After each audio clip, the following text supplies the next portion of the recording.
Recorded Books and One Click Digital present Gemini Cell by Myke Cole, narrated by Corey Jackson. Prologue. Damn, she's good. Sarah has been working for 4 years to get this show. Though Biggs was his lieutenant, James Schweitzer didn't call him sir. They didn't stand on formality in his corner of the Navy. I thought we were stood down. This will kill her. He glanced over his shoulder at his wife. Sarah had noticed the call but was doing her best to keep the irritation from her face.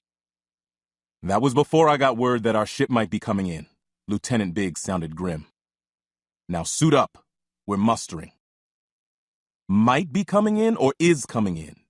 Damn it, she's already on her last nerve with the pace of operations. Do you know how hard it is to get an art show in Norfolk? There are critics here from every paper in the Tidewater. She needs me. I can't leave unless it's going to count. Biggs was silent a moment. Still waiting on the intel watchstander. If this is the right one, we're going. Then call me when you're sure it's the right one. God fucking damn it, Jim. I'm a 15-minute drive from station. I can be there before you finish boat checks. Call me when you know. Schweitzer killed the call and stuffed the phone in his pocket before Biggs could say anything else. Schweitzer took a deep breath, willing the knot in his stomach to settle. This was Sarah's first show in Norfolk, and she was nervous as hell. Hopefully the watchstander would be slow in confirming the target, or Biggs was wrong altogether. Schweitzer turned, putting on a smile, shaking his head as he walked to where his wife leaned against the art gallery door. "Everything okay?" she asked. Biggs dug himself another hole. This is the thing about junior officers. They need us to keep them from walking off a cliff. It's fine. She frowned at him, her dark eyes narrowing beneath her bright pink bangs, the 2 purple streaks framing her face. So beautiful she still made his breath catch after all these years. "If he needed help, why didn't he go to Chief?" she asked. Schweitzer winced internally, struggled to find words. "Jim?" She spoke as if to a little boy.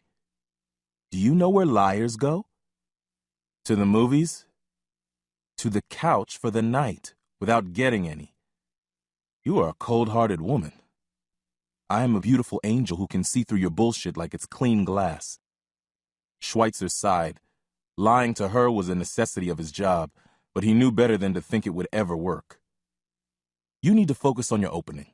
We can talk about it when we get home." She drew her lips into a hard line and breathed out through her nose. "So that means we're going home together? As in, you're staying for the whole event?" "We've only got the babysitter until 11. You know Patrick isn't really going to sleep until you come in and kiss him goodnight." She grimaced. "Oh, right. Let me call before we go in." He touched her elbow. "Babe, you called her 10 minutes ago." She looked up at him. "I did?" "I did." He pressed his forehead to hers, inhaled her rosewater perfume. "You know what you're doing?" "What?" "You're trying to get your mind off this opening by worrying about something else. That's fear talking. Mission first, focus." "Mission first." She was smiling now. "Mission first," he said. "And people always. You are a fantastic mother and a better wife than I could ever hope for. I love you so much it hurts. Now get in there and show them what I see every day." "Love you too," she answered, her face composed, the smile smoothed. They turned together and stepped into the gallery. The crowd inside applauded as Sarah entered. Her paintings lined the walls, hanging from clear line, looking as if they were floating amid tastefully arranged sprays of white orchids. Schweitzer caught himself scanning the crowd for threats, noting the exits and blind corners. "Stop it.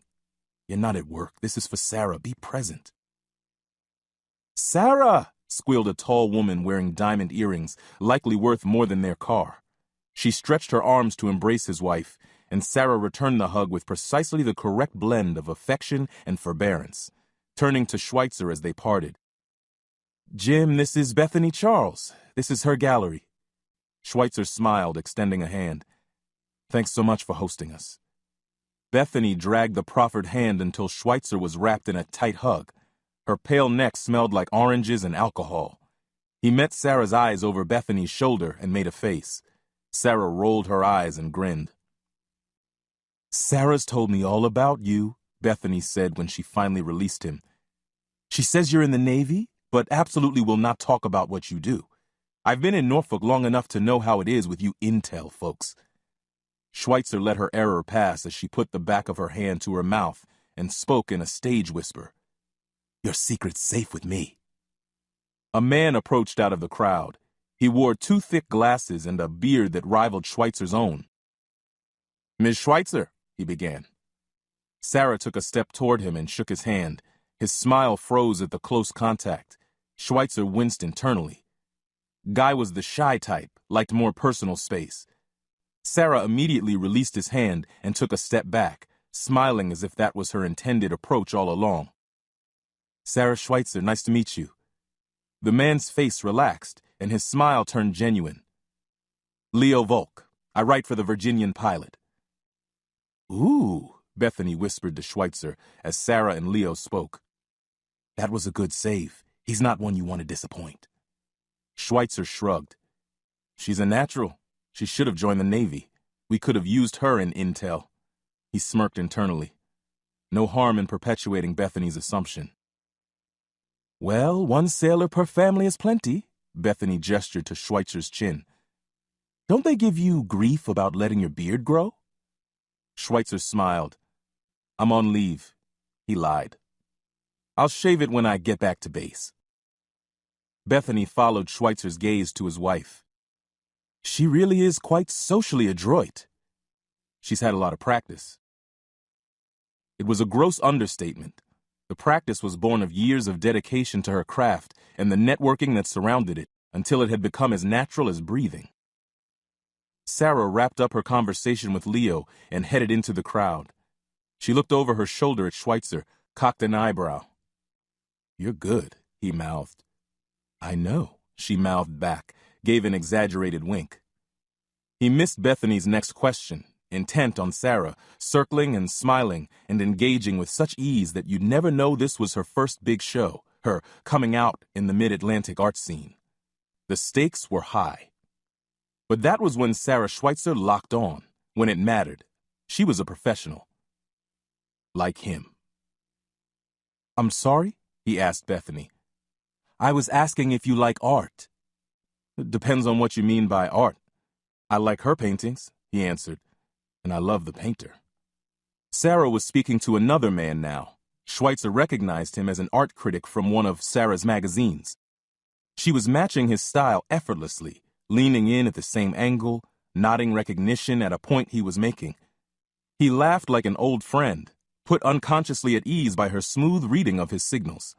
Sarah looked lit from within, like she was having the time of her life. But Schweitzer caught a glance out of the corner of her eye, then another. She was looking to see if he was still there. He could stare down a gun barrel. He could run until his lungs burst. He could always find a way. But to give Sarah what she needed, he'd have to stay. Really stay. And that would mean giving up the one thing that made him as powerful as she was. Sarah was approaching him now, her hand on the elbow of a man in his mid-30s, a mop of Dylan-esque curly hair hanging in his face. He wore a corduroy jacket and an expression of cool boredom. "Honey, do you remember the sculptor I was telling you about?" Schweitzer did. The man made scale replicas of major monuments entirely out of gun parts. His work was amazing. What was his name? Sarah was smiling as the man's hand came up to shake Schweitzer's. "This is my husband, Jim." The pride in Sarah's eyes sounded in her voice. She wasn't just showing off for her husband. She was showing her husband off. Schweitzer blinked. "I've heard great things about you. My name is—" the sculptor began. Schweitzer's pocket buzzed. The bosun's pipe ringtone sounded. Sarah's expression changed as Schweitzer lifted his phone to his ear, sliding from shock to recognition, to hurt, to anger, and back to composure in an instant. "I'm sorry, baby," Schweitzer said as he hit the answer button, his stomach doing somersaults. "It's fine," she was saying, the professional mask already back in place. "Do your job." Her big night. the one she had worked 4 long years to get. Schweitzer prayed it was a wrong number, or the babysitter calling to say Patrick wouldn't go to bed. "It's our ship," Biggs said. "We're going." "It's fine," Sarah said again, reading Biggs's words in Schweitzer's expression. But it wasn't fine. It wasn't fine at all. Chapter 1. Storm at Sea. An impossible shot, and a risky one. Schweitzer took it anyway. The small boat rocked beneath him. His target paced the cargo deck of the freighter, rolling with the swells, obscured by darkness and fog.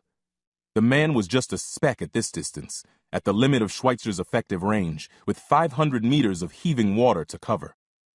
But Schweitzer's boat would cover that 500 meters in short order and deliver the SEAL team to the target, and that man couldn't be left alive to sound the alarm before they arrived. Petty Officer First Class James Schweitzer closed his left eye. The night optical device mounted to his helmet turned the world into a shifting haze of green witch light. NOD's bent shadows distorted depth perception. They made it harder to hit what you were aiming at. He squeezed the broom handle grip under his carbine's barrel, and a pencil-thin beam shot across the intervening distance, visible only to those wearing NODs. The boat's modified engines turned soundlessly underwater. The silence and darkness rendered the craft nearly undetectable. The distance was too great. The beam diffused far short of the target. Schweitzer breathed deeply and relied on his training. Lead the target. Fire between breaths. Slow, steady, squeeze to the rear. Don't anticipate the recoil. Let the shot break. The carbine was silenced, but if he missed, there was nothing he could do to stop the noise of the bullet slamming into the freighter's metal hull, or the side of one of the stacked shipping crates behind the man making his way along the cargo deck toward the superstructure. That noise would inevitably raise the alarm. Up close, the man might look like an ordinary seaman, part of the freighter's deck crew, but Schweitzer knew that he was a hardened enemy operator, a killer not so different from Schweitzer himself. Schweitzer was a professional, a product of years of rigorous training. Shooting people was what he did, but even professionals had to step out on a ledge and take a chance sometimes. The man stepped clear of the last container, nothing but open air behind him. He exhaled, waited half a moment, then pulled the trigger. His rock-steady frame absorbed what recoil wasn't already mitigated by the carbine's padded stock and weighted bolt. The gun barely moved. The bullet rocketed across the intervening distance, racing toward his target at 3,100 feet each second. It would be the greatest shot of his career if he didn't miss. Behind Schweitzer, the 4 other SEAL operators held their collective breath, straining into their scopes to keep an eye on the bobbing speck that was Schweitzer's target. The speck hovered for a moment, stiffened, then fell. SEAL teams were meant for foreign warfare. They could only conduct operations in American waters when there was a qualified terrorist threat. While the nexus to terrorism made the operation legal, Schweitzer's skill made it possible. He'd been a mediocre student, of middling looks. He'd never been a good hand at painting or music. But out here, he was an artist. Chief Petty Officer Ahmad let out a breath, the slight shudder in her exhalation the only indicator that she'd been nervous. "Okay, so you can shoot." Schweitzer lowered the carbine and allowed himself a moment to face her and the rest of the team. Ahmad never smiled, but Chang's balaclava looked lumpy at the corners, the black fabric barely concealing his grin. "That was fucking amazing, dude." "Secure that," Ahmad said, glancing down at her watch. "We've got another 15 minutes without air cover. Stay locked on. Watch that deck." "I don't like this vague-ass target," Chang groused. "Shipping container full of what? Bad guys? Explosives? Aliens? What's in there?" "We don't get to pick the target," Schweitzer answered. "You're not the lieutenant, Steve. You want to call the shots? Rank up." Ahmad jerked a thumb in Schweitzer's direction. "What he said?" Chang shook his head and was silent. Ahmad looked at her watch again. 14 minutes to air cover." Even so, They had time before they reached the target. The kill had earned them precious breathing room, taking down the only eyes on the freighter's starboard beam. The enemy didn't know the team was coming. Schweitzer's shot ensured it would stay that way. Chang ceased smiling and returned to Overwatch, sighting down his carbine's thermal scope at the deck. Schweitzer released his carbine and let the sling take the weapon's weight as he folded down the ruggedized minicomputer mounted to the front of his body armor. Compact and useful, the minicomputer would do double duty slowing an enemy round before the armor's interceptor plate had to do its job. Schweitzer propped up his NODs as the screen flashed into low light, showing the specifics of his target. The computer reeled off details of the body farm's operations, from drug smuggling in Southwest Asia to trafficking sex slaves in Eastern Europe. But the vast majority of the hits were the kind that called for Schweitzer and his team, attempts to bring terrorists into the country. November 13th, 08:43 hours. Mini Connex dropped by parachute, Intel-driven. Continue to manpad anti-air systems. November 29th, 11:17 hours. Scalloper with hidden compartment, K9 alerted. 3 packs, all 3 military-aged males, MAMs, all watch list hits. Click for details. Intel could never prove that those missiles were meant for those men, or what their target might be. Frankly, Schweitzer didn't care. His last op had been smoking gun conclusive. Terrorists being smuggled into the country. It resulted in a chain of follow-on raids, and the skipper had waived crew rest regs, working him non-stop for a month. Sarah had put up with it stoically, but he could tell it weighed on her. But follow-ons were normally rare, and provided there wasn't one here, Schweitzer could finally put the burden down, at least for a little while.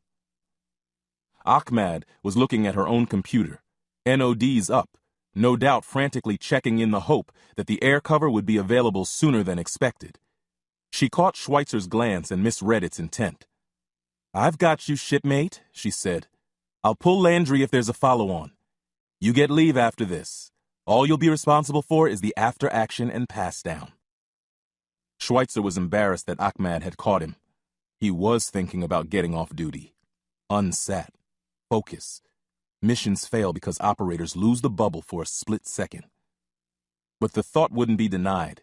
The past month of constant work was just one of many months like that, over a long string of years. Sarah had endured it all, filling her lonely days with Patrick and painting in the makeshift studio she put together, avoiding the gossip of the Navy wives who wondered why she wouldn't come to their socials, to church, to anything. But even Sarah had her limits. She hadn't gotten married to be alone. Ducking out in the middle of her big show hadn't helped. With her pink hair and sleeve tattoos, Sarah wasn't Navy wife material. She was a rare bird, maybe even a unique one. Which was why Schweitzer loved her. "She won't put up with it, Chief," Schweitzer said. "She'll split." His hand went to his chest, pushing against his body armor. Beneath it, he could feel the set of dog tags pressing into his chest. They were engraved with an image of his wife and son, and pressing his armor until he could feel their comforting pressure against his chest had become a ritual every time he suited up. "I know," Chief Ahmad said. "I'll keep my word. After this, you stand down." Last stop. No follow-ons. He would be home. "Don't sweat it, Jim," Chang said. "If you get zapped this run, I promise to marry Sarah." "Fuck off." Schweitzer smiled. In his heart of hearts, he knew that if the worst ever came to pass, Chang wouldn't hesitate to look in on her. But Chang didn't know Sarah like he did. She didn't need looking in on. "Hey man, the Somalis do it all the time. Brother goes down, the other brother marries the widow. All SEALs are brothers, right? You want to go back to Mogadishu? I'll make it happen," Ahmad said. "For now, shut the fuck up." Chang winked at Schweitzer. Schweitzer shook his head, but he still felt comforted. Because in a sense, deeper than biology, Chang really was his brother. His 6 was covered. Sarah's too, whether she needed it or not. Schweitzer swallowed a knot of emotion and toggled the screen of the mini-computer, switching to the air assets heads up. It was blank. Radar showed the freighter growing larger on the horizon as they sped toward it. Their own radar-dampened support craft were out of range, but ready to respond if the enemy fled or the mission went south. He craned his neck skyward, taking in the thick, roiling cloud cover that had swept in just after their boat launched, leaving the skipper with a choice: scrub the mission or accept that air cover would be stymied. Skipper had risked the mission like Schweitzer had just risked taking the shot. Professionals knew when to make the hard calls. "Last look," Ahmad said.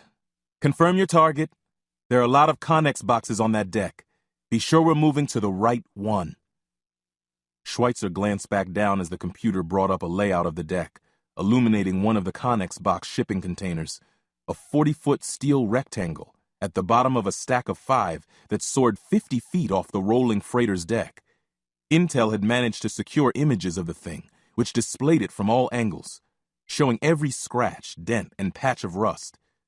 The body farm labeled all its freight containers with the same front company logo, a stylized face of a grinning Asian child, the word Chan written underneath. Intel was vague as to what was in it, but if this was anything like past ops, it would likely be anywhere up to 5 bedraggled and stinking men, exhausted and half-starved, ready to build bombs or sling rifles after they'd been released into the country. Or it could be bricks of explosives, vials of nerve agent, maybe even canisters of materials that would set off the radiation detector clipped into a pouch on his body armor. Schweitzer wasn't a fan of Chang's giving voice to his doubts, but he couldn't deny the truth behind them. In his entire career, he'd never had a targeting package this vague. Just a shipping container with no indication of what was inside. They were going in blind. Schweitzer looked for obvious cracks in the container's sides, screened drainage pipes. Years of running these ops had trained him to recognize such anomalies as disguised air vents, indicating living cargo. He didn't see anything, but the images weren't exactly clear. "Everybody got it?" Ahmad asked. Schweitzer didn't have to look behind him to know that everybody did. "Body Farm has this ship," the chief said. "The able seamen on there aren't able seamen. You treat them as hostile." Schweitzer's training had long since taught him to dispense with stupid notions of fearlessness. Professionals acknowledged fear, tipped their hat to it, and got the job done anyway. As with every op, Schweitzer felt fear's slow crawl from his balls to his belly. He swallowed, noting its presence, letting his training compensate. His body was rock steady as the boat surged forward. The bulk of the freighter rose before them, a black wall lifting out of the pitching sea. Dan Pareto, the Coast Guard rep with the team, chucked Schweitzer's elbow, but Schweitzer ignored him, closing up the computer and picking up the Jacob's ladder from the bottom of the boat. Ahmad finally lowered her NODs and joined the rest of the team in covering him as the boat closed the rest of the distance and drew up alongside the freighter's starboard beam, where the deck dropped low enough for the ladder's hook top to reach. Ahmad whispered their position into the radio mic suspended over her mouth, while Schweitzer extended the ladder, hooking it to the ship's side and deploying the narrow netting that would serve as rungs. The loose black fabric was a challenge to climb, doubly so with all their gear, but the SEALs were professionals. Schweitzer came last, swarming up the ladder as if he were floating. The coxswain, Petty Officer Martin, was a religious fanatic whose preaching made Schweitzer's hackles rise, but he kept the boat perfectly alongside the freighter, keeping pace with the vessel's slow swing around its anchor line. Schweitzer took a knee on the deck, covering their 6 while the rest of the team got their bearings. The deck stretched off into the darkness, the stacks of Connex boxes shrouded in the gloom, moon and stars blocked by the thick cloud cover. Schweitzer squinted up at it. The blanket of clouds looked unnaturally regular, as if painted on by some divine hand. He looked back down. A foot farther on, his target lay in a spreading pool of blood, folded over his dropped assault rifle. He wore a faded t-shirt and jeans, the colors washed into pale green by Schweitzer's NODs. He'd been blown out of his flip-flops, which lay on the deck about a foot distant. Schweitzer's round had tumbled, utterly pulping his head. The bullet looked like it had entered through the ear, leaving a ragged pit of an entry wound. The long distance and the impact with the body had attenuated most of the bullet's force. If the tumbling trajectory had struck the superstructure after leaving the man's head, it had done so quietly enough. Schweitzer allowed himself to a brief moment to appreciate his work. Hell of a shot.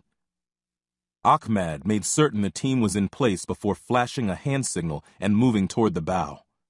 They'd be moving directly under the windows of the bridge tower, which rose at least 5 stories off the deck, but the towering stacks of Connex boxes worked with the darkness to screen them from view. The goal was to ensure the target Connex was in the specified location and verify the contents before unleashing hell. Command wasn't interested in dealing with the inevitable public scrutiny and legal wrangling that would surely accompany a counterterrorism operation in U.S. territorial waters, not to mention the lost opportunity to gather critical intel. That meant quiet, and quiet meant Schweitzer's team. It was riskier this way, but if they were spotted, they could always call in the helos early. If the cloud cover ever broke, the combat weather team had assured them it was passing, but a quick glance at the sky showed Schweitzer a thick sheet of black cotton. He spared a quick glance over his shoulder to ensure the team was moving, then rose to go with them. There was the clunk of a wheel spinning. The watertight hatch on the superstructure's side opened, and light flooded out behind a figure.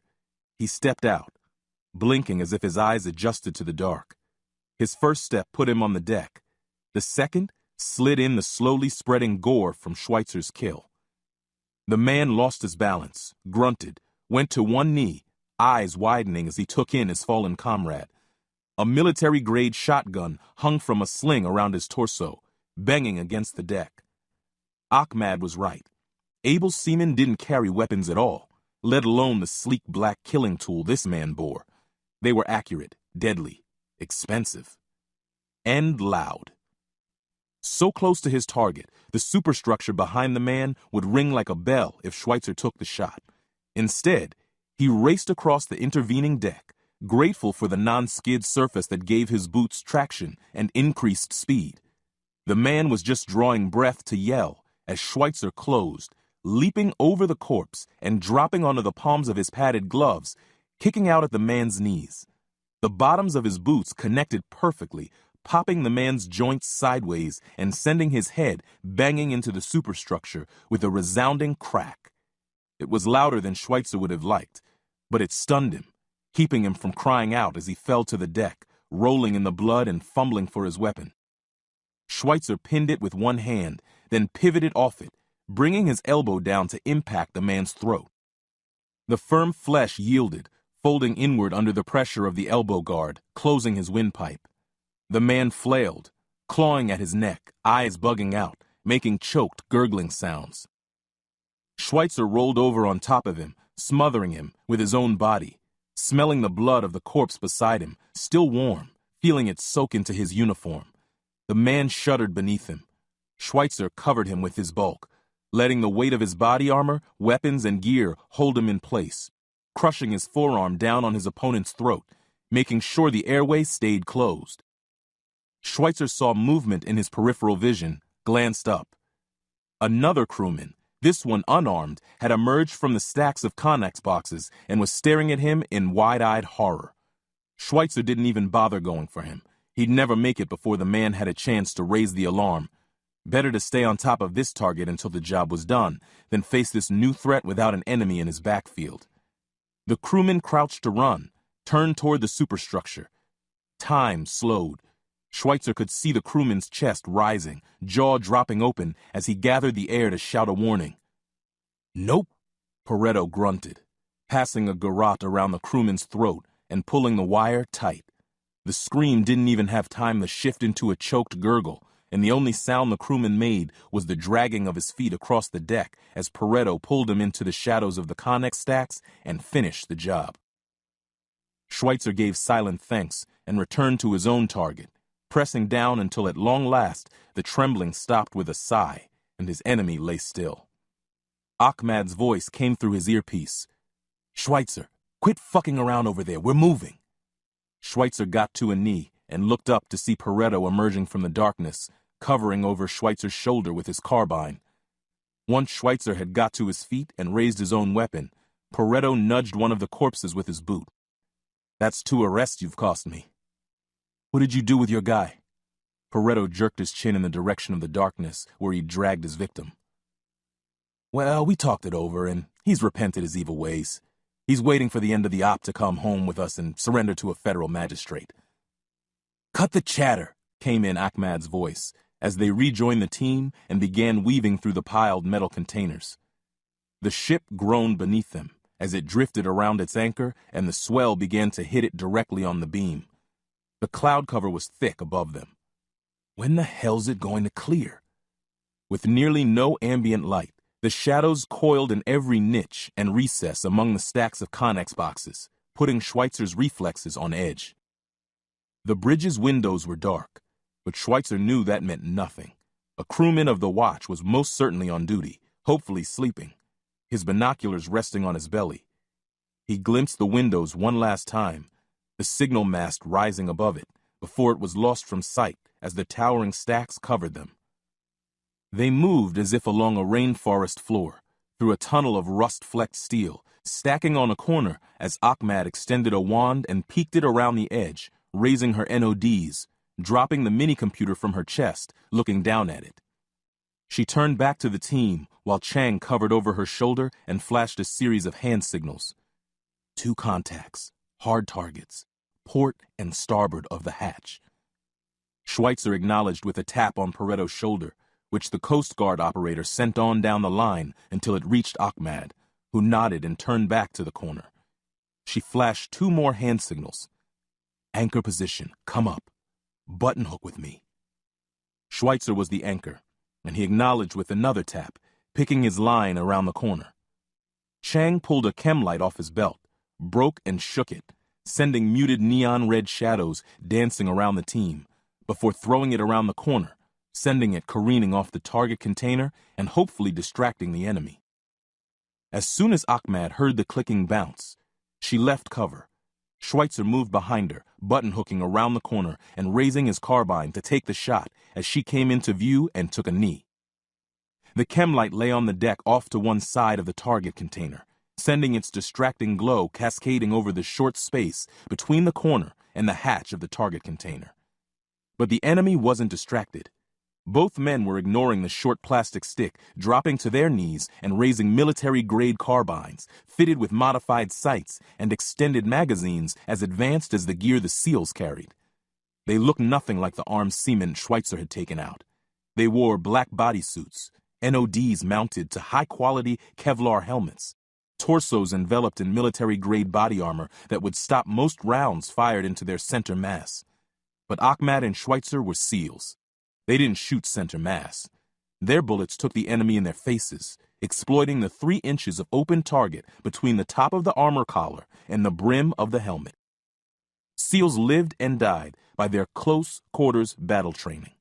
While most troops on the range were firing at whatever parts of the target they could hit, to pass CQB, you had to put rounds in that same 3-inch triangle each time, every time. The enemy jerked backwards as the backs of their heads came off, sending their helmets spinning and painting the target container with blood, gray matter, and bits of bone. The SEALs' rounds clanged into the container, making a dull ring that probably wouldn't alert the ship's crew this far from the superstructure. The rest of the team rolled around the corner, carbines tracking for targets, but finding none, the enemy already down and twitching on the deck. After a moment, Ahmad let out her breath. Well, that was... Shouts. A voice was crying out behind them, ragged and coughing, but loud enough to do the job. Chang rolled back around the corner, returned a moment later. Your guy, Coastie? Paretto's jaw dropped. He's dead. I choked him out. Well, you might want to make sure he's a little more dead next time, Chang said. Are you absolutely sure you finished the job? Ahmad asked. Sometimes they're just passed out. Did you check his pulse? His airway? Paretto's muttered curse was answer enough. Light flooded the deck. A siren began to wail on the bridge. Fuck! Ahmad's voice through Schweitzer's earpiece. Get on that hatch! Anger and frustration surged at the thought of Paretto's blunder sending the op south. Schweitzer crushed the sentiment, letting cold professionalism dominate. There was no mistake, merely a change in mission parameters. Focus. The team took up position around the hatch as Chang moved up with bolt cutters and bit into the lock. It was a fancy cipher job with a reinforced shackle, but the chromium and molybdenum-infused jaws worked through it. Schweitzer glanced along the container's length as Chang worked the jaws, matching up the scratches, color, and label to the image he'd seen on the mini-computer. This was definitely the right container. He supposed it was possible that there were air vents topside, but he doubted it. That meant explosives, poisons, or fissile material. Maybe some kind of infectious bioagent. The thought of exposure made his stomach clench. He forced the discomfort down. Intel hadn't said anything about bioagents, and while that didn't mean it was so, Schweitzer had no choice but to trust them. He was a professional. Professionals didn't get a vote. They did their job. Hatches began to bang open on the ship's superstructure, and Schweitzer heard shouting. He looked up at the still solid blanket of clouds. They were still out of the air cover window. There was no way that Martin could have missed the commotion. Even now, the coxswain would be muttering prayers, bringing his small craft alongside the ship's bow, where the gunnels were higher off the surface of the water, but closer to the action if the team had to make a sudden break for it. Which was looking pretty damn likely. Pareto echoed Schweitzer's thoughts. This is going to get interesting. Shut up, Ahmad said, as Cheng finally got the lock free, and the two of them set to wrenching at the hatch handles. Focus. The locking bars groaned, shed rust, and finally slid aside, and the doors swung open just as the first enemy appeared. They had climbed up the backs of the container stacks opposite the team and now aimed down from the high ground, dialing in their sights and firing off a few experimental rounds, probing range and cover. Some of them were crew in t-shirts and jeans, but more were kitted out like the professional-grade operators Schweitzer and Ahmad had just taken out. For all their gear, they lacked SEAL training, and their shots flew wide despite the fact that the team was hemmed in around the target container. Many of the crew fired their assault rifles in 3-round bursts, muzzles dancing wildly. The setting was effective for making enemies keep their heads down, so long as you weren't hoping to actually hit anyone. Schweitzer never used it. The SEALs returned fire single shot by single shot, each one unerringly finding its target. The first few men were plucked from their perches on top of the stack, the rounds drilling neatly through the 3-inch box that SEALs were trained to target. But as more enemy came pouring around the corners, Pareto and Cheng's fire was drawn off to keep their flanks clear, leaving only Ahmad and Schweitzer to engage to the front and cover the container in case Schweitzer was wrong and it did contain living threats. Within moments, they both abandoned the tight target box and let their shots roam in the interest of being able to put more bullets in more people more quickly. Schweitzer shot one of the enemy operators in his gut, miserable aim by his standards and likely stopped by the body armor, but the force drove the man off his feet and he tumbled from the top of the stack, shrieking to slam into silence against the deck below. Schweitzer's eyes tracked and moved, sighting targets and shooting them, his hand mechanically releasing his empty magazine and shuffling it over 2 inches so the full one, duct-taped alongside, could move into the gun's smoking ammunition well with barely a second lost before the carbine's bolt slid home and he was shooting again. Bang. Target down. On to the next. Move. Bang. Target down. On to the next. Move again. Part of Schweitzer ran through his killing drill. Another part marveled at the number of the enemy. The ship's hold must have been crammed with a small company, at least a large platoon. In this business, you lived and died by the details. The tiniest slip-up could bring down hell. Schweitzer had run op after op alongside Pareto.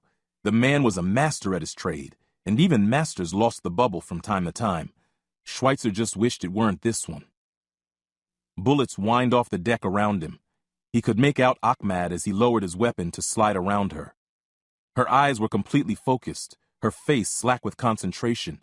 The only indicator that she was in the middle of a gunfight was a thin runnel of sweat working down the outside of one ear.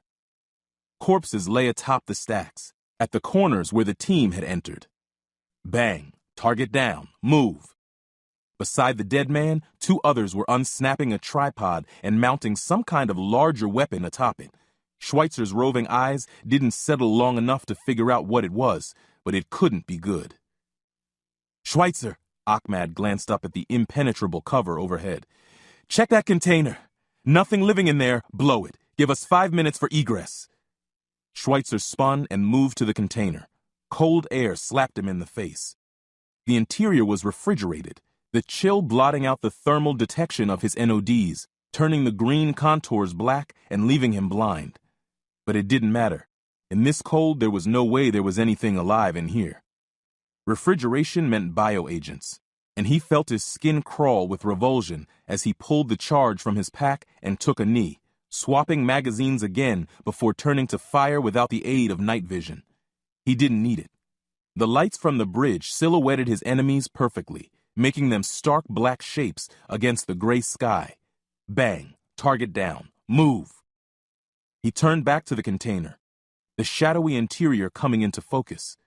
The scratched, rust bucket exterior was a lie. The interior walls were clean white plastic, the floor built from shining cross-hatchings of skid-proof stainless steel. Stainless steel racks lined the walls floor to ceiling.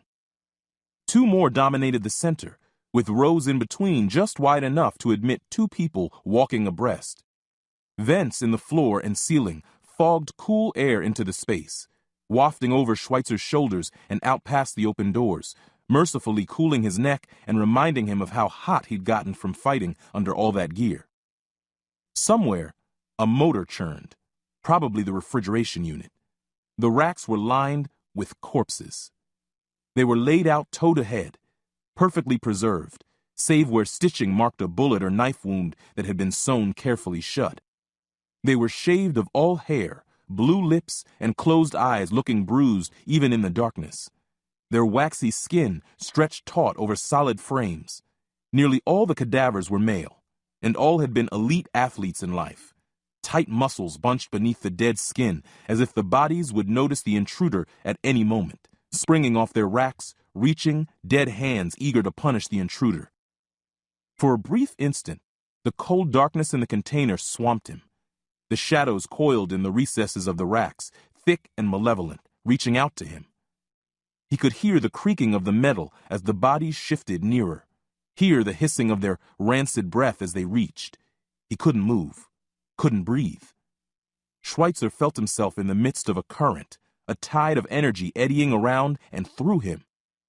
His nostrils filled with unfamiliar smells, the chemical reek of embalming fluid and something else, a musky odor of ancient spices, a burned sugar stink of bridled power. And then he was back to himself, shaking his head to clear it. He had run at least 3 different ops that intercepted bioagents. He had seen compressed cylinders, metal racks filled with vials, even powders, compressed into the shape of children's toys. But dead bodies? He'd never heard of moving anything that way. The feeling of supernatural unease lingered. If there'd been candle stubs and pentagrams, he'd have thought he'd stumbled onto the set of some cult ritual, hooded priests raising the dead. Killing men in a hopelessly outnumbered gunfight hadn't bothered Schweitzer at all. But now he felt the slow crawl of terror up his gut again, for the second time that night. And for the second time that night, he tipped his hat to it and got back to work. He bent to set the charge as the flank Pareto was defending collapsed, and the Coast Guardsman backed into the container mouth. Pareto's carbine had either jammed or run dry, and he transitioned to his pistol, letting the long gun dangle from its sling, slapping his thigh as he backed up. He was grinning, as he always did in a gunfight. My scintillating personality just doesn't seem to be cutting it here. Schweitzer felt the current in the nervous humor. Pareto knew he'd fucked up, was already beating himself up over it. Not good. It couldn't be fixed now, and the man needed his head in the fight. An enemy crewman charged around the container corner with a machete, screaming. "Police officer!" Pareto shouted as he shot him in the face, then kicked him in the chest, sending him reeling into the man behind him, one of the enemy operators. Pareto shot that man in the chest twice, sending him sprawling while the Coast Guardsman changed magazines. "You're all under arrest," he finished. "If you surrender, your cooperation will be noted." Schweitzer fumbled with the charge as another enemy took one of Pareto's rounds in the shoulder when he tackled the Coast Guard operator into the container. The 2 men sprawled, knocking the charge out of reach, forcing Schweitzer to go back to his carbine to prevent the enemy from pouring into the team's backfield. He dropped back onto his carbine's sights and stared into a mass of enemy surging around the container's side. He'd been right. The entire ship's hold must have been crammed with them. What the hell was going on? He cursed and thumbed the fire selector switch to 3-round burst mode. It wasn't like he could miss anyway. He swept the barrel as he fired, trying to make the rounds find as many different targets as possible, knowing that was futile. The heat from the barrel was beginning to register through the top of his glove. The patter of spent brass around him was a reminder of how quickly he was tearing through his limited supply of ammo. Chang grunted and staggered into view, his body armor smoking where he'd been hit. He collapsed into a sitting position against the side of the container, still firing at the enemy. Whether the round had penetrated or not, Schweitzer couldn't tell and didn't have time to consider. With Chang and Pareto sewn up, they were cut off. Now the only way out was through. Pareto tapped Schweitzer's shoulder and knelt at his side. He'd taken care of the man who tackled him and taken his shotgun. The Coast Guardsman racked the slide, firing a blast of shot at close range into the attackers on the flank. They fell back, howling, and Schweitzer returned to Ahmad's side just as the tripod-mounted weapon on top of the stacks opened up, drilling heavy-caliber rounds into the deck and forcing them back into the container. Ahmad's expression was even. She wasn't even breathing hard as she turned to Schweitzer. "You find a back door?" The rounds thudding into the deck outside provided a stuttering reminder that the front was no longer a viable exit. Chang collapsed in alongside him. Schweitzer still had no way to tell how bad Chang's wound was. Schweitzer shook his head at Ahmad. A small part of him was amazed at how quickly the op had gone south. There had been so many unexpected turns. The number of enemy below decks, for one. Ahmad glanced up, noted the bodies, stiff and silent on the steel racks. If the sight affected her, she didn't show it. She only blinked and turned back to the mounting odds against them. It didn't matter. She'd go down fighting. They all would. That was part of the job. They'd known it when they'd signed on. Schweitzer's only regret was that he wouldn't have the chance to make things right by Sarah, wouldn't see his son's sudden smile when Daddy walked through the door. He kept firing, imagining he saw the tracery of his wife's dyed hair in the filtering starlight that had begun to dapple the bullet-scarred deck outside. Starlight. The cloud cover. Schweitzer didn't wait for Ahmad's say-so. He toggled channels on his radio. White, white. Blue is pinned down with 1 WIA and TIC. Request CAS run. Your brief, stack, mark, and control. Again, Ahmad gave no sign she noticed, other than to reach into a pouch on her tack vest and produce a targeting beacon, which she hurled out the container doors. Schweitzer followed suit, throwing his as far from hers as he could, to give the sortie a range. Chang, still shooting one-handed, added his out the container's far side. Blue, blue, this is white. Fire control responded. 2 Hawks in the air. Pain is on target, Schweitzer replied. We're danger close forward of the mark. You are cleared hot. Roger that. Hawks are cleared hot. Birds away. Hold on. They held on. The tight confines of the container limited their maneuver, but the racks provided some cover. The seals moved seamlessly.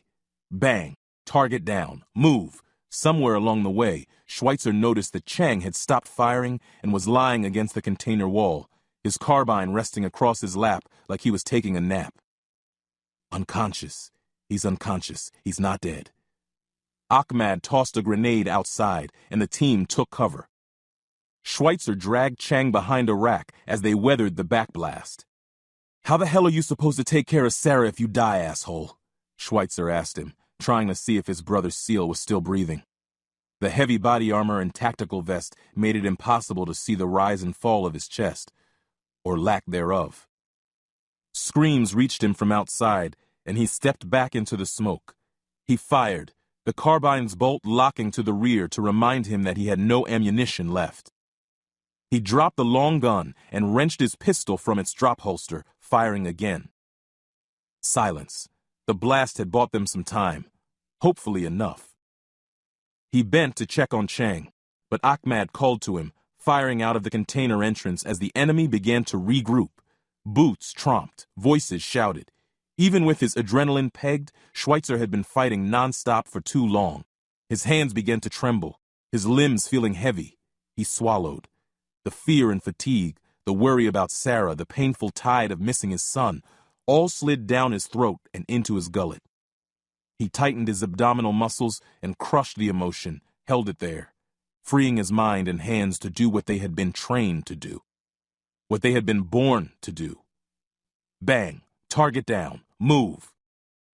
The knot of enemy formed a solid black mass outside the container, surging inward. Too many, way too many. "Shipmate," Ahmad began, her voice hinting at the first strains of emotion he'd ever heard from her. "Shots on target," Schweitzer's radio buzzed. "Take cover." The team hit the deck as thunder erupted around them. The steel of the deck outside the container churned like liquid, and the black mass of attackers suddenly vanished. There were no screams, only the thunderous roar of the guns followed by the dull thumping of the helicopter rotors as the birds finished their strafing run and turned to sweep back over. The SEALs weren't the only professionals. The aviators put their fire precisely on target. Spent bullet casings rained down across the shattered freighter deck, pelting off the stacks of Connex boxes and smoking in the shredded remains of the enemy lying among them. But not a single bullet fell forward of the target. The team sheltered in place unnecessarily.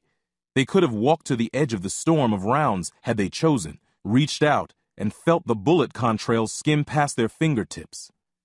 The helos made another run, then turned their attention to the bridge. They had eyes on the target now and no longer needed direction from Ahmad's team.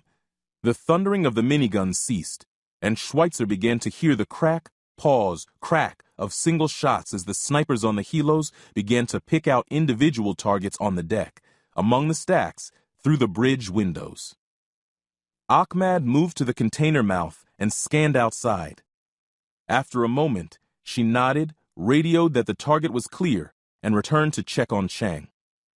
The operator breathed shallowly, his pulse normal.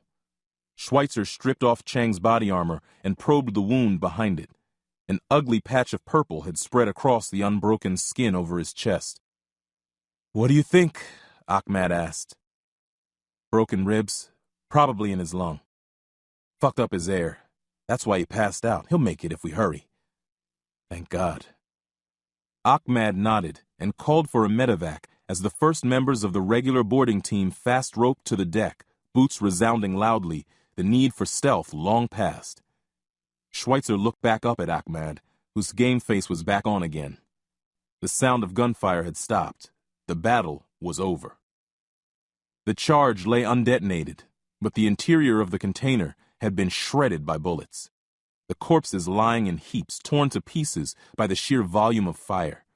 Whatever the body farm had wanted to do with these cadavers, it wasn't happening now. He turned back to Ahmad. "So, Chief, how about that leave?"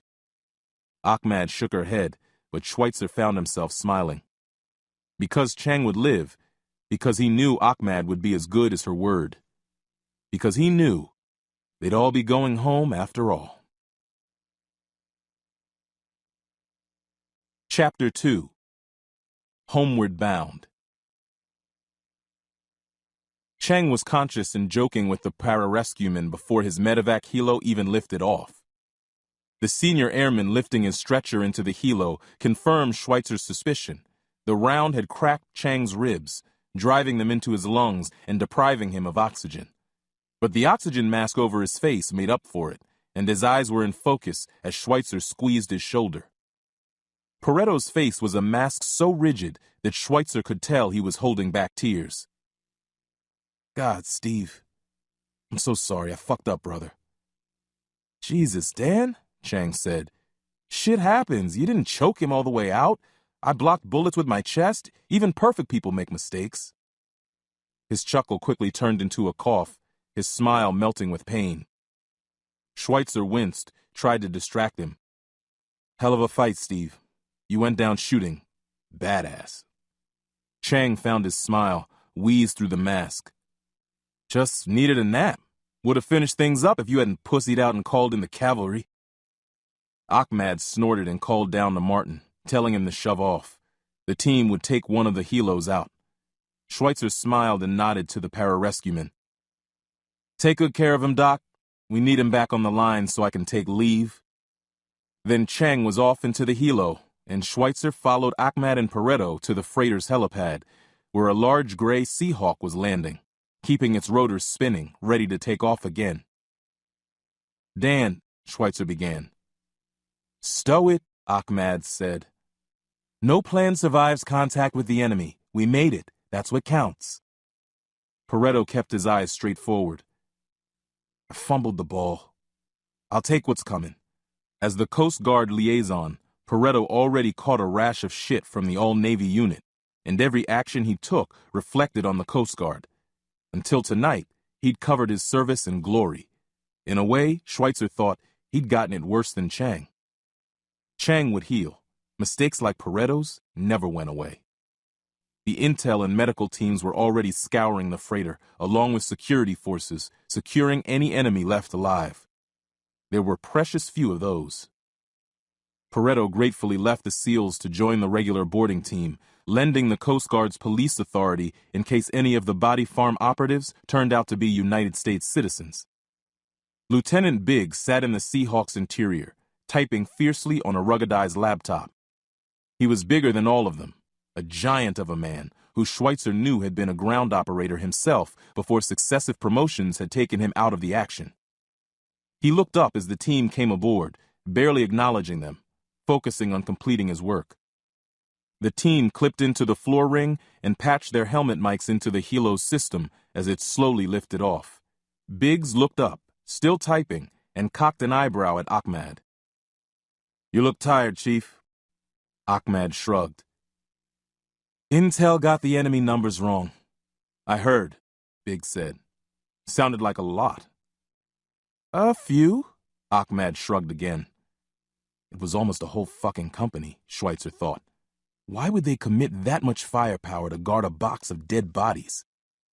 Biggs looked over her shoulder and down at the freighter's deck, still littered with corpses and living men being forced to their knees and into zip cuffs. A few, he said. Cloud cover was a problem, Schweitzer added. Biggs waved a hand. Skipper's call. How's Chang? He'll be okay, Ahmad said. Sappy plate caught the round. Broke some ribs. Biggs nodded. You take care of my lamb. Schweitzer nodded along with Ahmad. Biggs referred to every SEAL under his command as one of his lambs. Always. Anyone want to tell me why that turned into a stand-up fight? Schweitzer shut his mouth. He wasn't going to talk smack about a teammate. That the blunder was inexcusable didn't change the fact that that kind of thing could have happened to any of them. Pareto didn't finish his target. He garroted him out but left him breathing. Bad guy raised the alarm after we moved on. Biggs frowned. Schweitzer wouldn't want to be chief right now, but shitty tasks like owning up to your team's failures were part of the job she'd signed up for when she pinned the anchors on. How the hell did that happen? Biggs asked. Pareto didn't check the target's ABCs. He thought he'd killed him. Target was just passed out. Fucking Coasty, Biggs growled. Ahmad smoothly interrupted. What do you want? Bad guy had an iron neck. It was a good hit from where I stood. Biggs shook his head.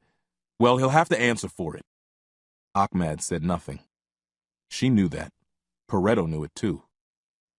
So, corpses? Biggs said. Yeah, there was a refrigeration unit to keep them cold, Schweitzer said, grateful for the change of subject. I'm guessing 20 to 30 at least. Got chewed up pretty bad in the gunfight.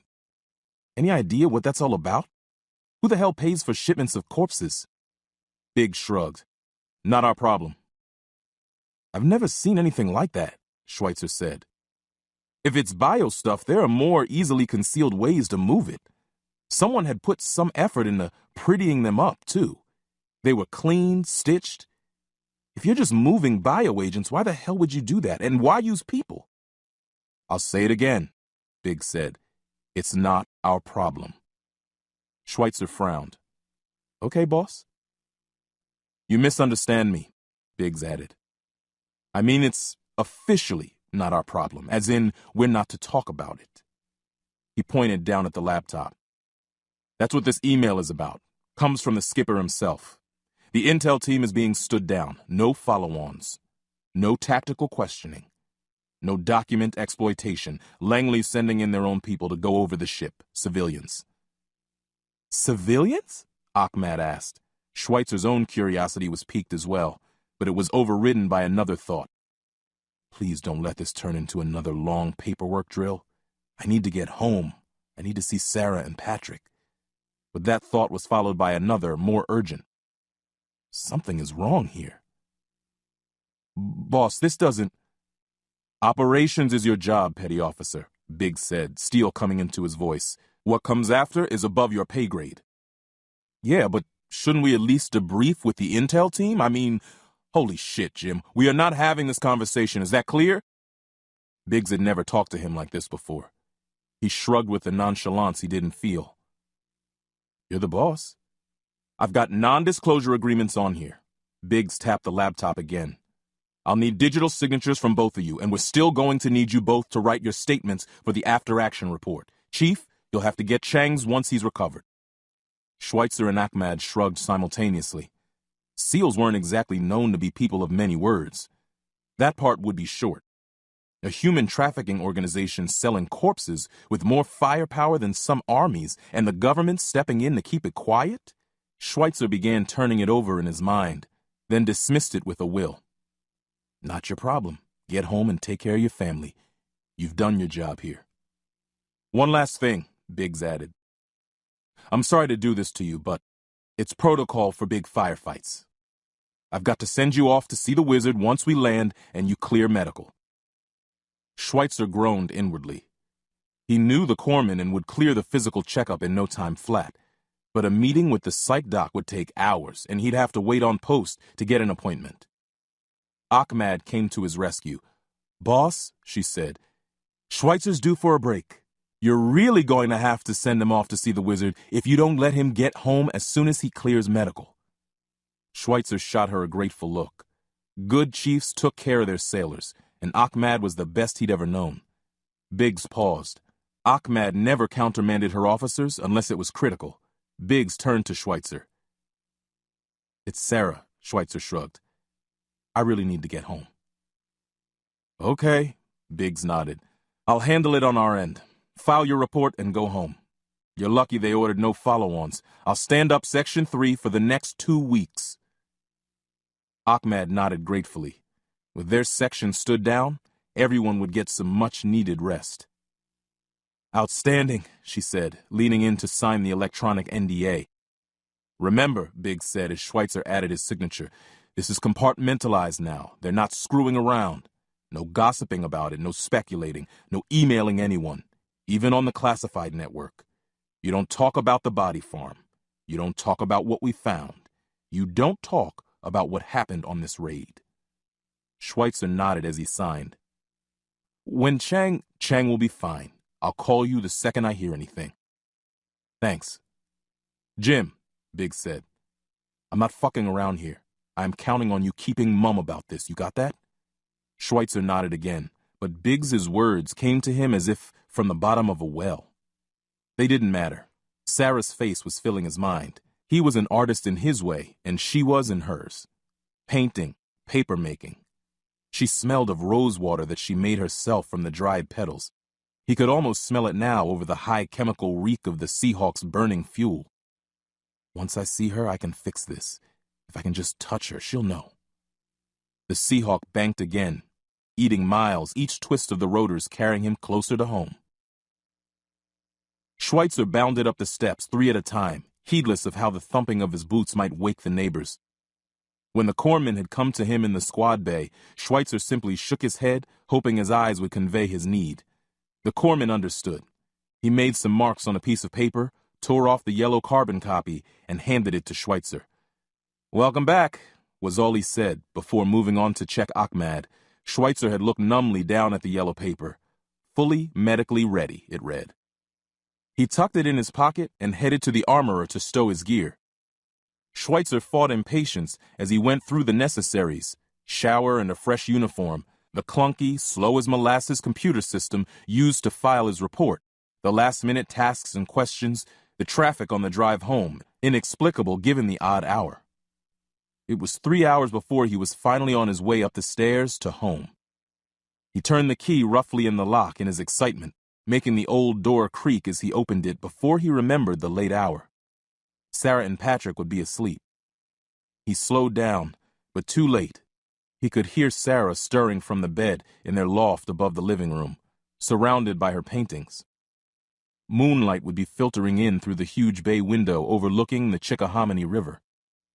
Patrick's room was off to the side on this floor, but the boy could sleep through anything, and Schweitzer let his sea bag thump to the floor without bothering to slow his roll. Sarah appeared at the top of the stairs, cuffing sleep from her eyes. Her pink hair was tousled, and she wore only her panties and a t-shirt featuring one of the Japanese comic book characters she was so crazy about.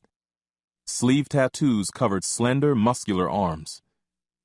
The open door drew the air from inside the apartment toward him, and the rosewater smell came with it, filling him with love and lust simultaneously.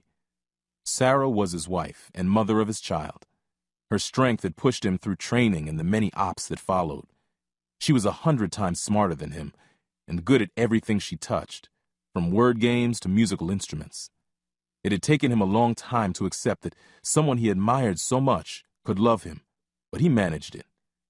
But everything else aside, she was in her underwear, her tight hips and long thighs exposed, her small breasts strained against the tight t-shirt.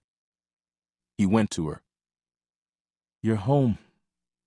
Her voice was sleepy as he folded her into his arms, one hand cupping her ass, the other in the small of her back. He held her close, inhaling her scent, steeling himself for the confrontation, trying to just love her for a while. He stiffened in his trousers and tried not to grind it into her. Now wasn't the time. They had talking to do. "I'm home," he said. "And for a while. We're stood down, maybe 2 weeks." She relaxed a bit as he buried his face in her neck, kissed his way up to her earlobes, moved to her mouth. She responded coolly, pushed away. "You're okay?" He gestured down at himself. "I'm fine, baby. How's the P train?" "Sleeping. He made a painting for you." "Like his mommy?" "Is it really 2 weeks this time?" she asked.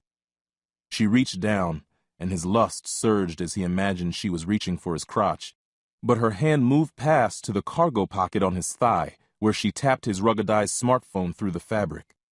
He'd been on leave before. They rarely let him go the full length of it without calling him back to action. He nodded. "Chief's covering for me," she promised. Sarah stepped away from him. "Bullshit." "Baby, no, Jim, give me one good reason why it'll be different this time." He opened his mouth, closed it. He didn't have a good reason. This op had felt different. It wasn't the biggest firefight of his career, but it was close. Was it the corpses? The secrecy? Something made him believe that this time, he would get the R&R he deserved. "I don't know if I can keep doing this." The words struck Schweitzer like a blow. He'd known they were coming. He just hadn't expected them so soon. "Baby, come on." He reached for her. She stepped away. "Jim, you are never, ever here. I get that what you do is special. I get that it's important. I get that it makes you happy. But I have to be happy too. Patrick has to be happy." "I can make you happy, baby," Schweitzer said. "I don't need you to make me happy. I'm not one of that brood of hens out there." She gestured out to the rest of the apartment complex, at the invisible host of Navy wives, asleep in their beds, a few beside their husbands, most not. "The show turned into a major commission," she said. "Bethany wants me to continue exhibiting there. She sold my 2 biggest pieces, and she's willing to front me money to keep things running." "That's fantastic." He tried to keep his voice upbeat. "How much?" "Depends on sales, but she's putting up 40 large for an advance." "Holy shit, baby! That's amazing! I knew this would happen." He moved toward her again out of instinct, then checked himself as she tensed. "Yeah," she ignored the compliment. "This is my point, though. I can make myself happy. I can take care of myself." "I know it, but..." He stopped himself from using the diminutive. You know it, but you've got a funny way of showing it. Stop calling her that. This is the thing you don't get, Jim. I don't need to be with you. I want to be with you. That was always the way, right? That was why it worked. Schweitzer's stomach fell at her use of the past tense. She had the right of it. There were so many shrinking violets in Virginia, weak women who wanted nothing more than a fighting man to take them away from their lives and give them a role in a household.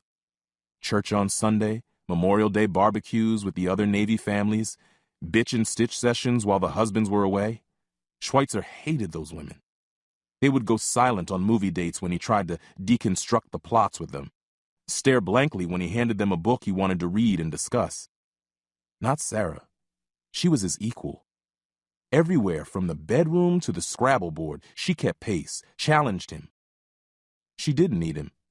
She didn't need anyone. But she wanted him, and that had always made him feel more special than anything else. More than his special warfare pin. More than his Bronze Star. More than the knowledge that not 12 hours ago, he had taken on an army of powerful mercenaries, kicked them in the teeth, and survived. You have to want to be with me too, Sarah said. I don't want you to have to choose between the job and me, but that's what it's coming to. Sarah, no more calling her baby, you idiot. Why do you do it, Jim? What do you get out of it? I mean, apart from the adrenaline rush. He thought for a moment and decided to answer honestly. I'm good at it. Really, really good at it. It's like you with the painting. You touch it, it's amazing. You don't even have to try. I know you do, and damn hard, but that just makes a good thing better. She nodded. She did know. She was the only person who did. I know you don't want to work a desk job. I know you want to do something exciting that makes a difference. I can even handle the danger, Jim. Even with Patrick, I can handle that. I know you're not made to sit in an office. Hell, that'd drive me crazy. I get it. It's the being gone that's killing us. It's the never being able to tell me where you're going or when you'll be back. It's me having to second guess every person with a foreign accent who says hi to me in the grocery store. It's this scrutiny. The art world had made Sarah many foreign contacts. Russian dealers, Chinese collectors, Middle Eastern high-rolling buyers. The government didn't take kindly to SEALs interacting with foreign nationals off the job. Every time Schweitzer joined his wife for a dinner with them, he spent the next day filling out forms for his security officer. That's the life, Sarah, was all he could say. That's what you have to put up with to get to do this. No, Jim. That's what you have to put up with. I don't have to put up with anything. I am choosing to put up with it, which is the part I think you're not getting. Frustration boiled over. He glanced at the door to Patrick's room and kept his voice low with a will. Sarah, damn it, I love you. I can't be without you. What do you want me to do? Her expression softened. She took a step toward him, her dark eyes reflecting his own, the love there plain to see. I love you too. I love you too much to change you, honey. You want to save the world? You want to drive fast cars and sling a gun? Do it. Become an EMT. Join a police force. Hell, join a SWAT team. Open up a firing range or a gun shop. Become a fireman. Anything. Find the most dangerous thing you can possibly do that keeps you home. There's also Pete, Schweitzer added, unable to meet her eyes. His brother, at rest in Arlington Cemetery, the Naval Special Warfare pin and the Congressional Medal of Honor engraved on his headstone. A hero the likes of which Schweitzer could only hope to match. Pete had been so proud that little Jimmy Schweitzer had joined up, had made it through training, had pinned on as a SEAL. How could he turn his back on that memory? Pete's dead, Sarah said. We're alive. Patrick and I are alive. He knew that. He knew it keenly. But it didn't banish his brother's memory. The expectation that had hung in the air since Pete's final op had gone sour. She looked down at the hardwood floor. Dirty by Schweitzer's standards, but Sarah wasn't the clean freak in the relationship, and he was never home to tidy up. A maid was beyond their modest means, though maybe with Sarah's new commission that would change. If he could keep her. Schweitzer's heart surged with love for her, terror at the thought of losing her and Patrick. But above it all hovered fear over leaving the Navy. If Schweitzer wasn't a SEAL, then what made him matter in the world? Pete's ghost hovered in his mind's eye. Sarah looked up at him from under the neon pink of her dyed bangs. He went to her, and she didn't resist him this time, folded into his arms, moaning softly as he crushed her to him, running kisses along her neck, the line of her jaw. "I'm sorry, baby," he said, not caring if the term slighted her. I'll fix it. Contract is up in a year. I won't re-enlist." Even as the words came out in a rush, he knew they were wrong. But he still heard himself saying, "A year's not so long." Yet he knew that it was long, and was glad of it, because it would give him time to think. He couldn't lose Sarah. He'd scoffed at the idea of the one until he'd found her, and now he couldn't let her go. But his job wasn't a small thing either. She met his kisses now, sucking hungrily on his lips, aggressive where other women were timid, knowing where other women let him take the lead. She thrust one hand down the front of his trousers, squeezing the base of his cock, pulsing her hand low enough down to be tantalizing, high enough up not to hurt him, touching him with a familiarity that spoke of the years they'd spent together, learning one another's bodies. "I love you," she husked, as he slid one hand over her ass, sliding his fingers behind her underwear, pushing it down her thigh, finding the edge of her sex and running his fingers over it. She moaned again, crushing into him. Schweitzer nearly wept with relief. For now, at least, she was here. For now, she had forgiven him. Patrick would sleep through a rocket attack, but it felt wrong to do this so close to him. "Come on," Schweitzer whispered in her ear, taking her by the wrist to haul her up the stairs. Sarah stood rooted to the spot, one hand still pumping him, the other sliding up under his shirt, over the ridges of his stomach and over his chest. She bit her lip, shook her head. Schweitzer smiled, reached down around her waist, and scooped her up over his shoulder. She squirmed, kissing his neck as Schweitzer crested the landing and tossed her onto the bed. He climbed on top of her, surrounded by her paintings, haunting watercolor marshscapes of the land rolling around their home, populated with sunbursts and puffs of flame that hinted its serene intelligence. The big bay windows let in the moonlight, limning her body in silver, making her nipples into stars, her eyes into wave tops. He paused, holding still as she pawed at him. At long last she stopped, and they stared at one another. Schweitzer willed his emotions through his face, hoping she could feel them, see them written on him. "I love you," he said again, just in case the look wasn't enough. She smiled, her brows drawing together, her eyes sad but reconciled. She nodded, and he knew it had been enough after all. So he fell on her, making her wet, making her cry out, making her understand how much she meant to him. The line between the two of them blurred, until Schweitzer forgot where he left off and she began, and they were one thing, sweating and moving and drowning in love. He woke in the darkness, suddenly alert, rising through all the layers of drowsiness to heightened vigilance, as if he hadn't been asleep just moments before. The moonlight still filtered through the bay window, turning the dust motes in the air to dancing silver, making Sarah's skin an alabaster wonderland. She slept, her head propped on her arm, snoring lightly. The digital clock on the nightstand told Schweitzer he'd only slept for 2 hours. He flopped back onto his pillow, the scent of Sarah's hair wafting up from the bed covers, calming him. Calming him, but not nearly enough. Schweitzer had dealt with this since he'd first joined the teams, the sudden bursts of hypervigilance, the screaming certitude that he was not safe. When it overtook him in public, he'd find a corner to put his back in and wait it out, taking deep breaths, hoping against hope that no one would try to talk to him.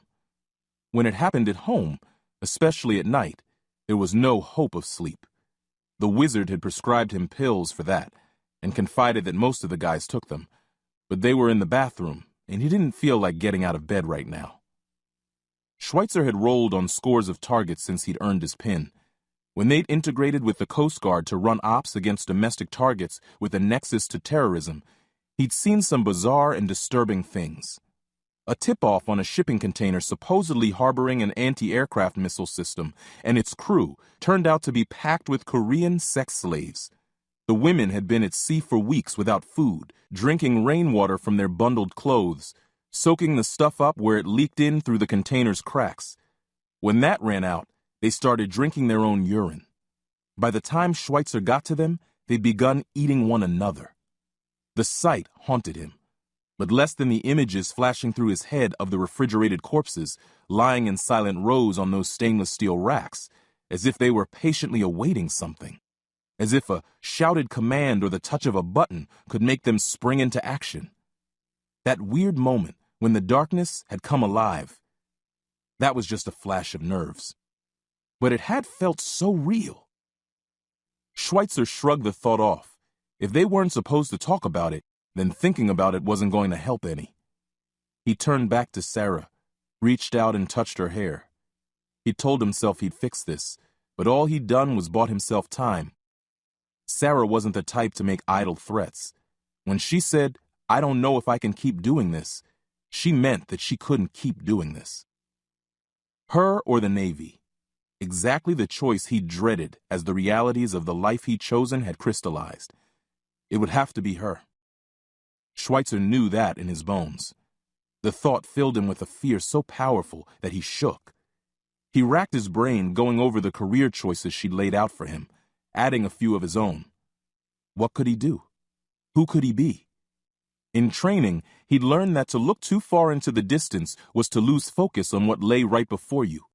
On an op, that was as good as suicide. Cops were a dime a dozen.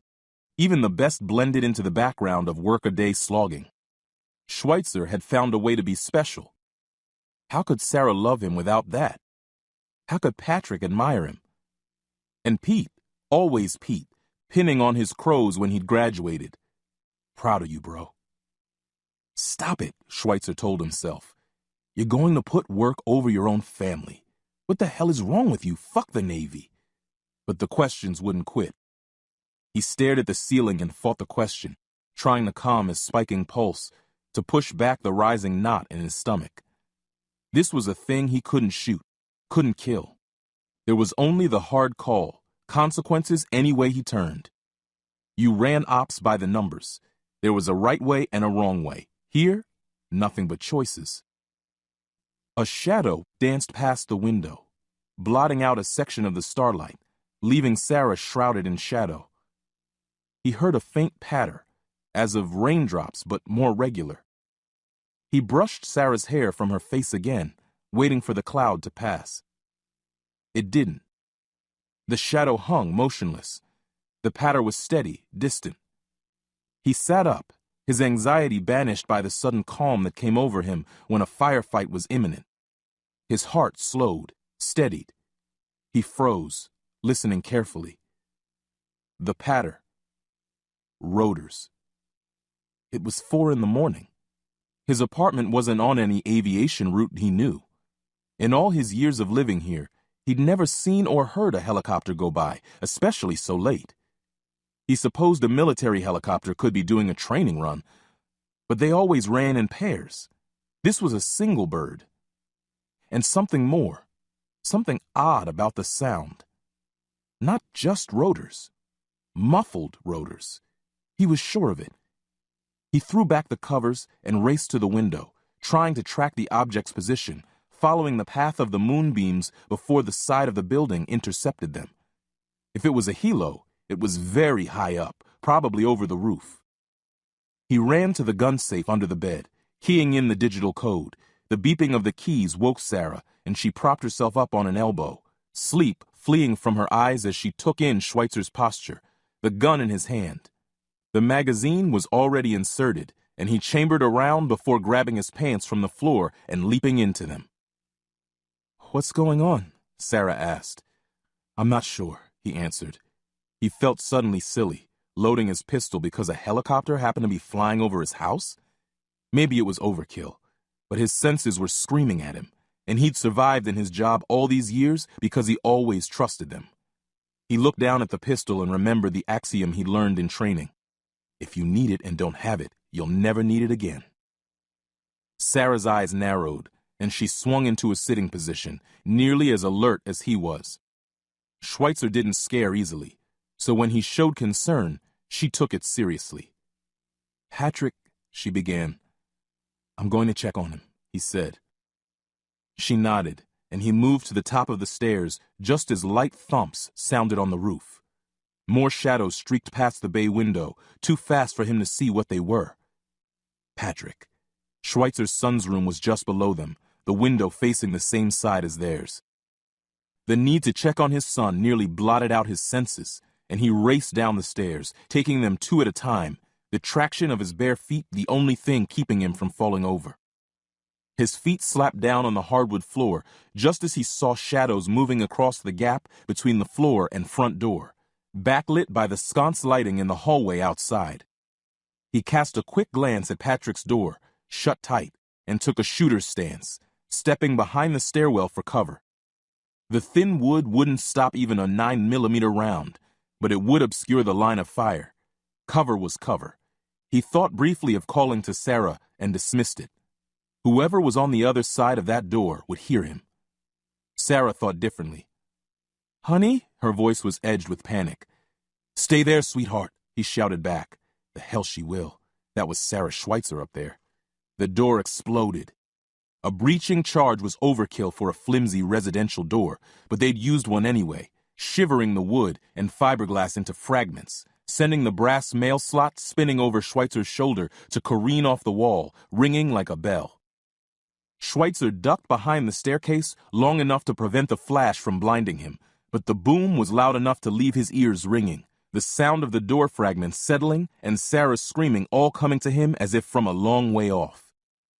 The temptation to empty his magazine into the doorway was strong, but he resisted it. He'd breached many a door in his day, rolling behind the wall and allowing the enemy to expend precious ammunition into an empty doorway. Schweitzer squinted into the entryway, waiting for targets to present themselves. His mind screamed at him to rush to protect his wife and son, but the calm center, the part that had been honed by years of training and experience, knew that the best way to protect them was by dealing with whatever came through that door. Who the hell was attacking him and his family? Why? Those questions would have to keep. Right now, all he knew was that they were dead men walking. He sighted in his pistol, covering the doorway. A brief pause as the assaulters waited for him to shoot. Then an arm appeared around the door jamb, clutching a metal cylinder in a black-gloved hand. Schweitzer fired.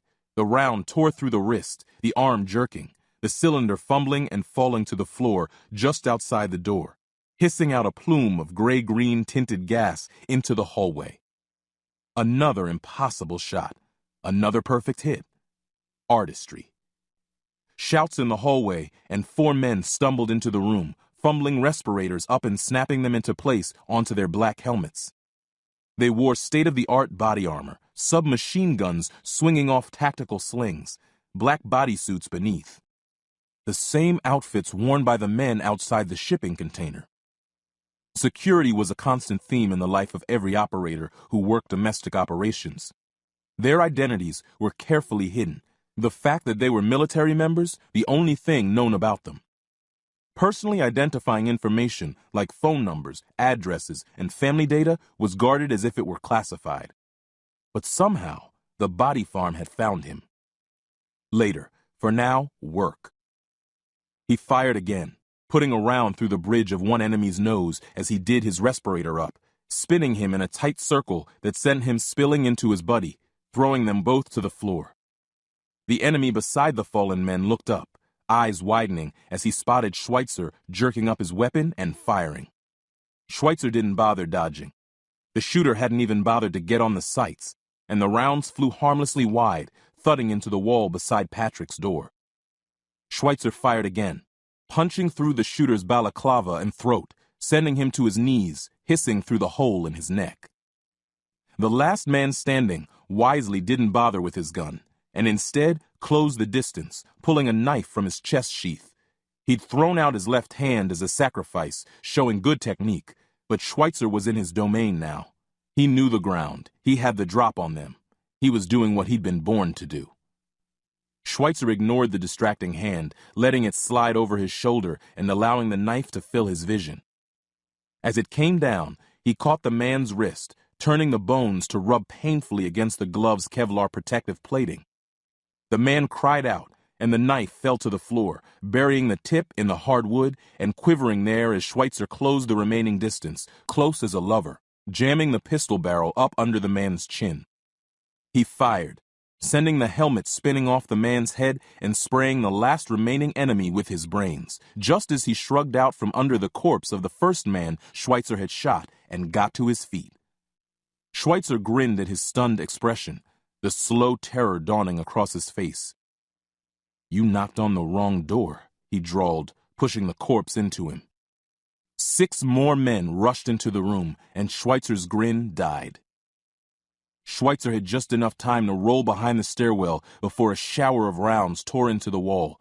They were well equipped, and good shots by transnational standards, but they would have to do better than that. A moment later, they did. Bullets whistled through the staircase, one catching Schweitzer's thigh, a burning hammer blow that dropped him to one knee. He didn't have time to see how bad it was, to worry whether or not he'd bleed out. He fell onto his side, the thigh wound screaming as it impacted the floor, and leaned around the staircase bottom, firing. He caught one enemy in the ankle, the man crying out and falling. Another salvo of bullets shredded the staircase. Something heavy and hot fell on Schweitzer, cracking a rib.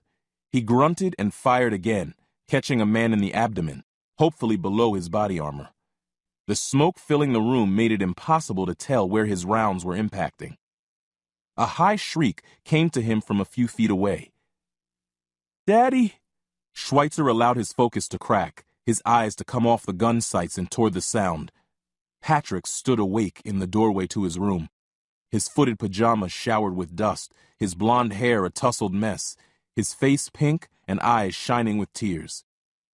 "Daddy!" he shrieked again. As one man, the enemy turned toward him. Schweitzer's heart leapt into his throat. "Patrick, no, get back in!"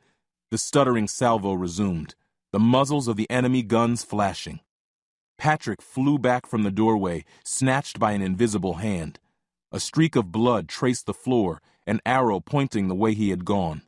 The door to his room danced, ripped off its hinges, and spinned in the air, blotting out Schweitzer's view of his son. And then the door covered Patrick, burning, rocking on its edges. His son screamed no more. Schweitzer screamed for him. His vision swam. The pain of his wounds vanished. He leapt to his feet, shrugging off the wreckage of the stairway, sliding on the floor slick with his own blood. "He's okay," his mind told him. "If you can get to him fast enough, you can save him." A part of him knew it couldn't be true, that no 4-year-old could survive that many rounds. He silenced that part. Another part came alive. That other part propelled him to the burning door over his son, firing madly, all attempt at accuracy forgotten. He snarled, the world disappearing. The room, the smoke, the enemy, all gone. Nothing existed other than the red tunnel that encompassed the ground Schweitzer had to cover to reach Patrick's side. He ran as if through molasses, Patrick's door growing no closer. Something struck him in his side, his shoulder. He stumbled, sank, kept going. "He'll be okay. You've still got time for CPR." He heard a shriek and allowed himself a look over his shoulder. The balcony to their loft bedroom sat above the staircase, offering Sarah a clear view of Patrick's doorway. She called her son's name, leaping out over the ragged hole left by the now burning ruin of the staircase. The guns moved toward the ceiling, spitting rounds into the recessed can lights, showering all with plaster dust, sparks, and shattered glass. Sarah plummeted, slamming into one of the enemy. Something bright and metal flashed in her hand. Schweitzer blinked and realized it was the tiny hook-bladed knife she used to cut canvas. The lacquered wooden handle was probably 2 inches long, the blade scarcely longer. A mother wolf, she bore the man to the floor, plunging the flimsy blade into his neck above the collar of his body armor, covering herself with a bright spray of arterial blood. "Oh, baby, I knew you wouldn't stay still." The man writhed away from her, his finger clamped on the trigger, the gun uselessly spitting rounds into the ceiling. Sarah screamed and stabbed him again and again. He shuddered beneath her. Her target dispatched, she looked up, eyes lighting on Patrick's door, not seeing Schweitzer before it. She got to her feet, began to run for her son. A bullet slammed into her, lifting her into the air, throwing her back into the ruins of the staircase. She spun in the air, twitching, eyes narrowing in shock and agony. Blood misted the air as Sarah disappeared, vanishing into the burning splinters, her body limp. For the first time in his life, Schweitzer was frozen in the midst of battle. The corpse of his wife before him. The corpse of his child behind him. Which way to turn? No way. There was no way. They're not okay. They're not okay. They're not okay. The image of the refrigerated container of corpses flashed in his mind, but this time Patrick and Sarah's still, blue-lipped bodies lay on the steel racks. A lot of corpses in one day, huh? More hammer blows, this time in his gut. Schweitzer took a few steps backward, tried to hitch a breath, couldn't. The red tunnel turned gray, narrowed. He couldn't see Sarah. He tried to turn to Patrick's door, couldn't move. He looked down. His chest was smeared with blood, the skin blistered, dotted with splinters. Below it, he could make out the jagged yellow-white protrusion of his sternum, hovering over the gap that had once been his abdomen. The curve of his rib cage held the ribbons of his abdominal muscles, hanging in flaps over the dark recesses of his gut, laid open by what must have been a considerable volume of fire. Long gray-blue ropes had uncoiled from inside, draping down to his knees. He watched, numb, as they slid farther. Sarah, I'm hurt." His mouth worked. He felt something warm and sticky sliding down the corner. The tunnel narrowed farther, his vision blurring. The edges of what little he could see going indistinct. He didn't have time for this. He had to get to Patrick, but he couldn't move. One of the enemies stepped into his field of vision. He was still spattered with his comrades' brains, the last of the original 4 who'd come in.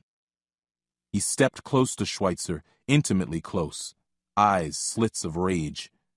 Schweitzer could smell the sour stink of his breath through his balaclava. He was a coffee drinker, smoker too. "We knocked on the right door, asshole," the man said. Schweitzer could feel the cold firmness of a gun barrel shoved underneath his chin. He tried to punch the man, smack the gun down, fight, anything. He couldn't move. Sarah. Bang. Chapter 3. Awake. There was no pain. That was the first thing Schweitzer was conscious of. Nothing hurt. He was neither cold nor hot, neither closed in nor spread out. No smells, no sounds, no sensations. There was simply nothing. Nothing but this certainty. He could think. He was himself. He was alive. Sarah. He felt for her, strained to hear a snatch of Patrick's cries. Where were they? Where was he? He still couldn't move, but now it wasn't because his body wouldn't obey him. He couldn't feel a body at all. There were no muscles to strain, no mouth to grimace with. Am I dead? Is this what death is? The thought filled him with panic. He'd learned long ago not to dwell too much on death, or what it would be like. That was a short road to madness in his line of work. But in his weak moments, he'd imagined the things he'd learned in church or debated on the middle school playground. Death would be a lake of fire, or a cloud covered with angelic harpists, or a simple end to everything. But never this. Never consciousness without action. Never life without life. An eternity of this would drive him mad. He struggled to calm himself. If he was thinking, he was alive. Maybe he was in a coma. Maybe they would find a way to revive him. And if they could revive him, maybe they could do the same for Sarah. Oh God, Sarah, Patrick. Oh God. He fought against the thought, the panic it inspired. It seemed he was a disembodied mind. His stomach couldn't turn over. His balls couldn't hike into his abdomen. But panic he could feel. Rosewater. He smelled rosewater. He tried to flare nostrils he couldn't feel, to sniff air into nasal passages he no longer possessed. Nothing. He struggled to track the scent, to follow it. There was only darkness. And then it was gone. In its place, a presence. It enveloped him. It gripped him, draping him like a lover in the afterglow. Tendrils dug into every cranny of his floating consciousness. Stifling. He struggled, whirled, tried to throw it off, but how could he, with no body to move? The thing probed, licked at him, pushed in. It drank his thoughts, digging into his secrets, his memories. The violation was total. He was laid bare before this thing, could feel it exulting in its knowledge of him, its raping of the long years of his history. It sifted his past and pressed closer, hungry. Years in the SEALs had taught him to adapt. When you're under fire, you don't just sit there, you get off the X. Moving the wrong way is still moving. His physical senses were gone. The rosewater scent, a teasing ghost that tricked him, a phantom limb of a smell. He had no body to use, or if he did, it was full of traitor nerves that would not report or obey. He relaxed, stopped trying to reach out to his dead physical self.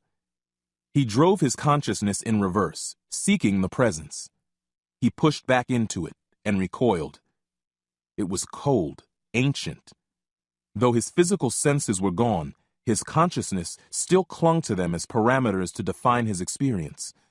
The presence felt like dry parchment, gray ice, jagged bone. Its malevolence was plain. It bore no goodwill. It held him like some giant tick, a cuttlefish latching onto its prey. He felt its surprise that he reached back for it, felt it take his measure. And then it spoke.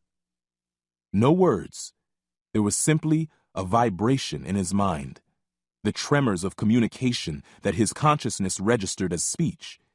It was as if an army of discordant voices spoke at once, from a field of distances, some shouting in his non-existent ears, some calling softly from the bottom of a well. It spoke in 100 languages. Some he understood, some were hauntingly familiar, some impossibly alien. It was sensual, mocking, harsh. It was Legion. You are with me now, and we will make a mighty work together. Schweitzer tried to follow the voice, perceive the speaker, had to forcibly fight his instinct to try to see it physically. He tried to answer, had no mouth to speak with.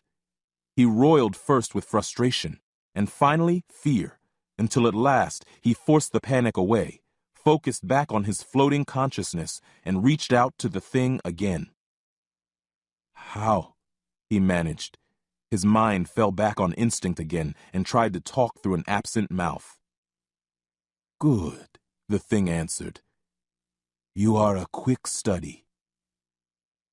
How are you? Where am I? There is no where. We are together. We are one. You were once called James Schweitzer. That name is lost to you now. The thought made the panic spike. He tried to calm himself, think the way he had once spoken when backed into a corner, conjure some of that swagger. Then what are we calling me these days? The voice laughed, or thought a laugh. It resounded in his mind like the cracking of dried twigs. You are called nothing. When you are called at all, you are called through me.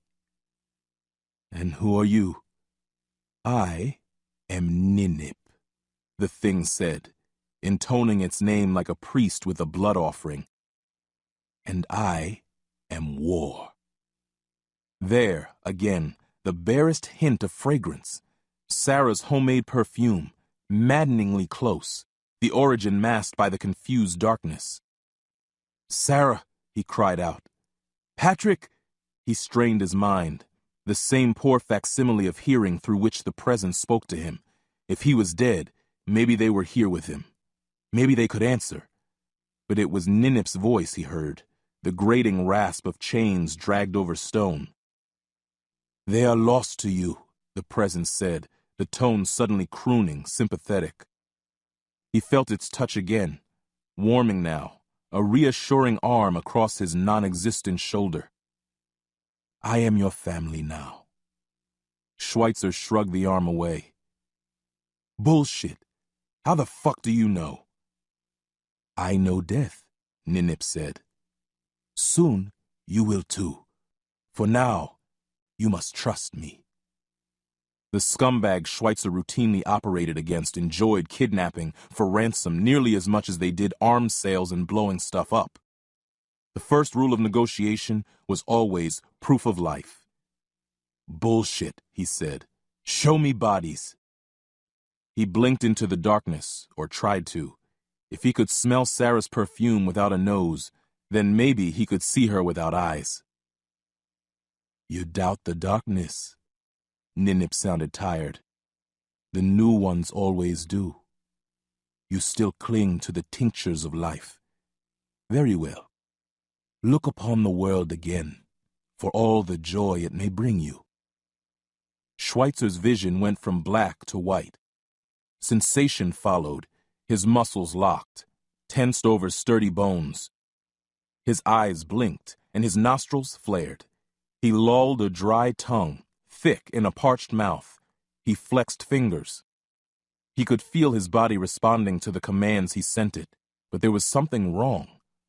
All his senses came to him at a remove, as if he were hearing about the world third hand, a tale told by an expert narrator who, for all his skill, couldn't capture the spirit of the thing. "Look," Ninip commanded. Schweitzer blinked again. The whiteness flickered into static, then slowly began to resolve into color and depth. He was lying on a metal table, surrounded by men with guns leveled at him. He sat up, his torso rising effortlessly, no sensation of his abdominals engaging or his thighs flexing to compensate. The presence stayed with him. The feeling of envelopment, of intrusion, didn't fade in the least. Ninip's being was so close to him that he imagined he could hear the thing breathing. Inside him. Ninip was inside him, in his heart, in his head, in the atoms of his flesh. They shared his body, two souls in a single shape. Am I possessed? His thoughts now gave voice inside his own mind, and Ninip heard and answered. Some call it so, but they are fools. You are bonded. You are wed. You are better. Schweitzer looked around the room. It was a hospital, but secured like no hospital he'd ever seen. The room was windowless, about 20 feet across, and bare save for a wheeled standing desk covered with computer equipment. The door looked to be made of solid steel, with locking bars that would make a bank vault look weak. To either side, tall red tanks stood, lines running to nozzles placed around the room, tiny blue pilot lights burning below them. A broad red button stood beneath a plastic flip-up shield beside the door. Whoever built this place wanted to be able to burn whatever was inside at the touch of a button. Soldiers surrounded the table, carbines leveled at Schweitzer's head. They were kitted out for war, helmets, heavy body armor, grenades. One of them held a flamethrower, blue pilot flame flickering from the tip. At their head stood an older man, wild white hair and whiskers giving him a reasonable likeness to Mark Twain. He wore an immaculate lab coat with a plastic badge clipped to the breast pocket.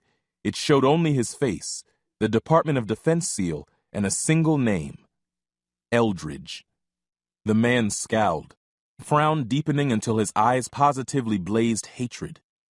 He hunched, fingers hooked into claws. Shadows danced between his legs and beneath his armpits, haloing him in curling black mist. The shadows cavorted around the soldiers' boots, writhed about their weapon muzzles, dripping red at the edges, tinting all in blood. The man said something, a barking sound, the coughing of an angry monkey, his teeth glinting wetly as his lips parted. The recesses of the room bent and wavered, fading in and out of focus, making Schweitzer doubt their stability. The table was a shelf beneath his buttocks and thighs, his feet dangling out over an abyss. He looked down. A threadbare hospital gown flapped off him, tattered and filthy. The air vents hissed, rasping filthy gas into the room. Maybe poison. "This is the seen world, the felt world," Ninip said. "It is not so pretty as you left it." "This isn't the world," Schweitzer said. "You're a fucking liar." And as he said it, so it was. He felt his vision peel at the edges, the veneer lifting ever so slightly, until he could discern the filter, thinner than onion skin, draped over his senses. There were two souls sharing his body, two sets of senses perceiving the world. This horrid landscape of foul smells and threatening visages was Ninip's view. Schweitzer shuddered to think of a life lived on this brutal plane. Every movement a threat, every sound a warning, every touch a blow. He rebelled against the perception, reaching out with his spirit to peel away the layer that filtered his sense of the world. He felt the presence dig in, tendrils chafing against his soul, clutching and pulling, struggling to hold on to its control over their shared perception. It battered his consciousness, closing their shared eyes, clenching their shared hands. "Stop," Ninip said. "A comfortable lie is still a lie. I am showing you the truth. Do not exchange it for the duped sleep of the contented." Schweitzer ignored it, chipped away, pushing back. At long last, he gave an inward shout, and the veneer fell away, the world coming into normal focus again. The man in the white lab coat frowned down at him, but he did not scowl. The soldiers around him came into stark relief, the shadows gone, their uniforms familiar. The hospital gown was clean and blue. The air vents ran smooth and silent in the background, blowing sweet, clean air. "You are a fool," hissed Ninip, "and you will reap a fool's reward." The man in the white coat leaned in close. "Can you hear me?" His voice was gentle. "Yes," Schweitzer responded, realized he was speaking internally to Ninip, that his lips hadn't moved. Schweitzer struggled, sucking in air, forcing it down his windpipe, feeling his lungs inflate, puffing out inside his chest cavity, then forcing them to squeeze the air up and out again, choking the muscles of his throat down around the air as it pushed out of his mouth. "Yes," he said, recoiled at the thick croaking that came out, not even close to a human word. The man's eyebrows arched. "Very impressive.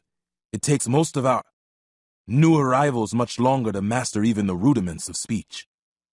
Schweitzer felt sick panic, looked down, yanked up the hospital gown. His stomach was whole, a long trail of sutures running a railroad track pattern from just above his crotch to the base of his sternum. His skin was hairless, the white gray of a fish's underbelly. He flared his nostrils, smelled the stale, antiseptic odor of the room. But the scents weren't guided to him by his breath. He stilled himself, watched his torso.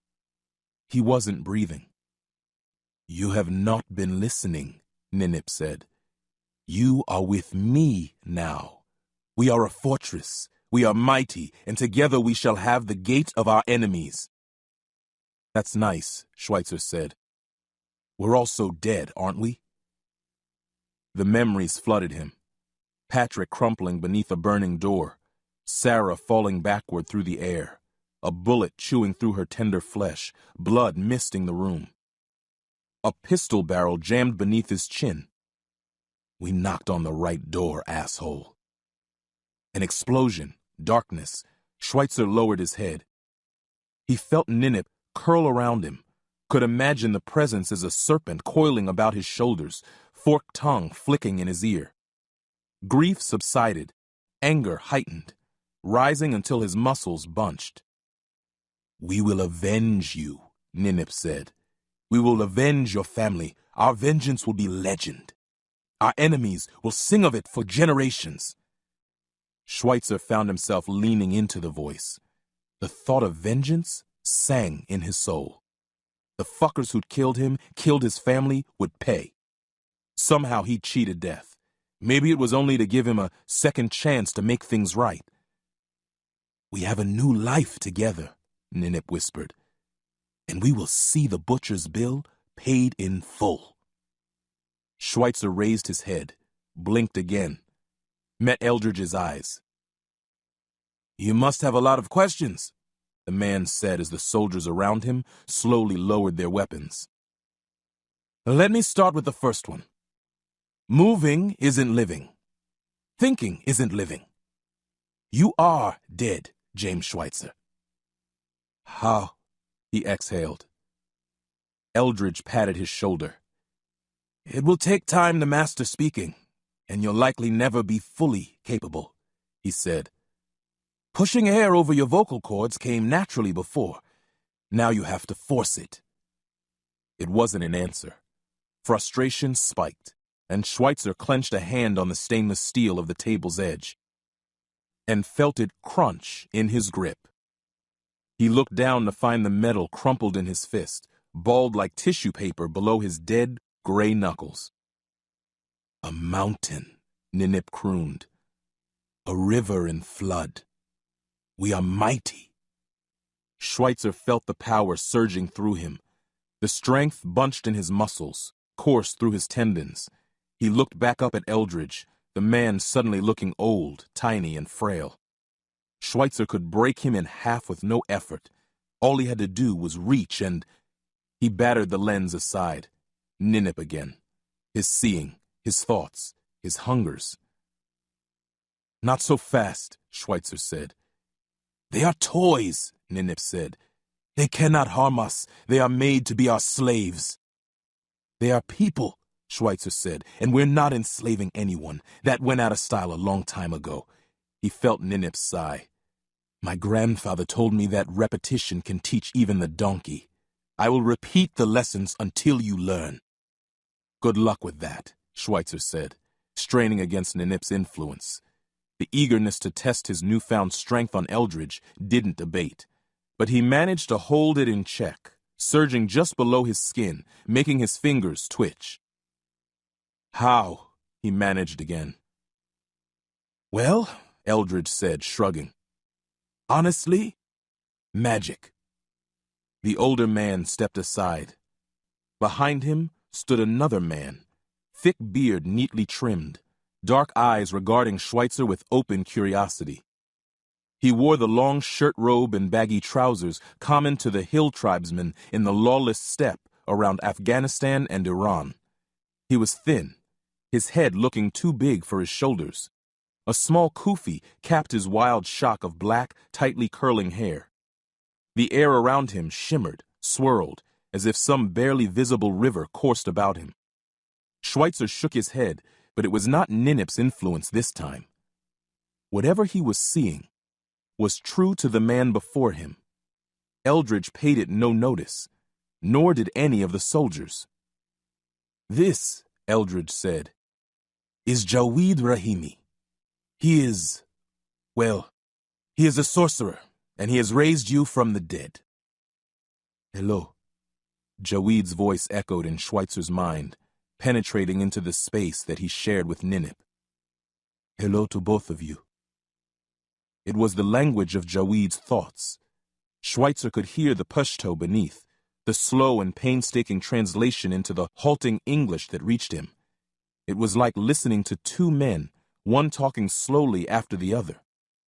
Jaweed did not share the space with Ninip, and Schweitzer merely spoke into it, but Schweitzer could sense the channel that connected them, could see the swirling current about the sorcerer focusing forward toward him. "This one is strong," Ninip said to Jaweed. "You have done well."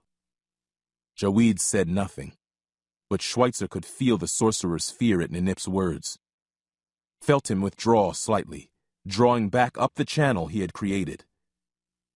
"Sarah and Patrick," Schweitzer said hurriedly. "Where are my wife and son?" "They are meat," Ninip snarled. "And we are steel." "Fuck off! Where the fuck are they?" "You mule and whine like a kitten," Ninip answered. "You cry for milk and your mother. You are with me now. We are a storm." "Jesus, give it a rest.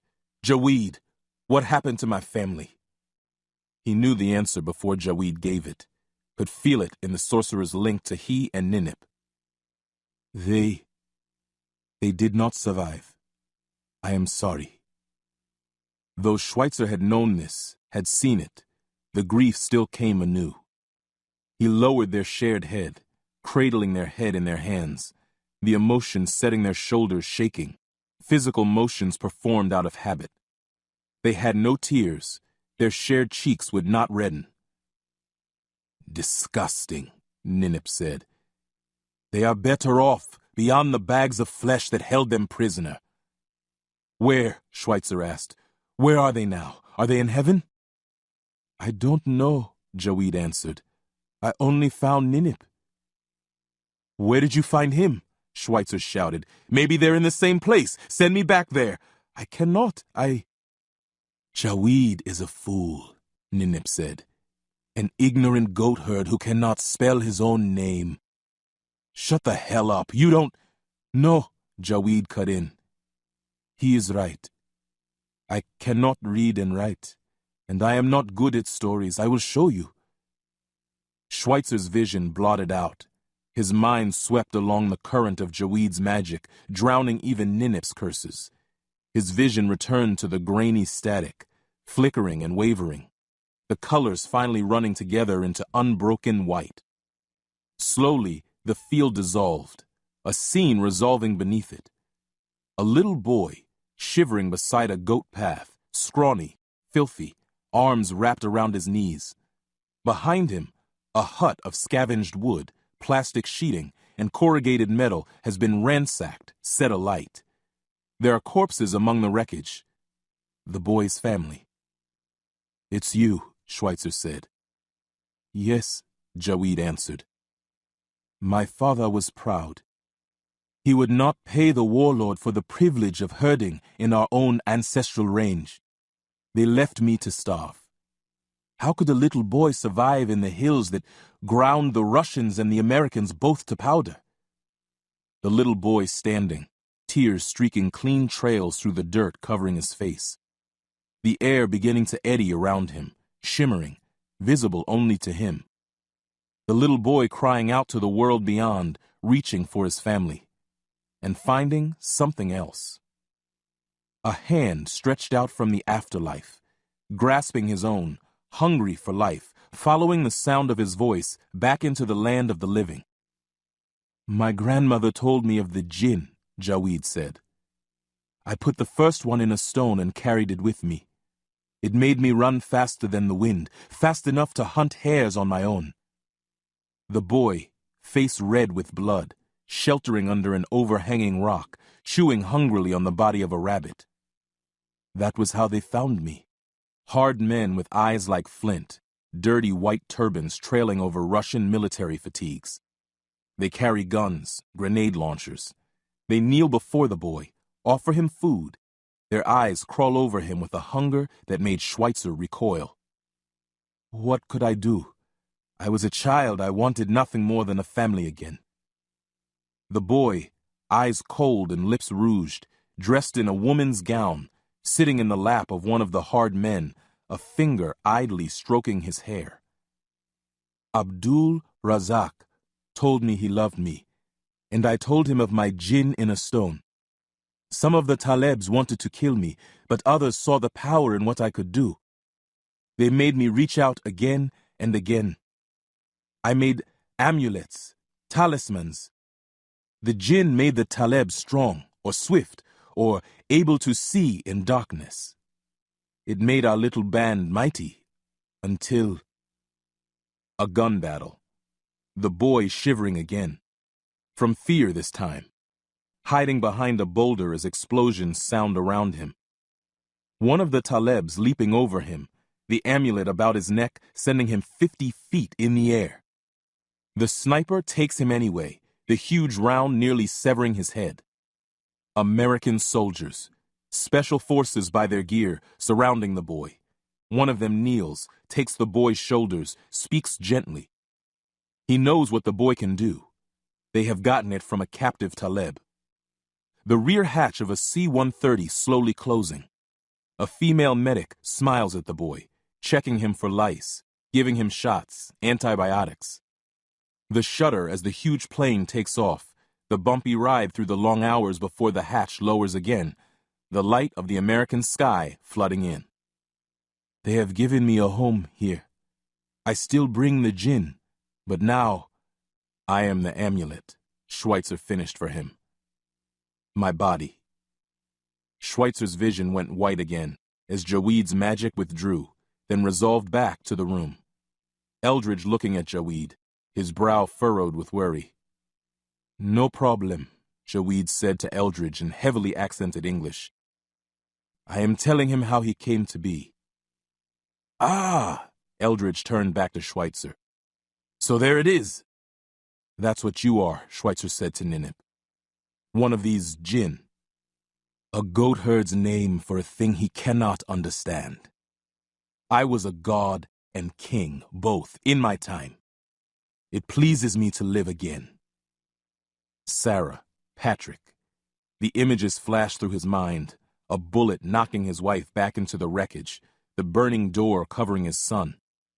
The thought of this unlife without her. He didn't think she'd like this existence. But he was powerless before the impulse, so strong it blotted out even Ninip's presence for a moment. If there was even a chance that he could see her, could talk to her. Schweitzer sucked in air again, working the bellows of their lungs, tensing the muscles around their larynx. Make Sarah live. Eldridge and Jaweed exchanged a worried glance. I cannot do it for everyone, Jaweed said. They were not strong enough. Lies, Ninip said. They were not useful enough. Why? Schweitzer asked. Eldridge nodded to Jaweed, who stepped back. You served your country in life, Jim. We were hoping you'd continue to do so now. What? The Gemini cell has been engaging in some experimental operations based on Mr. Rahimi's rather unique capabilities. You will find you now have some capabilities of your own. Your memories, your skills didn't pass with your life, Jim. You are still a SEAL. This is why the cell doesn't work with taxi drivers or chefs. We make warriors, Jim. Warriors the likes of which this world has never seen. He has the right of it, Ninip said. The world has never seen the likes of us.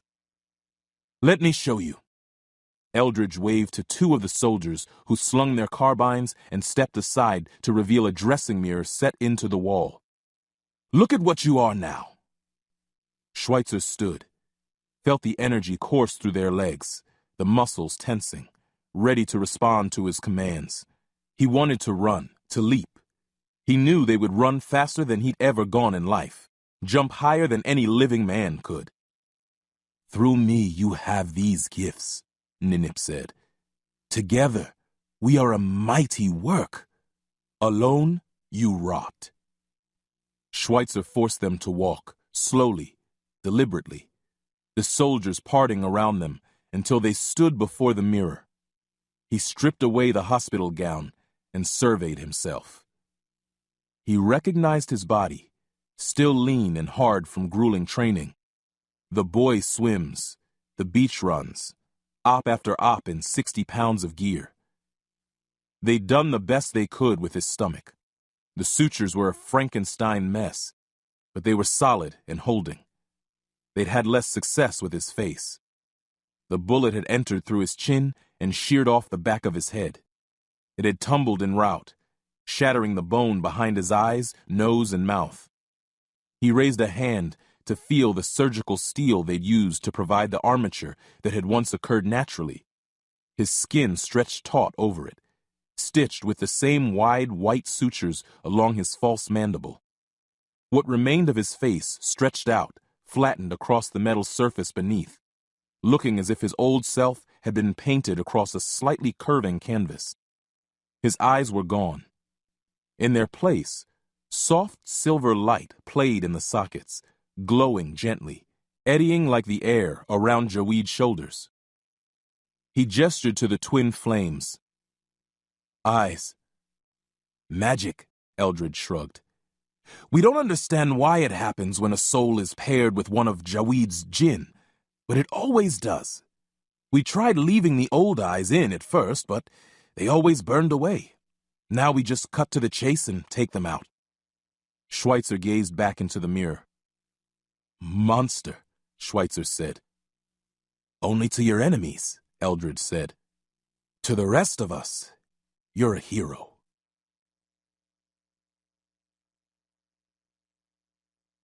Chapter 4. Out with the Bad Air. Stephen Chang looked down at the tiny tube emerging from his chest. A three-sided bandage hid it from view, letting air escape from his reinflated lung, preventing it from drawing any back in with each breath. In his years with the teams, Chang had seen far worse, but never on himself. The sight reminded him that he was dizzy, nauseous. He swallowed, felt faintness swamp him, put out an arm to steady himself against the hospital wall. You're not a SEAL, Master Chief Green had said to him in Coronado. Fucking slant-eyed piece of shit. You can wear that pin, but you didn't fucking earn it. Don't you ever forget that. In addition to being a racist, Green was a mean drunk, and he'd been drummed out of the Navy shortly after. But his words stuck with Chang, and down the years, he'd never been able to shake them. The doc told him that the bullet had broken his ribs, driving them into his lungs. A hidden wound that could have easily killed him had it not been for Schweitzer's quick thinking. Jim Schweitzer, the first smiling face since graduating the SEAL basic course known as BUDS, the first friend he'd had in the teams. The man who never doubted him, even when he doubted himself. The same friend who'd had his head sheared off by a bullet while Chang slept soundly in an air-conditioned hospital room. SEALs were closer than brothers. His had saved his life, then died hours later. You couldn't have done anything. Don't do that to yourself. But saying it over and over in his head didn't make him feel it. If he hadn't gotten himself shot, if he had trained harder, fought harder. You're not a SEAL. Green hated him for his race, but that didn't make him wrong. Chang tried to take a breath to steady himself and winced at the fiery agony in his chest. He doubled over, panic racing up his spine to burn at the base of his skull. He was no stranger to fear. He knew how to put it aside, but that didn't address the root cause. Weakness. He could see Green's disgusted face in his mind's eye. Chang looked up, nodding at one of the nurses, who frowned in concern. I'm fine, he whispered. You're not fine, you're weak, and Jim's dead, and it's your fault. He straightened, composing his features before moving the rest of the way down the hallway to the outpatient room. The sign outside the room read, Centera Princess Anne, Med Surge 3. I can't let you go, the doc had said. I need to keep an eye on you. But one look at Chang's face had convinced him. Chang might be a lousy SEAL, but he was a good friend. He owed Jim this much. He turned the handle and eased the door open, stepping into the immaculate hospital room. It looked more like a hotel, complete with banal art and a fake potted plant in the corner. 4 beds lined the walls, all empty save one. Sarah Schweitzer was awake. She lay on her side, a huge swatch of white gauze taped over her abdomen. The round had struck her hip and ricocheted off the bone, tumbling upward to take a sizable bite out of the meat below her ribs. What it hadn't done was pierce any vital organs. Chang didn't doubt she was in pain, but he also didn't doubt that she'd live. And the pain she felt was nothing compared to what she was about to feel. He braced himself against the wall, watching his t-shirt bunch and rise around the tiny tube, fighting against dizziness again. Lock it up. She's not going to hear it from some jerk-off chaplain. She never believed in God. It needs to come from you. She looked up as he shut the door, struggled to rise, winced at the pain in her side, and lay back down. Steve? Her voice trembled, her pink hair a slash across her eyes. God, she was beautiful. Jim had always talked about what a firecracker she was, a true SEAL's wife. He'd deserved her. It should be him here, not me. The thought flooded him, dampening his smile. She frowned as she saw it. Damn it, you will be strong for her. He grinned until he felt like a store mannequin and made it the rest of the way to the bed, pulling up the metal-framed chair beside it. Hey, Sarah. How are you holding up? I've been kidnapped, she said. This isn't a hospital, this is a fucking jail. Nobody will tell me anything. I have to see Patrick. The P train is fine, Chang said. He just needs to rest is all. So do you. A lie. Patrick was badly burned, with one arm broken in 3 places where a round had passed clean through. That didn't even count the damage the experience had done to his still-forming mind, but it wouldn't help her to hear that. He's in pediatrics. Doc says you can see him tomorrow.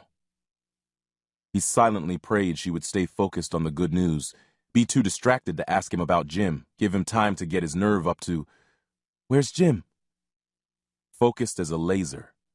She could have been a SEAL herself. His heart sank. Try not to fuck it up too badly. He opened his mouth to answer, closed it. He paused, tried to form words again, but it was no use. Jim was dead and he was alive, and the world would never be right again. The silence at last dragged on long enough for her to have her answer. Oh, Steve, she said. He felt her fingertips brush his knee.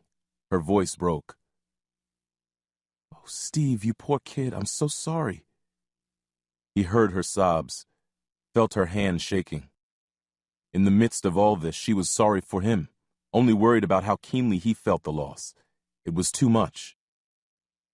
He pitched off the chair, racked with sobs so hard they doubled him over. His knees hit the reflective tiles of the floor, and he fumbled for her hand, grasped it tight, heedless of his fingernails digging into the backs of her knuckles, his wounded lungs singing in agony as the hitching sobs shook his ribs. She reached across, a move that he knew must hurt her equally, wrapped her arm around his head, drew him close. They lay like that, her on the bed and he slumped on the floor, the room filled with their hitching breaths and exhalations, the pouring out of sorrow, the whispered, "I'm sorry," and "I'm so sorry," and "I won't leave you alone." It was Chang who said the last, and when he looked up at her again, he realized how deeply he felt it. This woman and her son were the last he had of Jim, and he couldn't bear the thought of them struggling, with grief or anything else. He knew Sarah was tough as nails. Hell, Chief told him she'd stabbed one of the assailants through the neck with her canvas knife. She didn't need his help, but that didn't lessen the urge to give it. He'd loved Jim, and that meant he loved her too. They cried, and Chang couldn't remember when they finally stopped, exhausted and dried out, no tears left in them. "What happened?" she asked at last. "I don't know," he answered lamely. "They're still trying to piece everything together. I just got discharged from medical an hour ago." "And you came straight here?" Her eyes went wet again. "I wanted you to hear it from me." "Bullshit. You needed someone to lean on. You don't want to be alone either." "Terrorists, criminals, who were they?" Sarah was a SEAL's wife.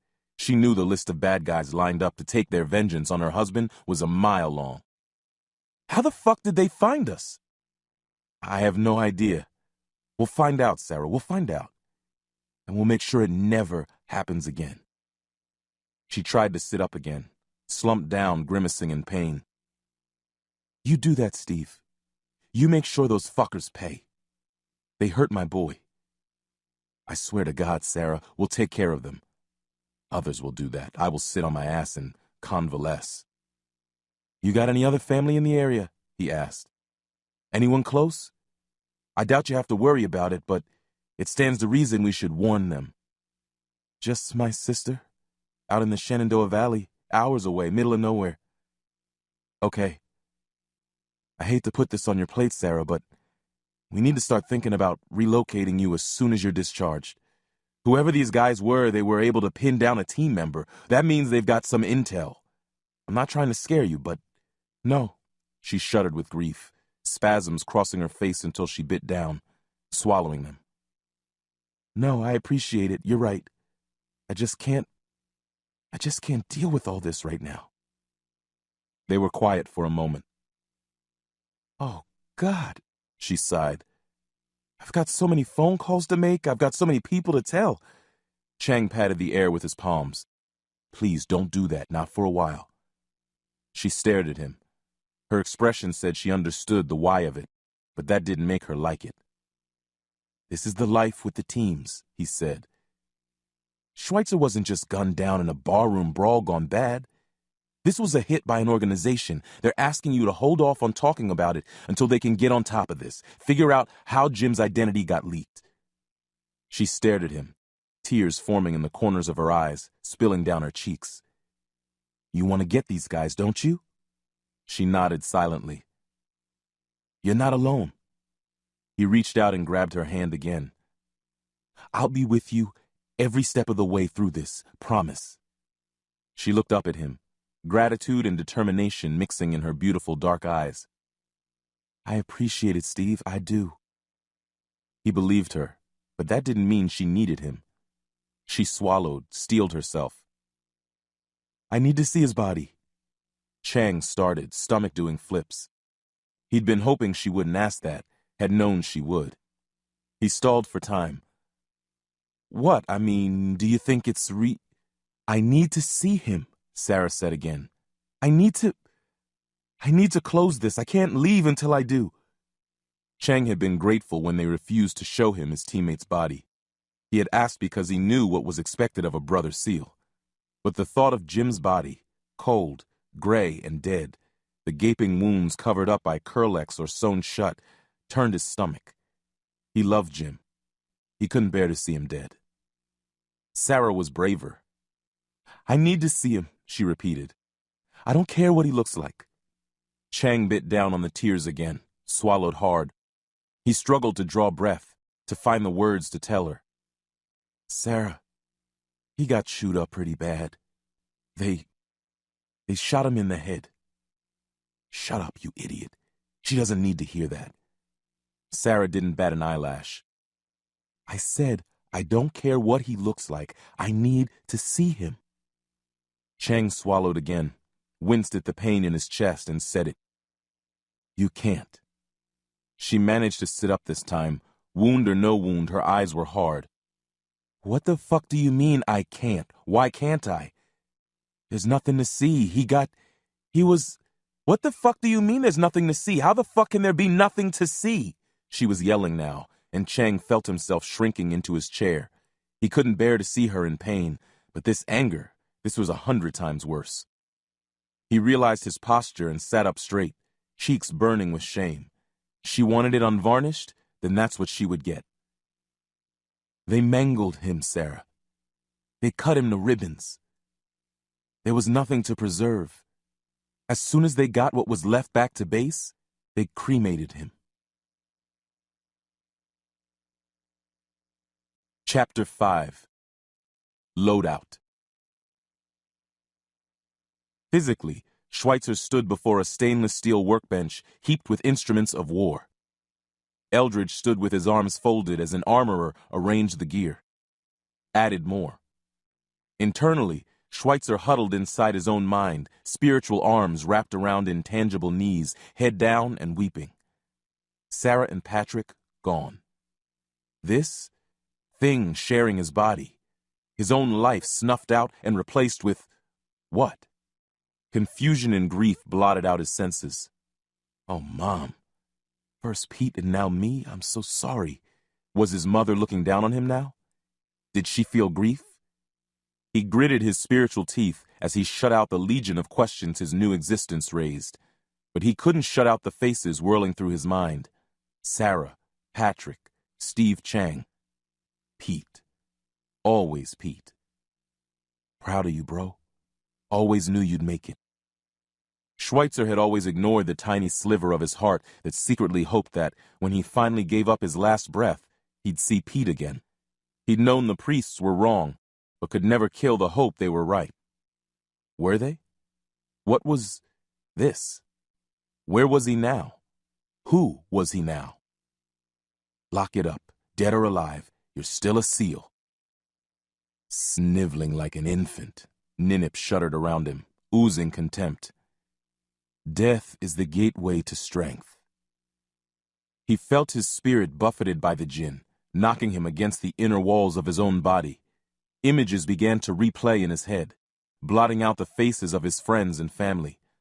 A hostage rescue op in the Colombian jungle, Schweitzer springing from a tree branch like a jaguar, bearing his target to the damp earth, gloved hand clamped over his mouth, knife plunging into the enemy's throat again and again, hot blood washing over him. Turning a corner in an abandoned warehouse in Greece, coming face to face with 3 armed thugs, as surprised as he was. Pistol flying out of its holster almost of his own accord. 3 headshots in as many seconds. 3 bodies crumbling lifeless to the concrete floor. Artistry. Schweitzer had always allowed himself a nod of cold professional satisfaction at a difficult job well done, sustained himself with the knowledge that his family and the families of his brothers in arms slept safe in their beds because of what he did. But this time, the images were accompanied by an exultant thrill, a naked and simple joy, the chest-thumping predator lust of bloody victory. SEAL training had worked overtime to kill that kind of thinking. Quiet professionalism trumped heroic pride in his line of work. It felt wrong. It felt fantastic. What the fuck are you doing? Showing you the truth, Ninip answered. The truth of what you have done, of who we are together. Schweitzer pushed back against Ninip, felt the jinn give ground, swarm back in. He could swat the reaching tendrils of the presence from his mind, but he was a man with only 2 spiritual hands, where Ninip was an octopus. He shook his head, blinked, clung to the conscious world before him. Eldridge stood beside the armorer, looking over the panoply laid out on the workbench. The SEAL teams had always gotten their pick of the latest and greatest war gear the Navy could buy, but this was special. Pretty. Schweitzer could feel Ninip's excitement, the presence reaching out to their hands, tensing the trigger finger. Ninip's tendrils dug deeper in his memories, matching the image of the weapons before them to Schweitzer's knowledge of guns. From shooting skeet with his father as a little boy, all the way to his first qualification with the M16 in boot camp, to the slow building of his deadly skill in the CQB shoot house. The presence shuddered in excitement. Schweitzer observed Ninip soaking up every detail, reaching out to touch the jinn even as it touched him. Schweitzer thought of the bloodlust sensation the jinn had sent coursing through him, choreographed to scenes from his past. Whatever this demon wanted, he wanted the opposite. All good ops started with intel. Knowing your enemy was the first step. New to you, eh? Schweitzer asked. Who the hell are you anyway? Who I am is as useless as who you are, Ninip answered. There is we, and that is all that matters. He felt Ninip pressing to stretch his filter across their joint senses again. Shadows gathering in the corners of the room. Schweitzer fought back against it, boosting his own energy into their shared body, struggling to keep his view of the world. I'm thinking things would go a lot easier if we made an effort to get along. Schweitzer could feel Ninip's anger and frustration. It was not used to being defied. Let's try this again, Schweitzer said. Who are you? I am a god, Ninip answered. Schweitzer's vision went white, then to static again, as it had when Jaweed had shown him his story. It resolved into an image of a muscular man, back to him, standing atop a stone pyramid. His dark skin was festooned with jewels, dangling from his crown, from the collar that stretched to the tips of his shoulders, from the trimming of his leather boots and broad belt. Tight black ringlets of hair hung to his waist, shining with oil. Guards stood to either side of him, nude except for bronze helmets and hide shields. Their bronze-tipped spears pumped into the air, matching the rhythm of the throng of people at the pyramid's base. The crowd was sallow-skinned, with hooked noses, black hair and eyes, matching the guards and the jeweled man standing before them, arms outstretched, soaking up their adulation. I ruled them, the greatest warrior of my age. And now I am joined with the greatest warrior of yours. And we will rule again. Schweitzer's vision returned, crystallizing into Eldridge, arms folded across his chest, regarding him frankly. Jim, are you with me? The speaking was coming more easily now, but it was still difficult to consciously do what had always been unconscious. Talk, Jin. Eldridge's eyebrows drew together. Ninip, what does he say? Egypt, Sumer, old. Eldridge shook his head. You are the first operator we've had who could communicate with us. I'd love to get some interview time. Do you think Ninip would be willing to talk to us? Old fool. We will drink his blood, Ninip said. You bray like a donkey with this animal. Take the weapons. Let us go. Schweitzer felt their shared hands twitch toward the war gear, threw his will against Ninip's, struggling to pull their limbs back into place. Calm the fuck down. We can't just shoot our way out of here. Everyone has guns like these. We are greater than the best of them, Ninip said. The bloodlust surged again. Schweitzer felt a phantom pulse, as if his dead heart raced with excitement. It was heady, addictive. He pushed against it. There are hundreds of them, and they're the good guys. Calm down and let's get our bearings first. Schweitzer felt Ninip pause, relax the fight for their shared hands and arms. We shall see what the cattle offer. No talk, Schweitzer managed. Eldridge shook his head. See what inroads you can make. This is the first communications we've ever had with a Jinn since the program began. I'd love to see what we can do with that. The Jinn do not speak with Jaweed willingly. Other operators? We're not strong enough to grapple with what Jaweed calls Jinn. They became uncommunicative. Schweitzer didn't like the sound of that. The world is changing, Jim. It has been for some time. Jaweed isn't the only person with his abilities. What Jaweed does, this summoning, is particularly rare, nearly singular. But there are most certainly others. Those who can call fire, those who can fly, those who can heal flesh or tear it. The Gemini cell is looking into what these phenomena are. Sometimes they manifest in decent people, folks who are cooperative, who want to work with us. Sometimes these powers manifest in bad people, criminals, terrorists. When that happens, we need to take action. Fight magic with magic, if that makes sense.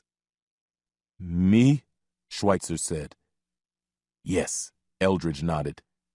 The souls of the dead linger about the body for a time. Paired with a Jinn, they remain. The union creates a magical being powerful enough to go toe-to-toe with the magical beings that threaten us. You are the heart of a new and growing supernatural operations core. Idiot prattling, Ninip said. Shut the fuck up and listen. Even now, dead and reanimated, sharing his own corpse with a malevolent spirit, he could barely believe Eldridge's words. Magic? Schweitzer managed. Eldridge nodded. We call it the Great Reawakening. We don't know what it is yet, but we know this. Magic is coming back into the world. Back? Schweitzer asked. Yes, Eldridge answered. We now believe that there was a time like this before, roughly a millennium ago. We're not sure why or how, but it raises the troubling possibility that this thing is orbital, or ebbing and flowing like a tide, and that means things are going to get a lot worse before they get better.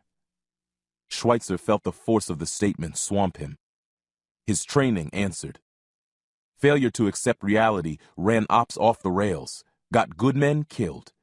The untrained, the average, froze when disaster unfolded around them. SEALs responded to events, not their perception of them.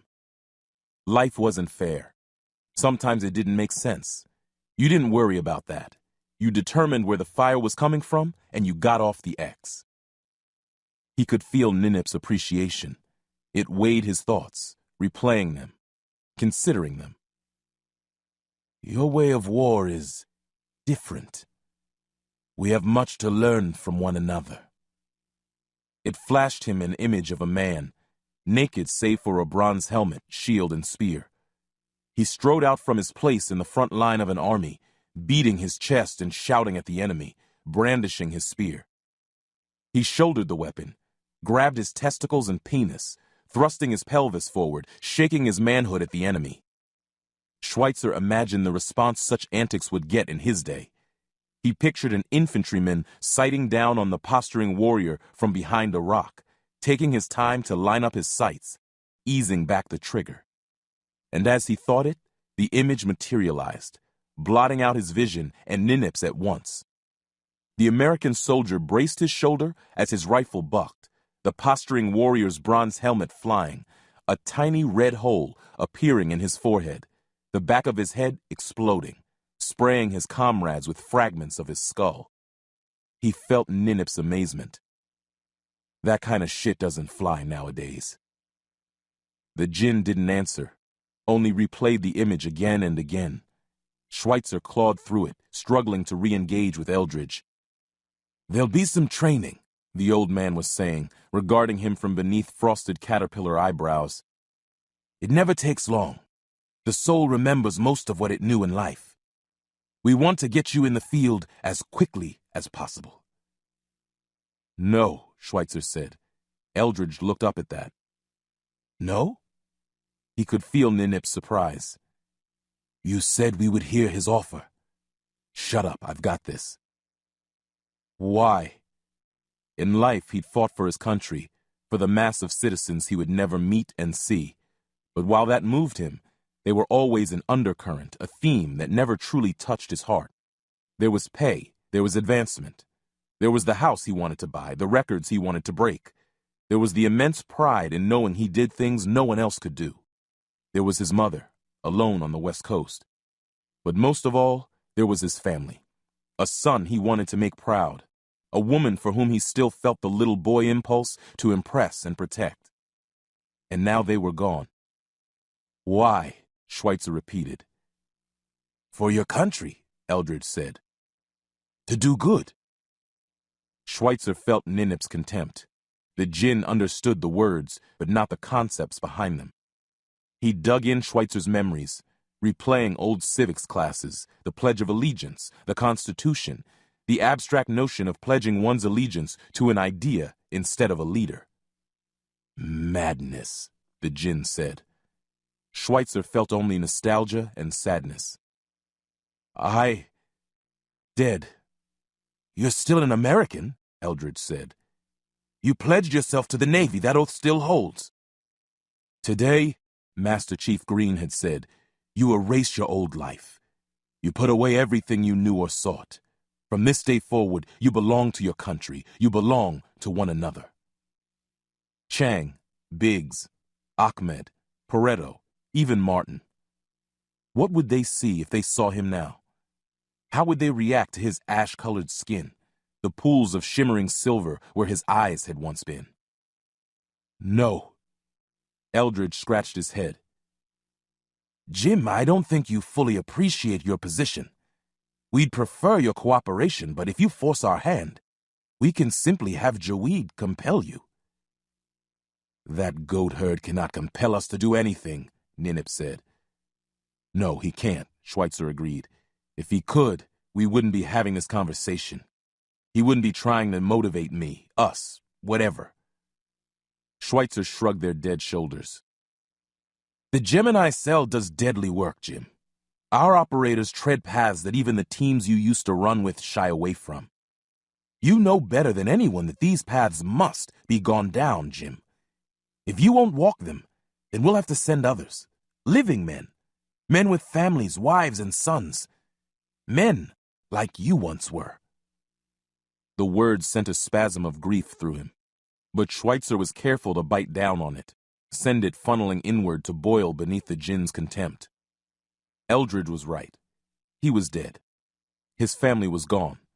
Nothing in the world would change that. The most he could hope to do was what he had always done.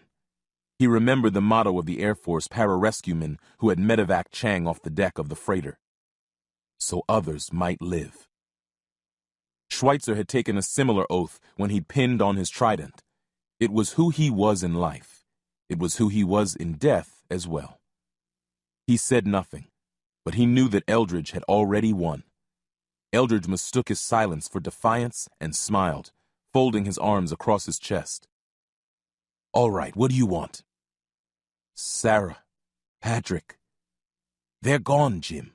Jaweed's abilities don't allow him to. Schweitzer was already shaking their shared head.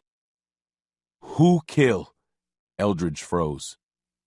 We don't know.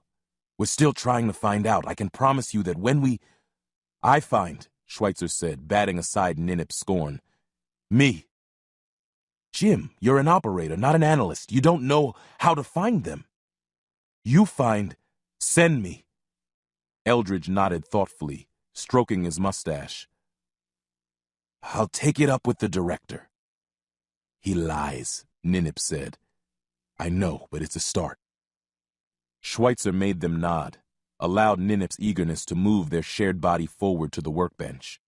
The armorer stepped back, stopping only when Eldridge put a hand on his shoulder. Show our newest operator what we have for him. The armorer forced himself to take a step forward. Schweitzer could feel the fear in him, taste it in his breath, smell it emanating from his pores. He felt himself instinctively leaning toward it, muscles responding to the scent, coiling to spring. The armorer was a big man, wearing the Navy uniform that Schweitzer had known and loved all his career. But Ninip's senses addled his own, and he saw only a weaker being, ripe for the kill.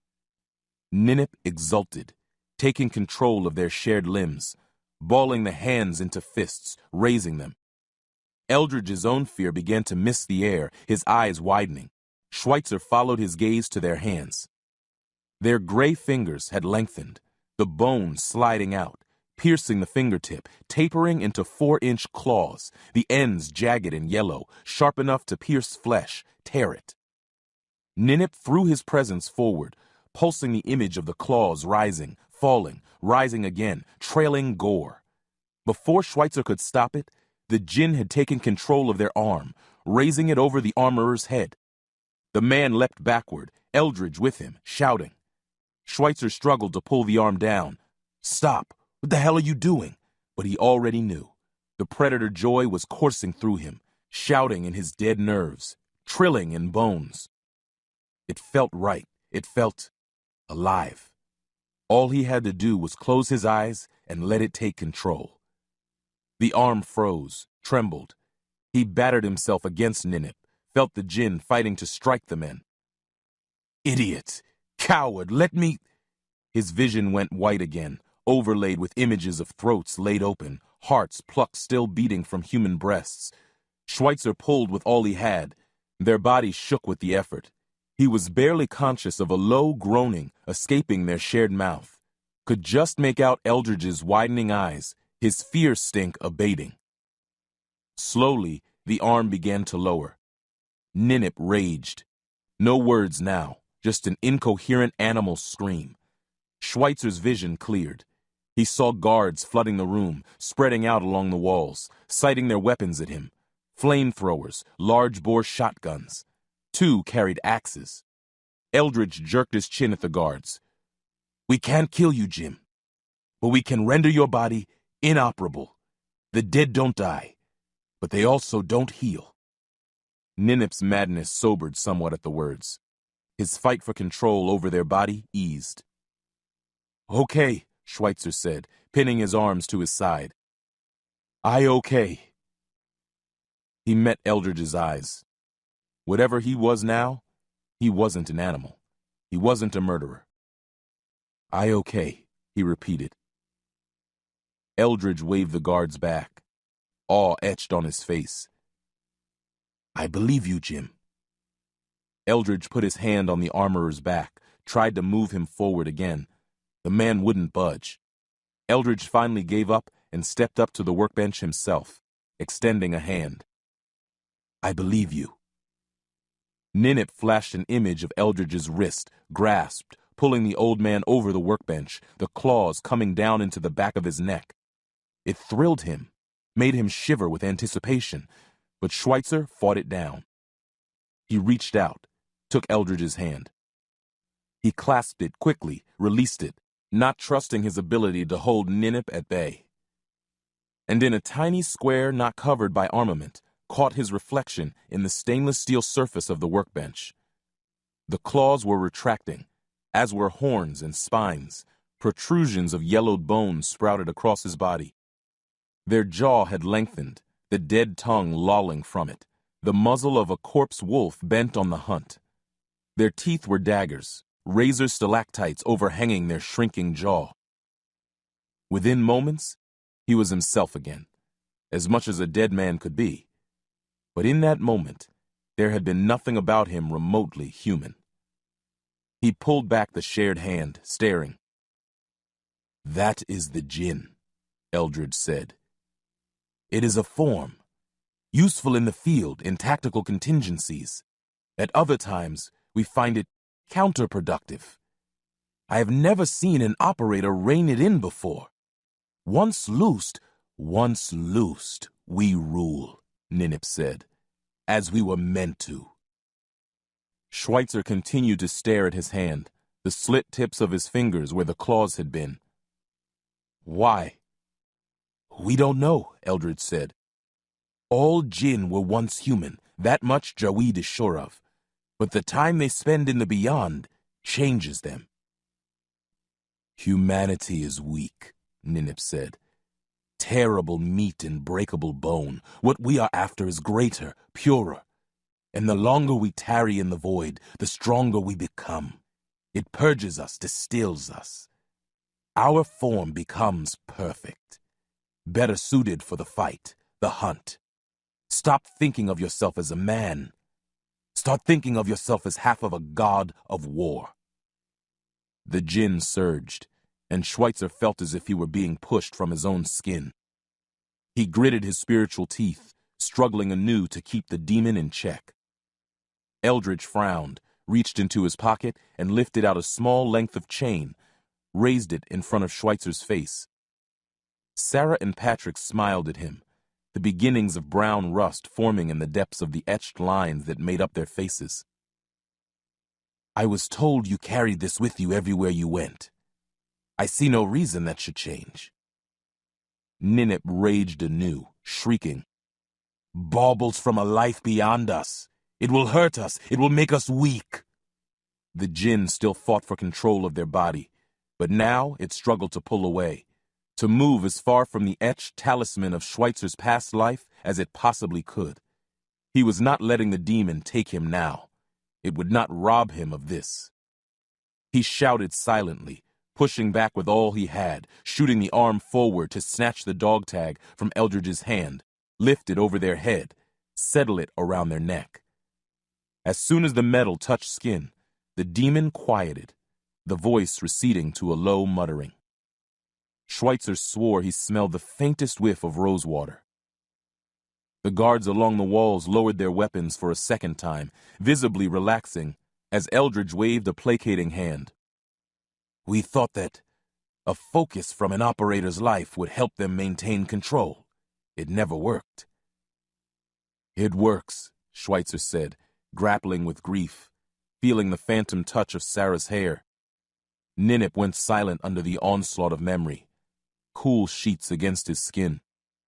Patrick laughing as Schweitzer tossed him in the air, a tattooed arm hooked through his. Paintings, haunting watercolor marshscapes of the land rolling around their home.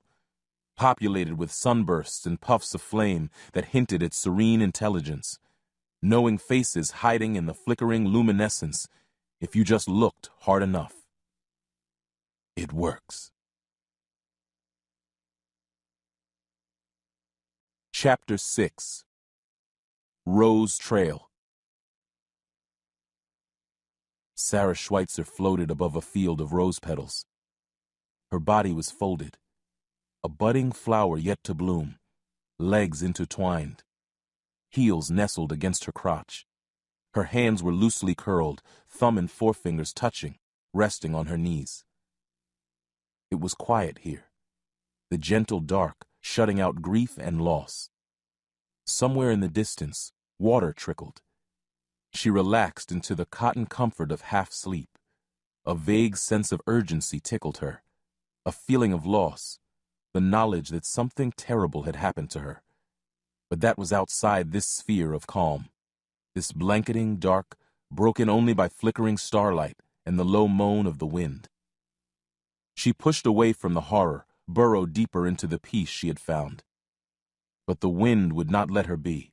It swept across the plain, sweeping the loose petals into the air, spinning them into a broad path, arcing out from where she floated, moving off into darkness. The wind carried the petals sent to her, faint and sweet. It reminded her of something wonderful she had known, a piece of who she was. But it brought the horror with it, carried her a step closer to the knowledge of what lay beyond the protective walls of the dark. She shook her head, her center lost. She tried to push the petals away. She shut her eyes tight. She pinched her nostrils shut against the smell. The wind picked up, behind her now, drilling between her shoulder blades, pushing her a step forward. When she opened her eyes, the path of rose petals was still there. She stood on it, her nose filled with the rose scent, the horror of what had happened drawing nearer. She pulled away, trying to retreat back into the dark, but the wind would not be denied. It howled across the field, pushing her forward again, knocking her a couple of steps farther down the path. "Fine," she said. "Give it a rest." She walked, the path rising higher and higher, the petals giving slightly, a tight weave that kept her steady, springing gently with each step. The darkness, the stars, the wind, the water, the field all vanished, and she walked through a nothing filled only with the path and her body, the only sound the steady pulse of her beating heart. There was no light at the end of the path. The void merely stopped, the nothing becoming a tiny patch of something, a dot in the distance growing larger. The horror swirled around it, convalesced into a knot of pain and memory. She tried to pull away, but the wind was there, waiting to drive her on. It howled urgently, icy against her neck. She stepped forward, the something growing larger still. A child was crying in the distance, calling for his mommy. She knew that child, loved him. The horror coiled around his cries, the memory she struggled not to face. And then she was close, and the something resolved into a man. A lean line of jaw, soft gray eyes, a dimpled chin, strong shoulders. The man grew, blotted out her vision, the child's cries becoming screams. The petal path connected them, a wavering umbilicus, the steep scent of the roses nearly overwhelming her. She knew the smell. She daubed it behind her ears, on her wrists, a daily ritual to welcome the sun. She knew the man. His name was Jim. She loved him. Sarah woke crying, the dream reverberating in her mind, making her bones ache. Jim. She lay back on the pillow, shut her eyes, willed herself back into the dream, to see his face. She hadn't had a chance to say anything to him. Patrick screaming. She bolted upright, leapt out of bed. She couldn't go back there, couldn't hear that sound again. Patrick. She raced down the hallway of their Navy Lodge suite, threw open the door to his room. Patrick lay on the little bed Steve had bought for him, a tiny thing in the likeness of a dark blue car, headlight eyes shining, grill of a mouth grinning welcome. His body was covered in gauze bandages, the burn gel beneath staining them yellow. He'd managed not to upset them in his sleep, and that was good. His arm was lashed along his side, looking tiny despite the huge cast enclosing it, cartoon animals cavorting across its pink and orange surface. Sarah restrained the urge to kneel beside him, to hear his breathing, to smell his hair. She couldn't risk disturbing his sleep, not when it was so rare these days. She stared at him a moment longer. Her little boy who must not grow up without a father, who must learn too soon what horrors the world had in store for him. She bit back tears at the thought, sadness over Patrick's losses, the scars he would bear into adulthood, rage against the nameless, faceless enemy that had done this to them, against the government for asking her to be silent, for denying her the voice she needed to grieve. A gentle knock on the door, almost a brushing of fingers, scarcely heard. Sarah went rigid, adrenaline dumping into her system. She winced as her tightening abdominals aggravated the gunshot wound, healing cleanly but slowly. "Don't be an idiot," she said to herself. "Do you think that if someone were coming to hurt you, they'd bother to knock?" She shook her head, biting back tears again, absorbing the realization that she would always be like this, jumping at shadows, looking for the enemy hidden behind every corner, like Jim. Oh, God. Sweetheart, how did you do it? She shook herself, took a deep breath, and went to the door. Looking through the peephole, fighting back the premonition that she would see men on the other side, prepping assault weapons while they tightened the straps on their body armor. Instead, it was Steve Chang, looking winded and sad, a brown paper shopping bag dangling from one hand. She tried to square the image of this man, lost and bewildered, with the grinning warrior who'd spent half his weekends drinking beer with Jim on the apartment stoop, or walking alongside the Chickahominy, Patrick squealing from his shoulders. Seeing his strength fade in the wake of this tragedy terrified her, galvanized her to be strong. He wasn't an enemy, and it was good to not be alone. That was something. She opened the door, relief flooding her, swept him into a hug. "You idiot, you scared the shit out of me. Why didn't you ring the bell?" "Little guy's sleeping, right? Didn't want to wake him." Of course he didn't. Steve might have been hurt badly by Jim's death, but it didn't change who he was at his core, summed up by the tattoo along his rib cage, alongside his blood type and serial numbers, block letters reading, "So others might live." "How's he doing?" Steve asked, setting the bag on the counter, the contents making a clinking sound. Sarah shrugged. "I don't know, Steve. How can I know? He's breathing, he eats, he poops. He knows who I am. I'm grateful for that much." Steve frowned. "He's screaming? Crying? Nightmares?" She shook her head. "That's what scares me. He's not catatonic. He talks, he asks for things. Food, the potty, but he doesn't ask questions. He doesn't ask what happened. He doesn't ask about his bandages. He hasn't asked where his father is."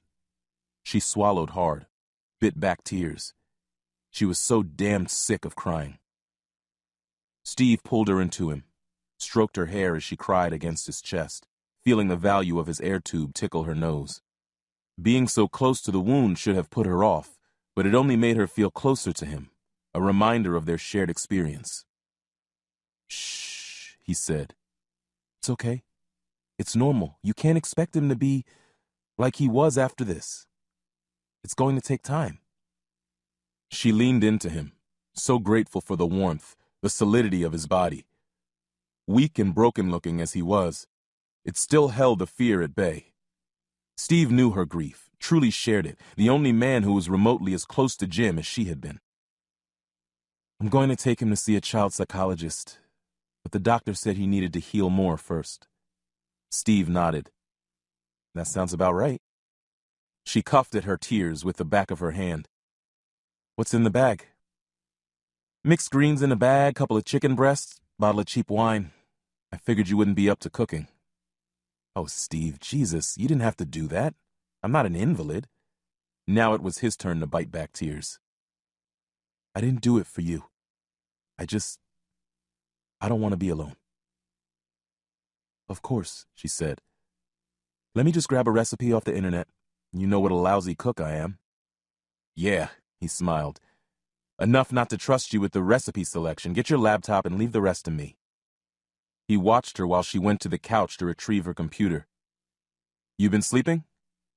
Too much, she said. All I want to do is sleep. I know that's the first sign of depression, so I'm fighting it.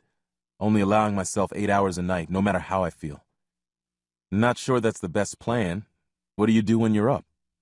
Stare at blank canvas? Stare at Patrick? A lot of staring. Besides, it's the dreams, she shuddered.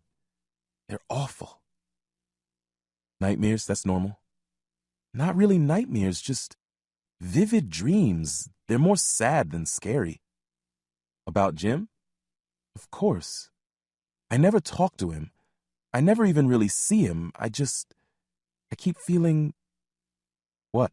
Steve asked, folding his arms across his chest, taking care to keep them clear of his wound. I dream of roads, Steve. I dream of paths that always lead to him. I know it's crazy, but I can't shake the feeling that he's alive. Chapter 7. Op Tempo. The armor was almost as light as clothing. Schweitzer could feel the thin layer of liquid beneath the fabric, weight shifting gently to redistribute itself with his movements. Sheer thickening fluid, Eldridge said. Stronger than any Kevlar or ceramic you've ever worn. Light and completely maneuverable when you're not under fire, but the moment it gets hit, it goes solid. The harder you hit it, the harder it gets. This is not armor, Ninip said. Yes, it is, Schweitzer replied. They were experimenting with this stuff before all this went down. It's the best stuff there is. He could feel Ninip's contempt. The djinn flashed him a mental image of a man, soaking wet, pierced by arrows. Schweitzer flashed back an image of a raging torrent, sweeping those arrows aside. Ninip dismissed the image. We do not need it. We cannot be killed. Eldridge went on. We hope that without trauma you can last forever. We've never had an operator with us long enough to... Rot, Schweitzer asked. Eldridge looked embarrassed. We're reasonably certain that the magic prevents it, but we're equally sure that your body no longer heals. It can be damaged beyond repair. It can be shredded or burned. You can be destroyed. Schweitzer felt Ninip's disdain. Never. Then, Schweitzer asked, we don't know. Jaweed has never recalled the same djinn twice, so it stands to reason that you go on somewhere else. Was he talking about heaven? Religion had always come to Schweitzer through preaching and reading, rendering God into some textual abstract. He knew what God was supposed to look like, what heaven was supposed to be like, if his Sunday school readings were to be believed, but the resonance was never there.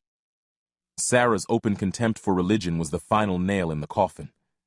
Ninip crept forward as Schweitzer thought about it, leaning in to probe at the memories of the pictures in the young Schweitzer's Vacation Bible School primer.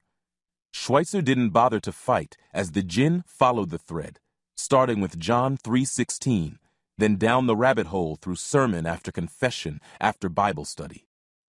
He drew back, aghast. This is the faith of your people? One of them, but the biggest. You worship a wounded weakling nailed to a piece of wood and bleeding out his life. He is no warrior. That's kind of the point. How can you be so mighty, have such incredible weapons, then sway in a cult that reveres peace above all things, ruled by a broken dead man? Schweitzer shrugged internally. We've never gotten a whole lot of points for consistency. You worship a djinn like me. It's not the same thing. Is it not? He was slain. On the third day, he rose again. How is that different? Schweitzer paused. The truth was that he didn't know anymore. He'd always taken all these things for granted. Magic wasn't real. Dead was dead. There was no heaven. He was wrong about the first two. Maybe he was wrong about the third. He was about to ask Ninip where Jaweed summoned him from when Eldridge spoke. Now, your targets are on the other side of that wall. Eldridge gestured to a seamless barrier of cinder block, some 20 feet high, extending the full width of the room. Cameras were set into the corners of the ceiling, tiny black insects hiding in pockets of gloom. Get over there, assess, and discriminate. Only take down the red targets. Beat 30 seconds. An LED readout on a display at the far end of the room was just visible over the top of the wall. The face lit up with huge red block numbers indicating the countdown. Schweitzer hefted the carbine slung across his chest, nestling the stock into the sweet spot of his shoulder, finger indexed along the upper receiver. The carbine had been modified to accept .50 caliber rounds. The huge bullets required an extended magazine, not just long, but wide, a plastic drum extending from the weapon. Schweitzer hefted it.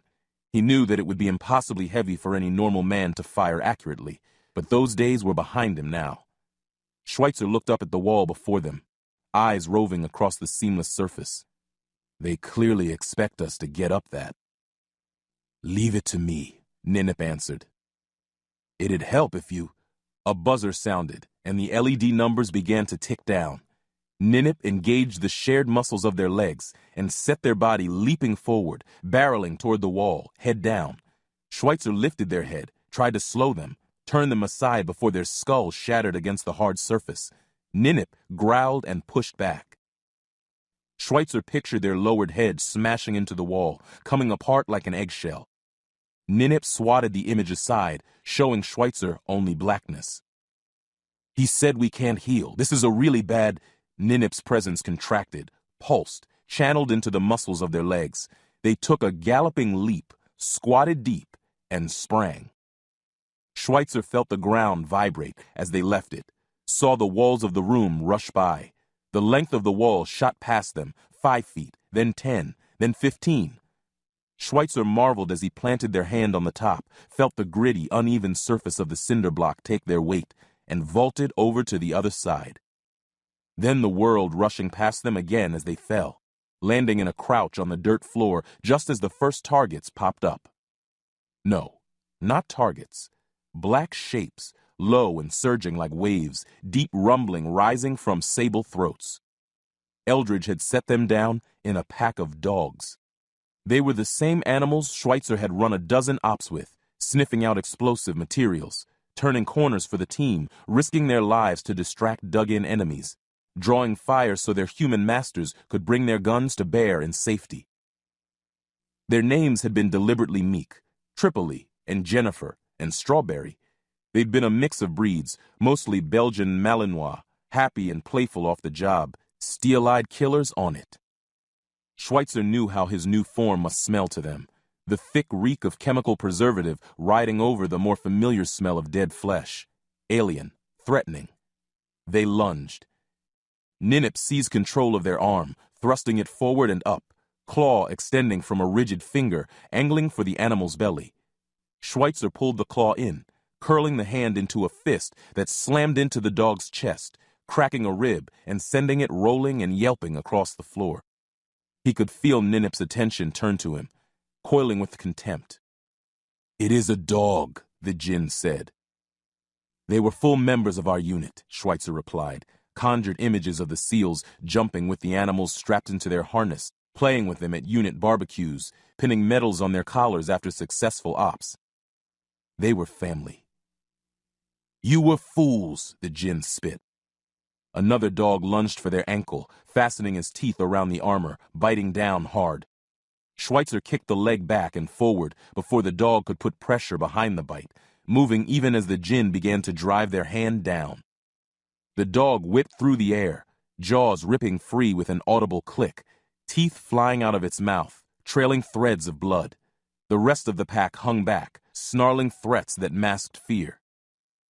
Kill them, Jaweed's voice rang in his mind.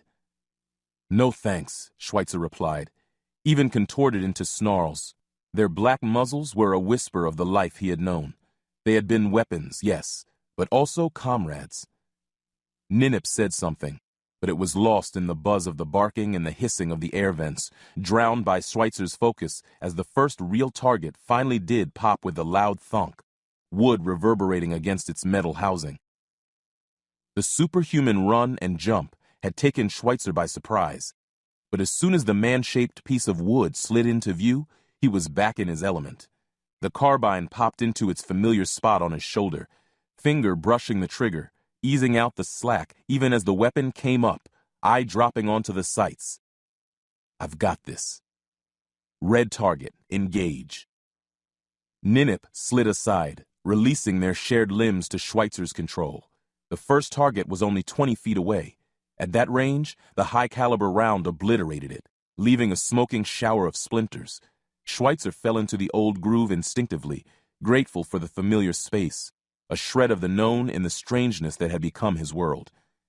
Ninip shared that space, marveling at the precision of his movements, the firm ease with which he let the trigger slide forward until he felt the slight click of the reset, keeping just the right amount of tension to hold it there. His eyes narrowed, his shooter's vision alert for threats, moving, never settling. Contact right, red, turn, sight, fire.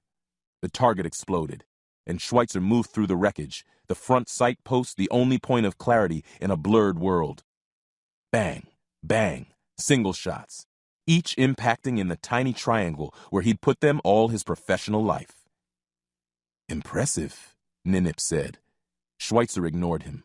This killing space had always been his refuge, the immediacy of combat shutting out all distractions, giving Schweitzer the only true peace he'd ever known, his mind surrendering to the reptilian repetition of move, sight, shoot.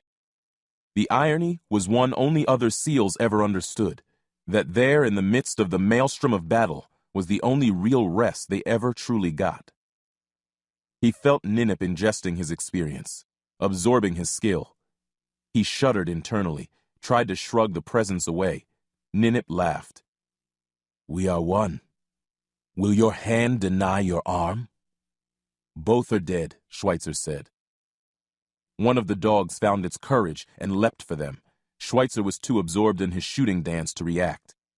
Ninip seized the moment to lunge, moving them with lightning speed, throwing the carbine down to hang by its sling, reaching out to snatch the leaping animal out of the air. Schweitzer strained against the djinn, but Ninip already had the momentum, bringing the dog down across their knee so quickly and with such force that the animal nearly broke in half. The rest of the pack scattered at the sound of the dog's final yelp, and Schweitzer shouted inwardly, "You fucking bastard!" The outpouring was unforgivable in his line of work. SEALs succeeded precisely because of their ability to maintain professionalism no matter what horrors unfolded around them. Schweitzer's concentration broke just as his wide shooter's vision caught a target springing up, so close he could feel the air stirring over his elbow. Too close to take a shot. His mind switched the action, immediately moving to drive the carbine butt into the head-shaped top of the board. But Ninip blotted out his senses, the djinn's filter sliding across his eyes. The hangar-sized room suddenly slid close, the cameras gleaming, targeting lasers, painting Schweitzer's forehead. Even the wooden target had changed, painted now with a mad grin, a malevolent clown smile showing razor teeth. Schweitzer's nose filled with the copper smell of blood, making his mouth water. Anger swamped him, an animal need to escape the suddenly tiny room, slaughter anything that stood between him and the exit.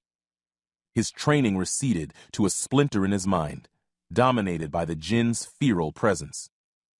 It was the antithesis of how he'd always fought. No professionalism, no cold precision, only red, raw rage. Was the target red? He couldn't concentrate enough to tell. He felt their shared throat flex, jaw unhinging, dropping until it touched the bottom of their sternum. Their tongue whipped out, lashed around the target's neck, yanking the wood toward them. He gave in to the passion of the fight, and their head whipped forward, snake's jaw snapping closed. He felt their teeth, dagger huge now, punch through the rough wooden outline, simulating a man's shoulders, upper chest. Ninip thrilled within him, drowning in animal joy, jerked their neck, tearing the top of the target off, ragged shreds of wood following like entrails. The terrified yipping of the dogs sounded all around them. Schweitzer felt himself slipping away, a grain of sand drowning in a sea of the jinn, howling in predatory exultation. The room was close as a womb, the chewed wood in their mouth gobbets of flesh, the splinters blood spray. Ninip spit out the mouthful and howled just as two more targets sprang up, almost slapping them in the face, painted grins alive now, mocking him. Schweitzer felt the scythe claws extend, arms sweeping up to form a brief X before their face. Then the muscles in their arms engaged, sweeping them down again, shearing the targets in half along the waistline. Ninip was all. The jinn turned, eyes sweeping the dogs, cowering now against the edges of the room, as if by pressing themselves hard enough against the walls they could pass through them.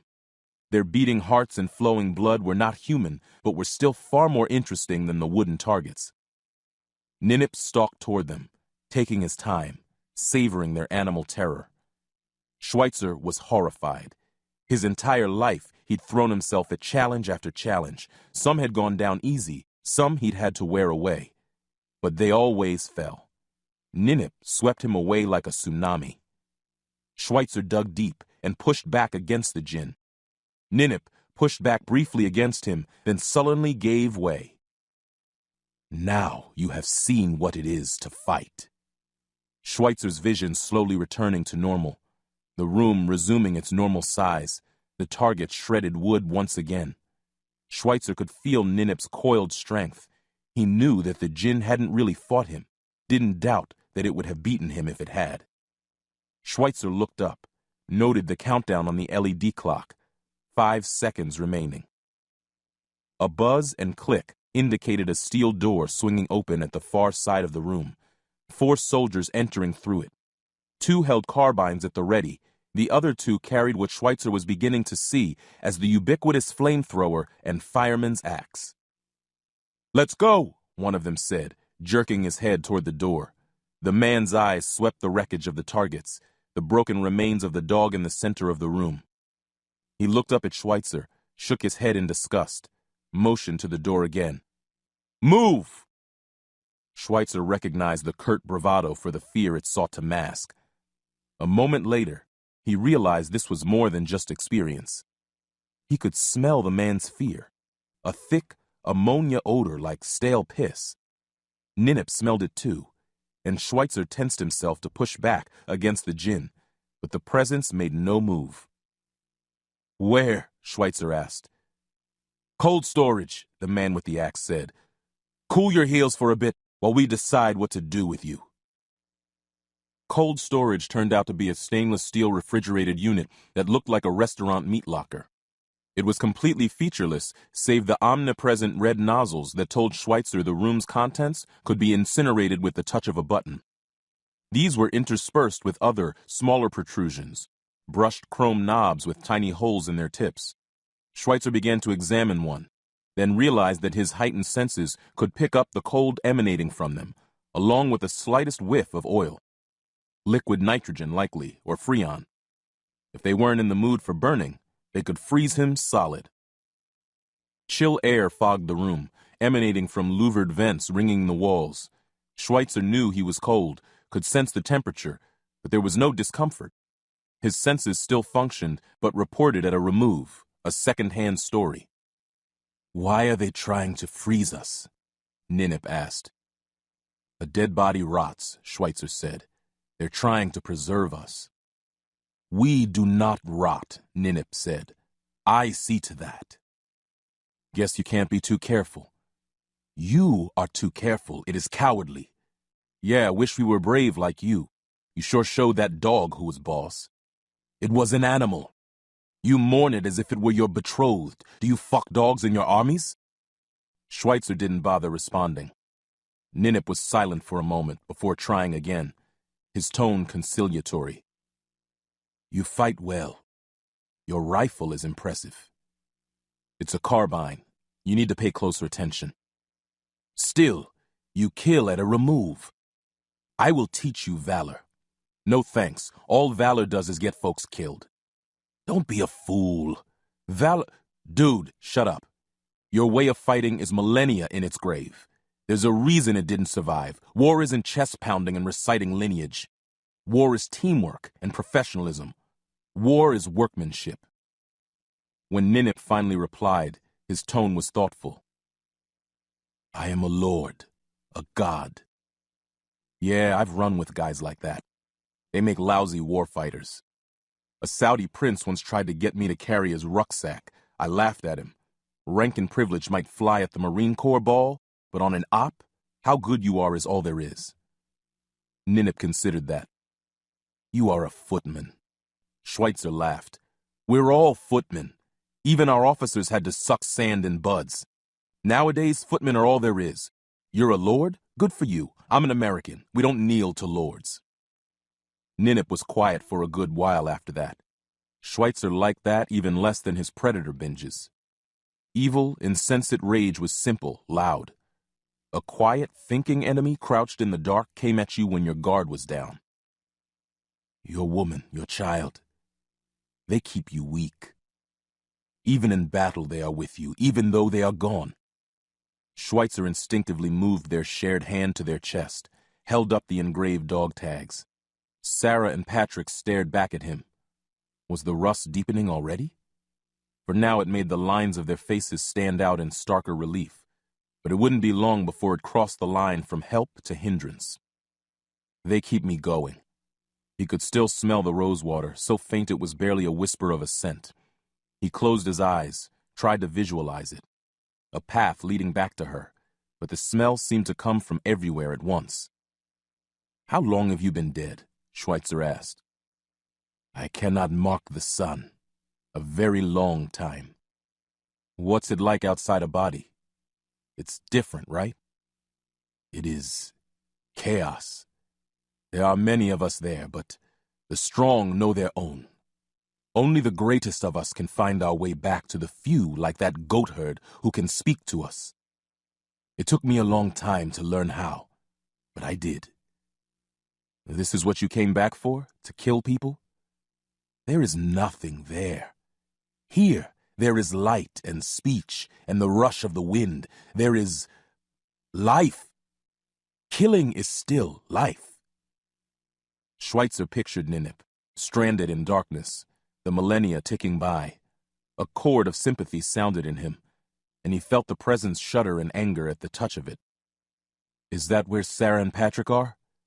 Ninip shrugged. I suppose. I know of no other place.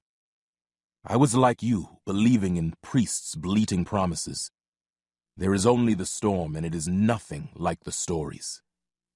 We call that purgatory. I know what you call it, Ninip said, conjuring up the image of Schweitzer's first Bible, dog-eared, child scrawl in the margins. Schweitzer tensed in revulsion at the stolen memory.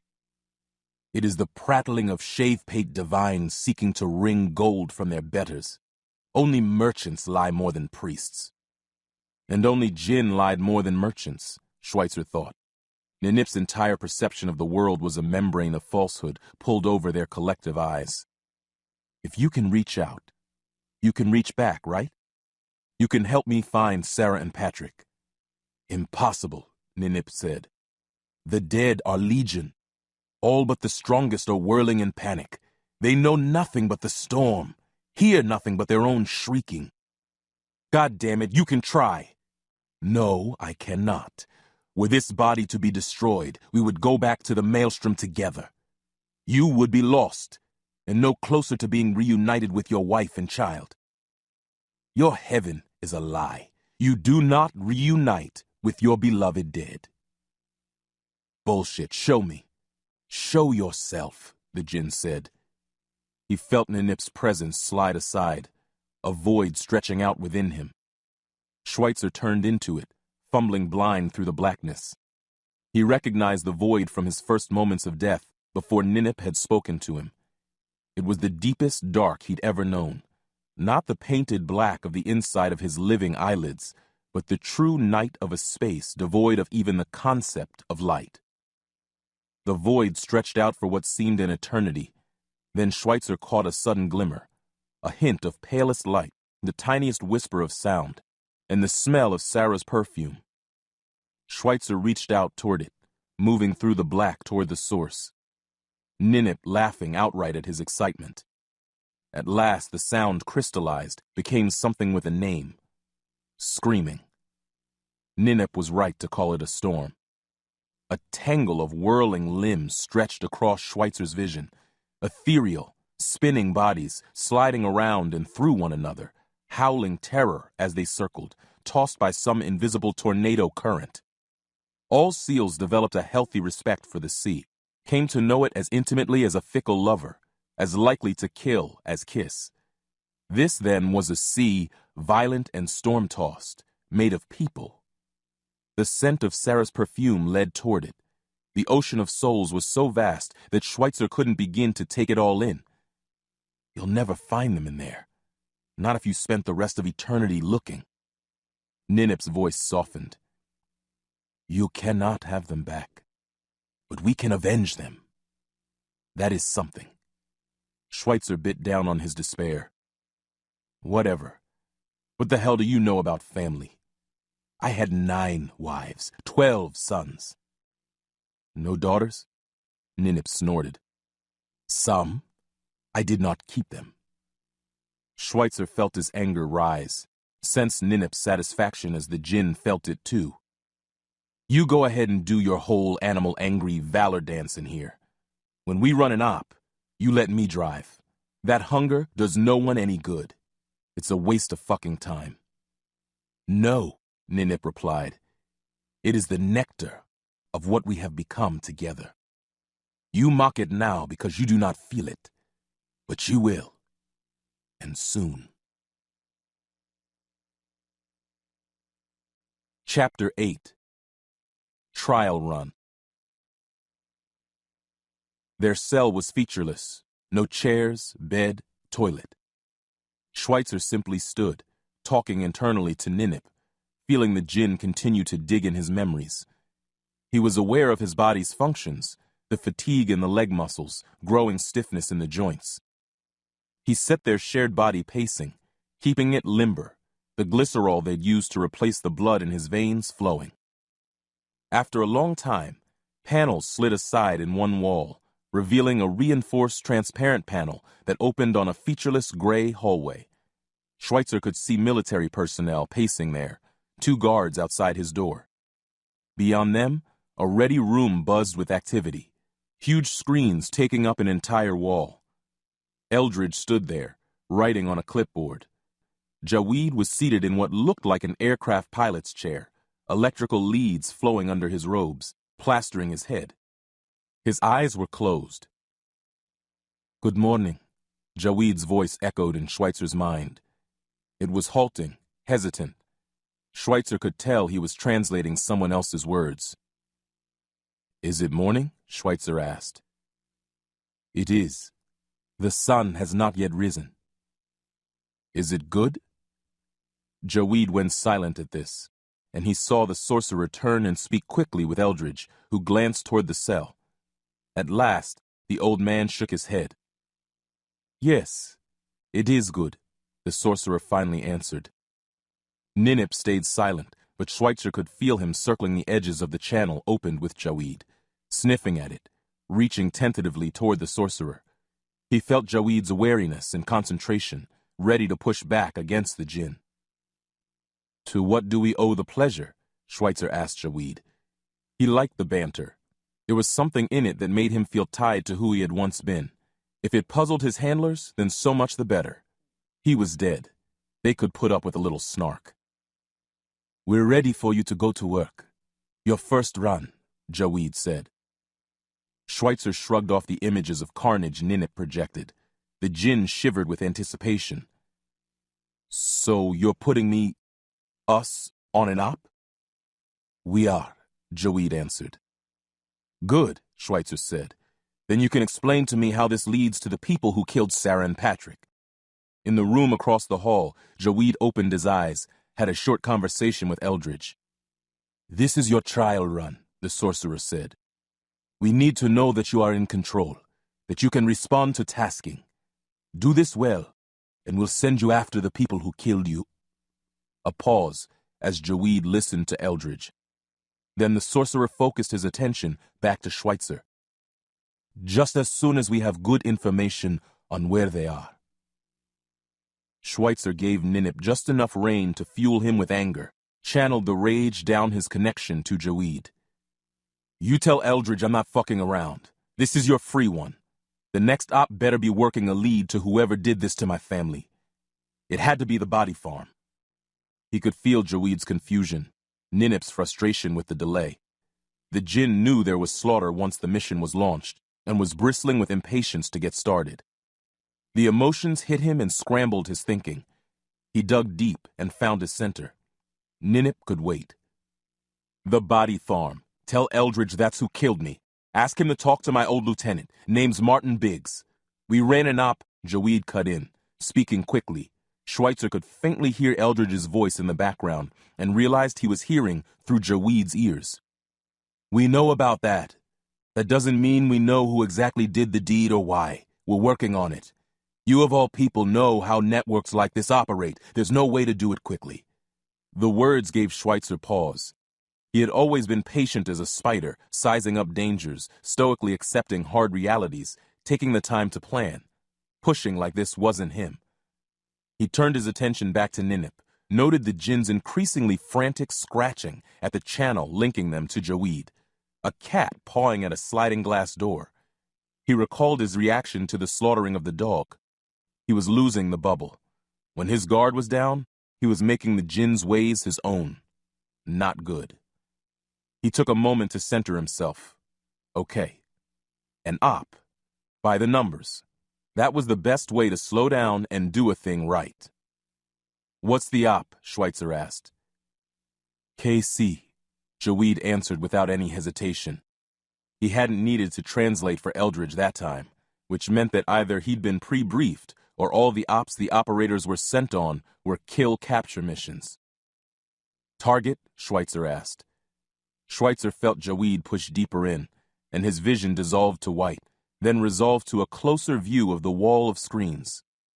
Seeing through Jaweed's eyes, he still felt himself, could still see his own surroundings in his peripheral vision, as if Jaweed had turned his perspective into a set of binoculars Schweitzer could peer into. The center screen was a pastiche of photographs, all showing a bald man with a wide jaw and deep-set, kind eyes. He had the look of a man who spent a lot of time frowning, but in concern rather than anger.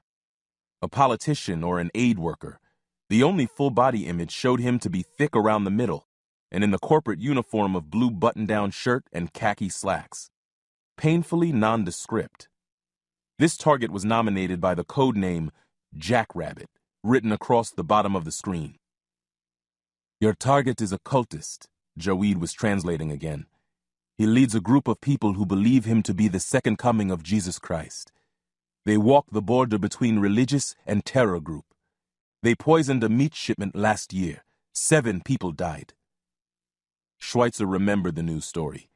He flashed the memories toward Ninip, but the Jinn batted them away, entirely focused on Jaweed. They are currently planning an attack on a subway system, Jaweed added.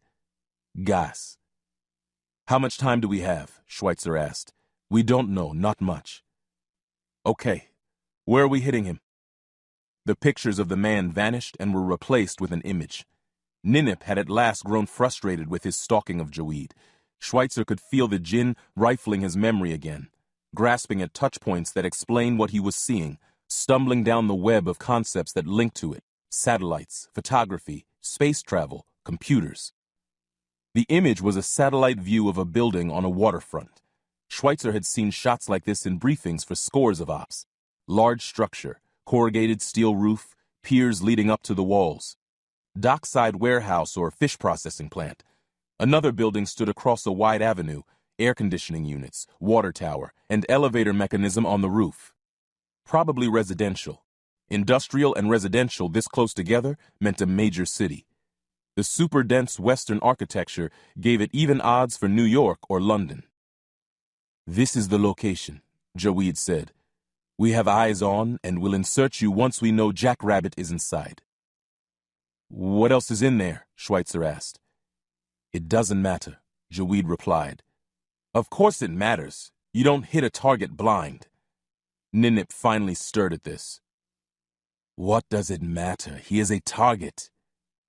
Schweitzer felt the seductive thrill of the bloodlust, struggled with it before forcing himself to say, "No way. I've never run an op with this lousy a targeting package. This isn't sufficient detail to go on. I need a lot more. What assets do we have? What's around that building? What's the layout?" Schweitzer could see Jaweed speaking to someone out of view, then arguing with Eldridge. At last, he came back. "He is a criminal. He has killed many people. You still have a map. There is no need to worry about your surroundings. Just remain in the building." "He's alone," Schweitzer asked. "He will have his supporters, other criminals." "How many? What are they packing? Where are they located? This is bullshit." Jaweed sighed, then spoke slowly and deliberately, careful to deliver the message verbatim from Eldridge.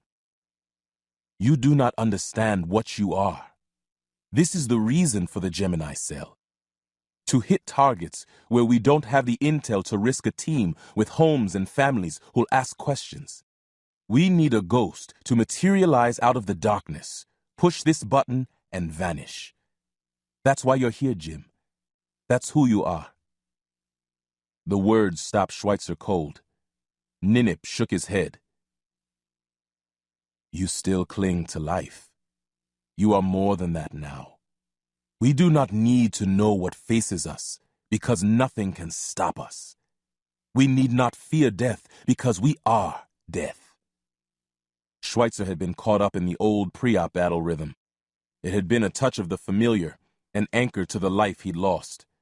Jaweed's and Ninip's words rekindled grief in him, and he gave himself a moment to acknowledge it before squashing it. "Lock it up. Dead or alive, you're still a SEAL." Still, it was stupid to go in unprepared. He couldn't resist another question. "What about squirters?" "If anyone runs, we will see to them. We'll have eyes on from the air, with limited cover." "No team?" Schweitzer asked. "You are the team." Ninip exulted. The primitive love of combat, the glory-seeking, was as infectious as the jinn's bloodlust. Schweitzer fought it down. He might be a possessed corpse, but an op was an op, and cold professionalism was what was needed. "Let me review the map." "You can review it in the air," Eldridge answered through Jaweed. "We've got a short window. We're going now." The helo, the weapon, the weight of tactical gear, all were notions of the life he had known. Reminders that Schweitzer's new world wasn't total strangeness. He trotted out along the flight line, his first steps in the outside world since his reawakening, rebirth, animation. The moon was bright in the sky, blotting out the spray of stars, shining like crushed glass farther out. A warm breeze rocked thin pines, carrying the scent of box elder. He was definitely still in the mid-Atlantic, and probably still in Virginia. Another handle on his old life. Another reminder that he was still James Schweitzer. He could feel Ninip's contempt for the idea. "In the beginning, I was the same. That man is dead. The sooner you accept that, the sooner you can start being what you are." "No way. They brought me back because I'm supposed to be a god of war, right?" Ninip grinned at the expression. "Well, that comes from my memories, my training. Those things are part of me. You want Jim Schweitzer the SEAL? You get Jim Schweitzer the man, the whole package." Ninip was silent at that, and Schweitzer turned his attention to the helicopter. Two men sat in the cabin, feet dangling out over the side. They held the now ubiquitous flamethrower and fire axe. Insurance for his makers should he decide he wanted to stray outside mission parameters. Ninip snarled, the expression reaching their shared face, contorting the stretched surface into a twisted horror. The men slid inside the helo, weapons at the ready. Ninip's killer's litany began to flash through Schweitzer's mind, and he fought it down yet again. Save it for the op. The men scooted out of the way, crowding as far as they could against the far cabin wall as Schweitzer leapt in easily, ignoring the rat tail and carabiner one of the men offered him. He slid to the cabin edge, dangled his legs over the side. The rotors spun up, and the helo began to rise. One of the men called out to him. "Sir, I need you to come inside. You're not clipped in, and we can't risk you Schweitzer raised one shared hand, and the man's voice died. Schweitzer turned his attention to the ground, beginning to broaden in his vision as the helo rose. He could feel the shared thighs and abdominals tightening with inhuman strength, keeping them perfectly balanced as the helo banked. They could have stood tiptoe on the edge of the cabin floor and not fallen out. Ninip's power was amazing. The ground blurred beneath them as the helo leveled off and picked up speed. Death hadn't taken Schweitzer's internal compass, and he judged them heading east before the woods gave way to coastline, and the helo beat out over the ocean before turning north. New York, then. Schweitzer could feel Ninip watching through their shared eyes, awestruck. It was one thing to read Schweitzer's memories secondhand. It was another thing to experience it. "We are flying." Schweitzer shrugged. "We've been at it for over a century now. Not all it's cracked up to be, honestly. You should see our delivery vehicles." He smiled as Ninip retrieved the memory of the submersible, parsing the weight of the water pressing on his wetsuit, the dull throb of the motors as the vehicle propelled his team along the ocean floor, fish scattering out at their approach. Ninip's awe was palpable, his presence pulsing with it.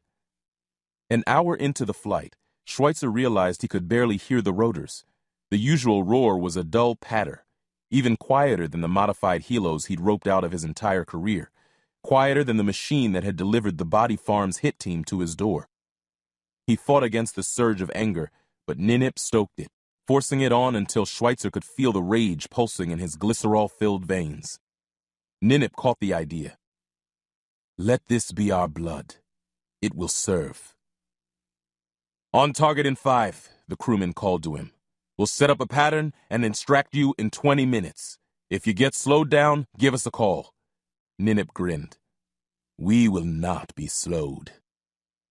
Schweitzer watched the ground rise as the helo banked again, slowed, descended, the picture from the satellite image slowly matching up to the reality unfolding beneath him. Schweitzer felt the old familiar thrill, the anticipation before the drop, the sudden calm and focus. "Throw ropes," one of the men behind him shouted. Schweitzer could hear him muscling the thick hawser into position. Schweitzer stood there, shared body up, toes out over the edge, put out a hand to stop him. He heard the man freeze, the dull thud of rope dropping to the deck. Ninip didn't bother to speak, his lust a silent rising in all of Schweitzer's senses. The building's roof looked impossibly small, a postage stamp in a field of gray. "Sir," the man began. Schweitzer jumped.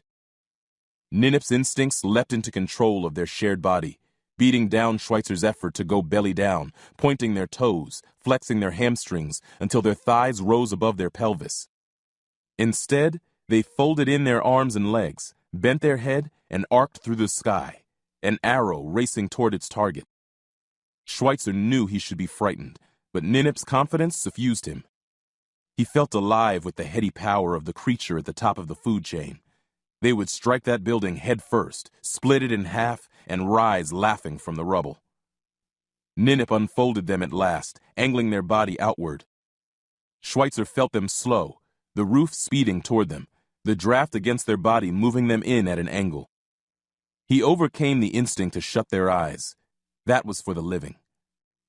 Their core muscles engaged again, their feet cutting through the racing air, slicing through the pressure as if it were nothing, getting their souls underneath them just as the roof arrived to embrace them. They hit. Schweitzer felt the muscles in their legs tense, taking his weight, sending tremors up through their shared skeleton.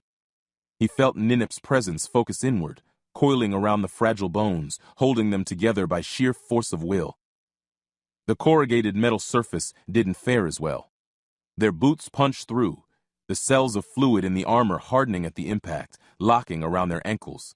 The concrete beneath receded, sending a spiderweb of cracks spreading out until they disappeared beneath the whole surface of the steel above.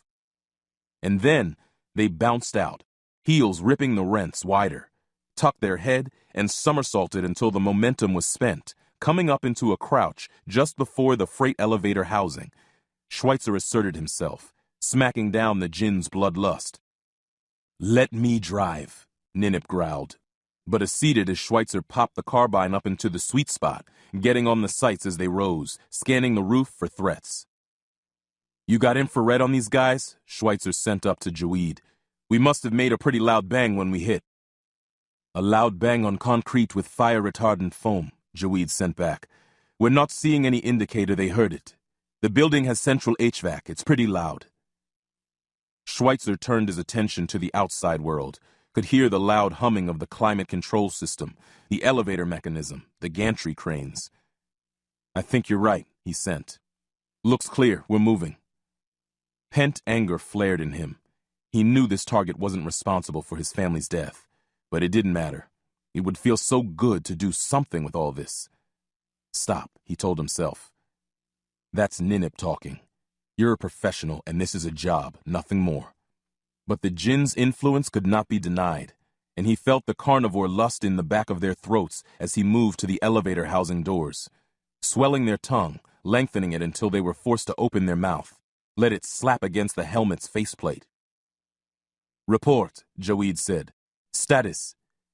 Ninip sent a feral growl back up the link, and Schweitzer felt the sorcerer's fear traveling back down. "On deck and in position," Schweitzer managed, "entering the elevator shaft." Jaweed tried to link Schweitzer to his vision, give him a look at the map, but Schweitzer was pulled along by Ninip's eagerness and rejected the image. "That shaft leads to the—" Jaweed began. "Shut up, goat herd," Ninip growled.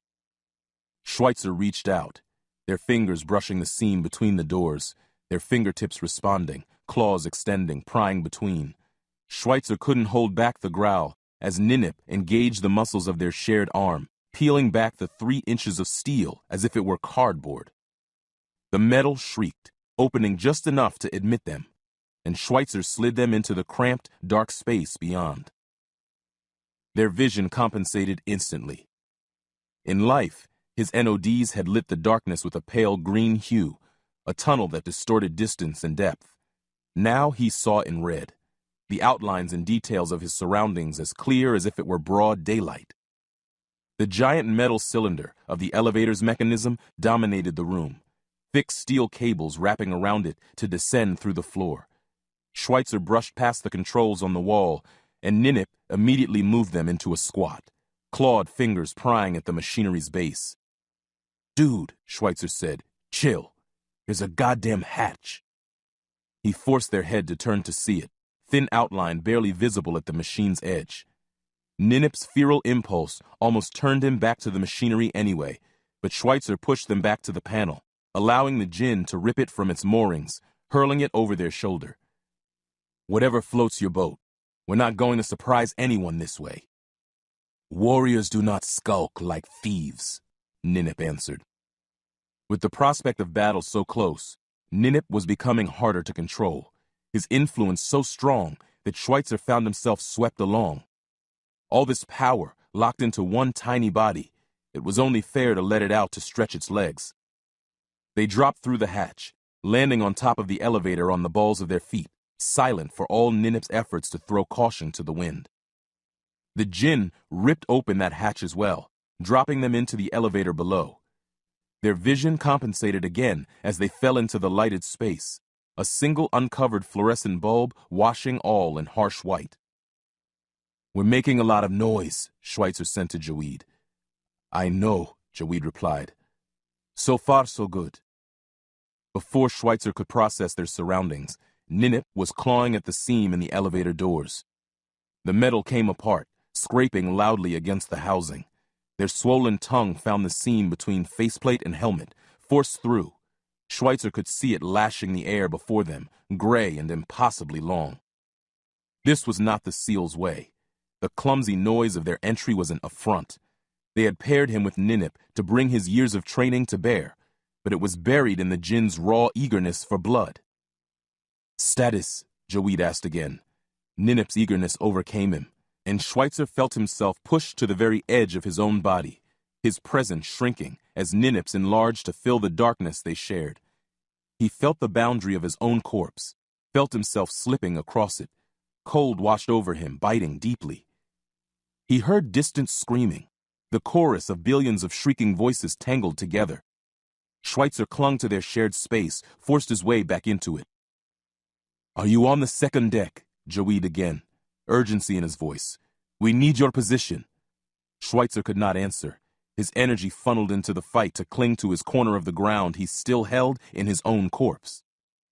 He felt Ninip give grudgingly, a fraction of their shared space opening to him. He slid gratefully into it as the Jinn ripped the elevator doors from their moorings and leapt into the hallway beyond. Schweitzer managed to get the carbine coming up, head down on the sights. They were already moving, the painted cinder-block surface of the walls sweeping by them, spaced by green metal doors at regular intervals. "Status," Joweed said. "Where are you?" The sorcerer again forced the floor plan of the building down the link between them, but Ninip batted it aside again, picking up speed. "On the second deck, passageway outside the elevator. Moving to junction on north side," Schweitzer sent to Joweed. Shouts. Silhouettes at the end of the hallway, moving toward them. "Contact," Schweitzer sent up to Joweed. "Multiple—" Ninip hauled on the trigger and the carbine barked. One of the silhouettes spun, dropped. Schweitzer had no idea where the round had impacted. SEALs took pride in knowing precisely where each round was placed, making them as effective with a .22 as they were with a monster-caliber weapon like the one they were holding now. But Ninip would not be denied. The Jinn drew on the fragments of gun lore he had learned and hauled on the trigger again, sending a large-caliber round digging into the floor a foot before the target. The silhouettes vanished, the shouts louder. Ninip threw back their head and answered them, their shared throat constricting to let out a howl that channeled all of the Jinn's predator joy. Schweitzer knew that howl didn't sound human, knew it would cause the hairs of whoever heard it to stand on end. "Your boy's out of control," Schweitzer passed up to Joweed, felt Ninip's scorn as the Jinn leapt forward. Return fire now, the whining of rounds streaking off the walls. Amateurs then. One lucky bullet clipped their side, the liquid armor hardening at the blow, sending the round skimming off. Even the glancing hit would have put a normal man on the deck, but their magically augmented core locked up, keeping their bodies stable, moving them forward as if they'd never been hit. A door flew open off their elbow. Schweitzer had been so focused on maintaining some purchase on his body that he hadn't noticed his shooter's vision taking over, his eyes beginning to rove instinctively in search of targets. The widened range caught the door, the face of the man beyond, contorted by rage, swinging a long-handled engineer's wrench. Ninip took the reins, reaching out one clawed hand, raking their enemy's stomach open. The man's face went white as his guts came out, filling Schweitzer with a queer sense of déjà vu. Not long ago, he'd worn the same expression, staring at his own life falling away from him. Ninip lashed the lengthened tongue out, curling it around the man's neck, yanking him in.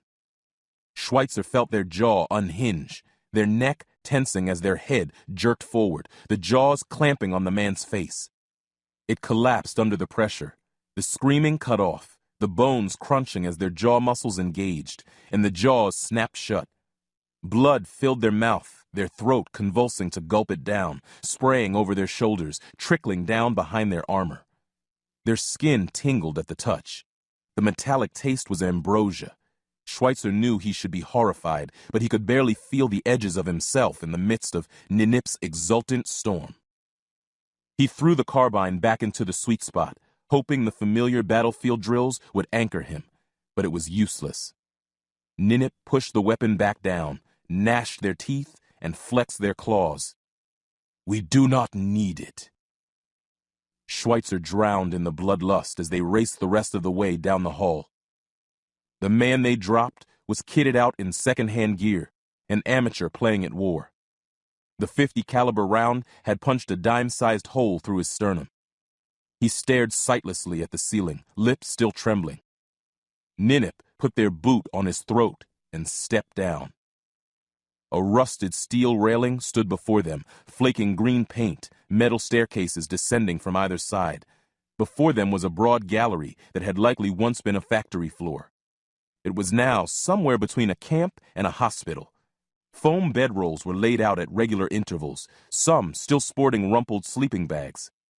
3 steel, wheeled work tables stood in the center of the room. Each one bore a body, wrapped in bloody bandages. Men and women were scrambling from the gallery floor, dressed in the same patchwork military clothing as the corpse under their boot, wielding the same second-hand weaponry. The stink of fear was sharp in the air. The enemy did their best to look determined, but it wasn't working. Schweitzer could see the panic on their faces. Save one. A man in a suit stood beside the work tables, bald head reflecting the gleam of the fluorescent lights. His face was warm and open, his forehead creased with concern as he bent over one of the bandaged bodies. Jackrabbit. "Contact Jackrabbit," Schweitzer sent to Jaweed. "Engaging." Jackrabbit looked up at Schweitzer and Ninip, his face registering resignation, sadness, but not fear. With that gaze, something punched through the cloud of Ninip's hunger. The djinn snarled, and Schweitzer felt the current more closely, as if it were another presence, made of the same stuff as the djinn itself. Jackrabbit reached a hand toward them, and the current intensified. He frowned. Whatever he'd expected to happen, it hadn't. Schweitzer felt one of the liquid cells on their shoulder go solid as a bullet impacted. Jackrabbit crouched, gathered his current in. Then his thighs bulged impossibly large, splitting his pants along the seams, and he jumped. He cleared the 100 feet between them easily. Schweitzer had enough time to slash to his left, laying open the throat of one of Jackrabbit's followers, and then Jackrabbit's arc brought him down onto the railing, his muscles returning to their normal size. Schweitzer got the carbine up, not bothering with the sights at this range. The gun kicked. Schweitzer felt the current intensify, and Jackrabbit's side folded inward, his ribcage suddenly gone to jelly, sucking the shirt with it to create a notch that let the round pass harmlessly through. Then the flesh shot back to its normal position, with all the spring of a released rubber band, and he was upon them. Schweitzer let the carbine drop onto its sling and took Jackrabbit's fists in their balled hands, claws sinking into the backs, screeching against bones gone suddenly dense and hard as steel. Jackrabbit's current rose, and his hands swelled to the size of bowling balls, until even Ninip's magical strength broke, and they stumbled backward. Schweitzer could see the crowd gathered behind Jackrabbit, watching, expectant. Jackrabbit came on, his current a pungent cloak around them. One giant hand receded into a stump, a spike of bone shooting out, flattening into a cleaver edge, so sharp it gleamed like metal. He crouched. "And now they send the dead after me," Jackrabbit said. "You do realize my answer isn't changing. It won't change no matter how many innocent people you kill." Schweitzer only had time to capture the image, send it up to Jaweed before Ninip growled and launched them forward. "I'll be sure to send your head back to your bosses," Jackrabbit said. Stepping into the attack, Ninip brought their claw down into Jackrabbit's shoulder, but the flesh went tacky, allowing their hand to sink to the palm before holding it fast. Jackrabbit bladed away from them, raised the cleaver, brought it down on Schweitzer and Ninip's opposite arm. The sheer thickening fluid was designed to harden at the supersonic impact of a bullet. The bone cleaver sliced through it like ripe fruit. Schweitzer could feel it sink deep into muscle, slamming hard into the thick ball at the top of their humerus, splintering halfway through before grinding to a stop. Ninip howled in rage and snapped at their opponent's face, but Jackrabbit's neck snaked away, suddenly flexible as rubber.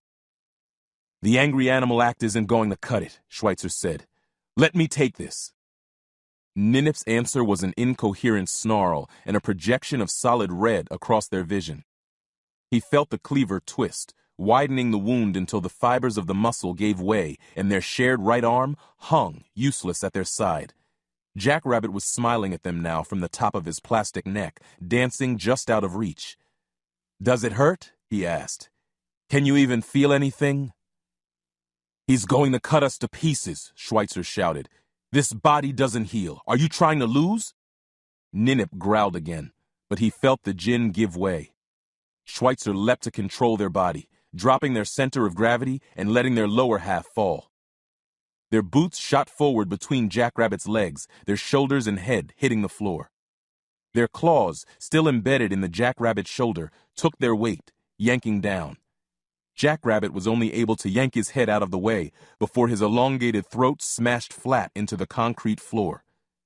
Schweitzer wrenched their clawed hands up, slicing through Jackrabbit's flesh and popping free, dragging chunks of something purple and wet.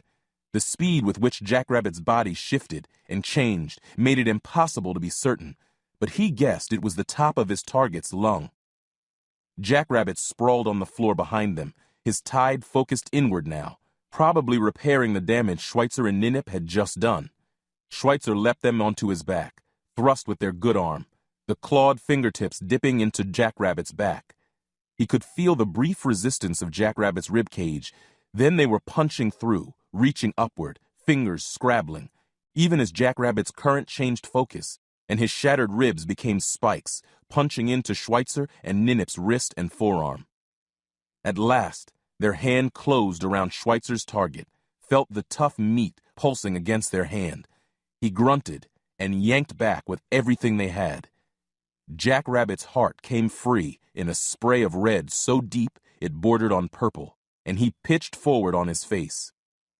Schweitzer stood, feeling the heart beating in their hands. With the threat neutralized, fatigue gripped him, the effort of battling Ninip for control of their shared body hitting home at last.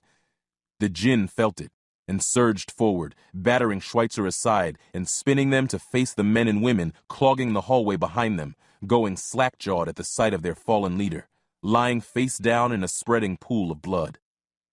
Ninip grinned, held the beating heart aloft. Schweitzer watched Jackrabbit's followers' wide eyes fix on it. He knew the fight had gone out of them. They were lambs for the slaughter. "Jackpot," Schweitzer managed to send. "Jackrabbit down." Then Ninip crouched, snarled, leapt into the midst of them, good arm already going to work. Schweitzer tried to pull him back, lacked the strength. Ninip knocked him aside and leaned into a shove that sent Schweitzer scrambling to hold on to his slice of real estate in their shared body. Schweitzer felt the faint pulse of Joweed's attention.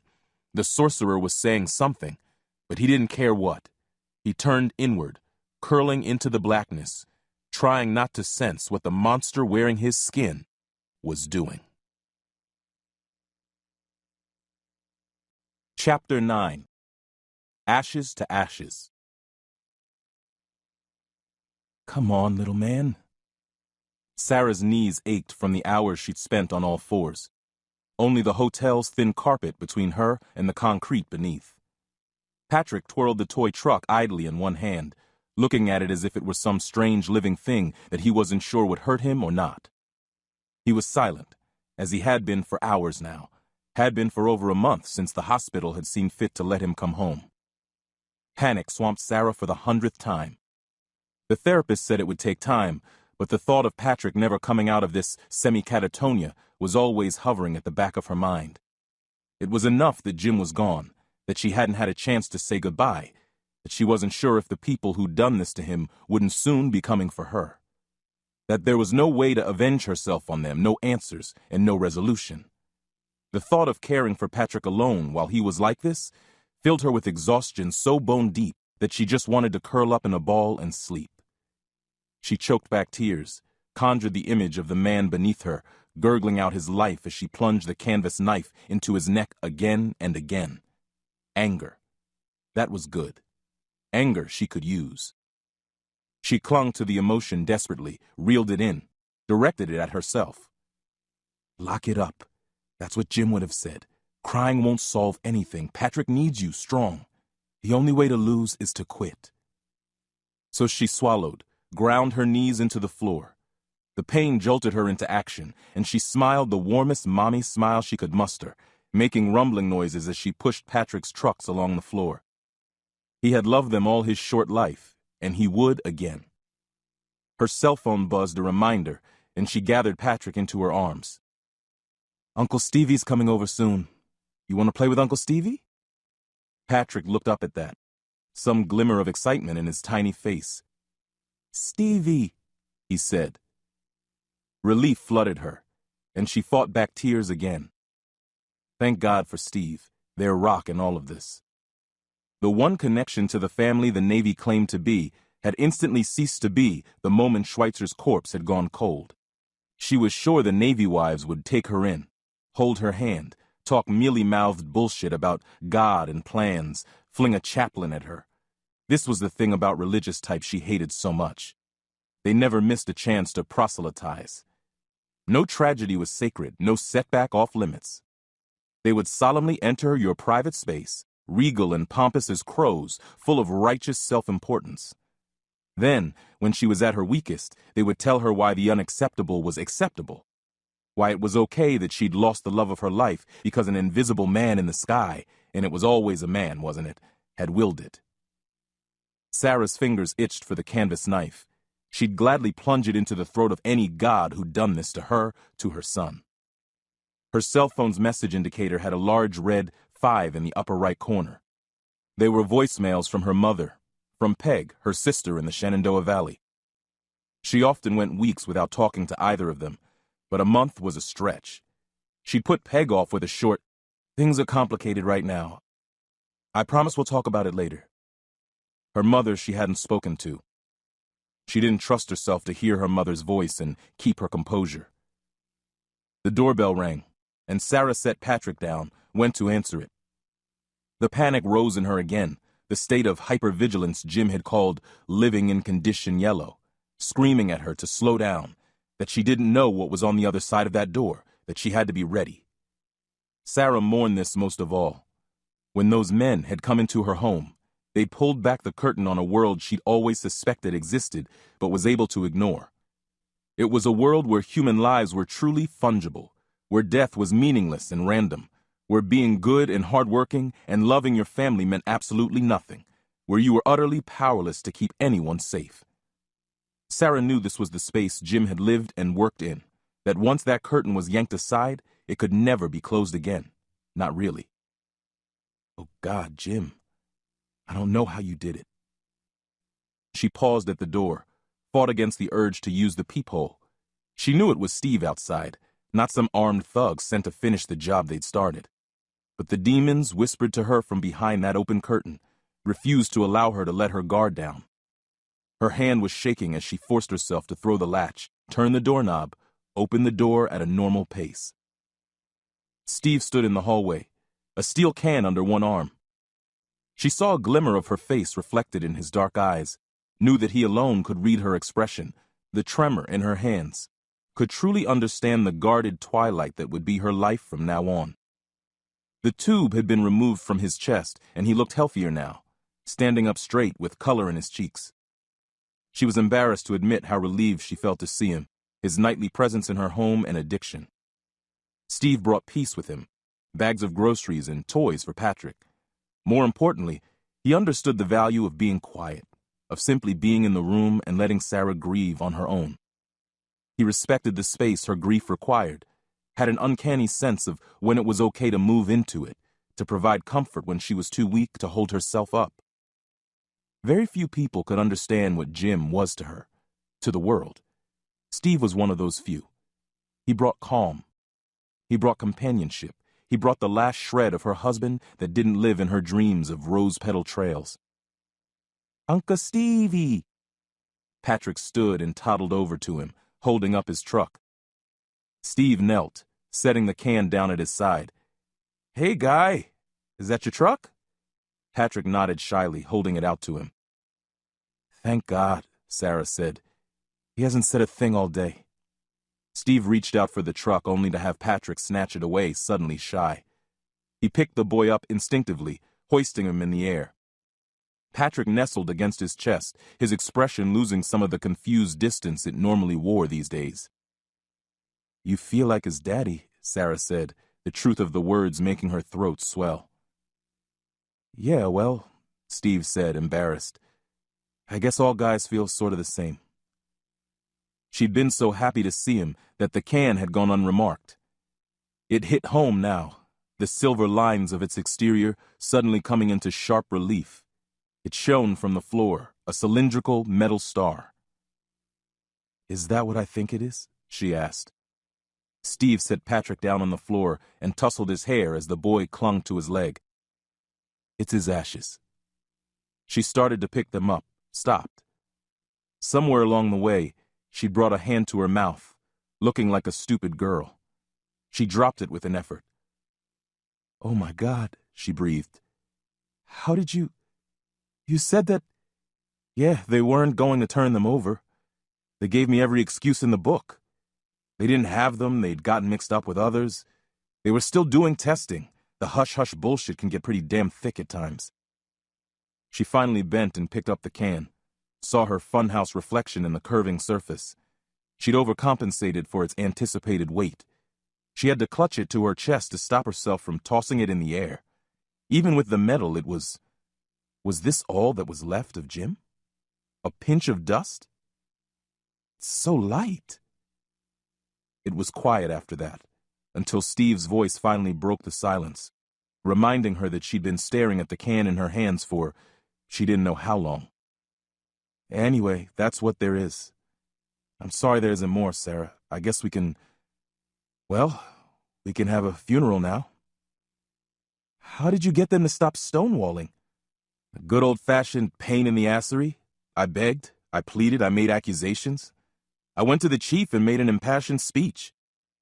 I played on her sense of obligation to you. I shamelessly portrayed you as a wailing woman on the brink of suicide, which, I should add, is perhaps the biggest lie I've ever told." "But none of that worked, did it?" He looked at the floor, rubbed the back of his neck. "No, none of it did." "So how?" "I threatened to go to the press. I said I'd tell any paper that would listen about how the Navy treats the families of fallen warriors. It won't do my security clearance any favors, but... hell. I'm not so sure I want to do this anymore anyway. Not after..." He trailed off. Jim would never have even considered that, she thought. Not for an instant. No tragedy, no injury could have ever stopped him from being a SEAL. She looked at the fear in Steve's face, knew it would never leave. He was a fighter, to be sure, but every fighter had their limit. He'd found his, and coming up against it would haunt him the rest of his life. For the first time in their long friendship, she pitied him. But the pity was overcome by the wave of comfort and gratitude that followed as he helped her put Patrick to bed, ordered Chinese delivery, sat in the living room, and ate with her in silence, watching images of a world they'd both left behind flash across the flat-screen TV mounted to the wall. Sarah came to, her head on his shoulder, a tiny strand of drool trailing from the corner of her mouth to anchor on his shirt. She dozed off. She snorted, swallowed, swatted groggily at the air. She thought briefly of sitting up, but the solidity of his shoulder felt so good, the warmth radiating through his shirt against her neck lulled her back down, and she found herself nestling against him contentedly. "You went out there for a little while. You must be exhausted." His voice sent tiny vibrations through his shoulder that buzzed her soothingly along her neck. She sighed. "I haven't slept more than a couple hours at a stretch for God knows how long. Having you around helps." "Well," his voice was thick. "That's good. I'm glad to know I'm helping." They sat like that in silence, and after a moment, he rested his head against hers. The move shocked her at first, but it was more warmth and more not aloneness. He smelled faintly of the ready room, of gun oil and ripstop fabric seasoned with sweat. They were familiar smells, and she let herself sink in them. "So," he said, "I guess we'll have to plan a funeral." "Not yet, Steve. I just can't face it right now." When he answered, his voice was pinched. "I think it would be for the best. You need closure here. You can't just hide out in this apartment forever. You have to get on with things." The words stung, even as she acknowledged the truth of them. She thought of the boy crying in her dream. This felt like that. The necessary horror she dreaded facing, knew she had to. "I know," she forced herself to say. "And I will, just not soon." She felt him tense. "You said you needed to get closure. I fought like a mad dog to get these ashes for you so you could have it." She sat up, hating him for pulling her out of her precious brief moment of warm contentment, her tiny spot where everything was, just for a short time, okay. "That's why you got them? So I could have closure? Jesus, Steve. He was your best friend. He was your..." Battle buddy, or whatever the hell you call it. His eyes narrowed, some of the warrior coming into his face. He couldn't have been more different looking from her husband, but that expression nearly choked her with nostalgia. It's different for us, he said. You accept it from the time you graduate. You train for it. You know it's coming. You can't do what we do and not lose people. Anger became hot in her throat. Oh, really? Was this the same Steve Chang who cried like a baby next to my hospital bed? Maybe you need more training, tough guy. His expression changed, the anger and determination morphing to something else. You're hurting him. But she couldn't stop herself, because anger wasn't grief. Anger wasn't fear, and anything that wasn't those things was something. That's not fair, he said. Life isn't fair, or hadn't you noticed? It's not fair that I lost my husband. It's not fair that Patrick lost his father. It's not fair that your fucked up little excuse for a brotherhood won't or can't figure out who the hell did it or why. The sea doesn't care about you, Steve. Or did you forget your favorite quote? This is the first time I've heard you mention Patrick, he said. What about him, Sarah? He's young, but that doesn't mean he's stupid. He knows his father is gone. He knows that the people who killed Jim hurt his mommy and hurt him too. You think you're scared? What about him? Maybe you don't need closure, Sarah, but he does. He needs some kind of thing that will tell him that this makes sense. This doesn't make sense, she almost yelled, and turned it into a snarl that she prayed wouldn't wake her son. You're right, it doesn't. But Patrick isn't an adult. He's not ready for that kind of revelation. He needs a world that's safe and ordered. He needs to believe that his father is in heaven surrounded by puppies and baby ducks and that he's watching him always. He needs the bullshit religion you hate so much. He needs to feel safe. The words fell like hammer blows. Sarah knew he was right. She'd been so caught up in her own grief that she'd forgotten that Patrick was grieving too. She'd focused on playing with him, trying to restore some sense of normalcy, but Patrick's mind was clear enough to understand that nothing would ever be normal again. It was up to her to define a new normal for him. She'd failed to do that. The anger leaked out of her, leaving her only the grief and terror. She clung to its departing threads, unwilling to admit she was wrong just yet, to give way to the sobbing she knew bulled up against the dam of this stupid argument. Patrick's not your problem. You're not his father. This isn't your job. Fuck you, he said, the warrior pushing the hurt aside, taking full possession of his expression. Here was Steve Chang the SEAL, her husband's strong right hand, the fighter who kept the monsters at bay. God, he was beautiful. Fuck you if you think this isn't my job. You're not the only one who lost your family, Sarah. Jim was a brother to me, and the teams were brothers to both of us. I lost both when he died. This medical leave is purgatory. I can't go back when it's over. You know that. You're all I have, Sarah. You and Patrick are all that I have. She stared, saw his expression shift, knew what he was about to do. Oh God, Steve, don't. Please don't. I love you, he said. I've always loved you, Sarah. I promised Jim 100 times that I'd take care of you and Patrick if anything happened to him, and I mean to keep that promise. You were always the woman I thought I could never have, that I'd have to go on loving you from a distance for the rest of my life. Maybe this is the one good thing that comes out of this whole disaster. 100 retorts rose to her mind that this was grief talking, that he didn't know her well enough to love her, that the fact he thought she needed taking care of was proof that he didn't know her at all. But she stood frozen to the spot, unable to work her mouth, dumbly realizing that this was the first time since Jim had died that someone had told her they loved her. She felt the first tears fall, cursed herself, unable to stop them. Oh, Sarah, he said. Oh, baby. He went to her, pulled her into his arms. Don't call me baby. Only Jim called me that. But she said nothing, because as her hands came up to push him away, they found the taut solidity of his arms. The spike of arousal hit her out of nowhere. Whoever Steve was, he was a man, and she had forgotten that she wanted a man, thought that she'd never want one again. She realized now that she had been wrong, that the hunger had crouched, hidden, waiting to spring the moment the right touch triggered it.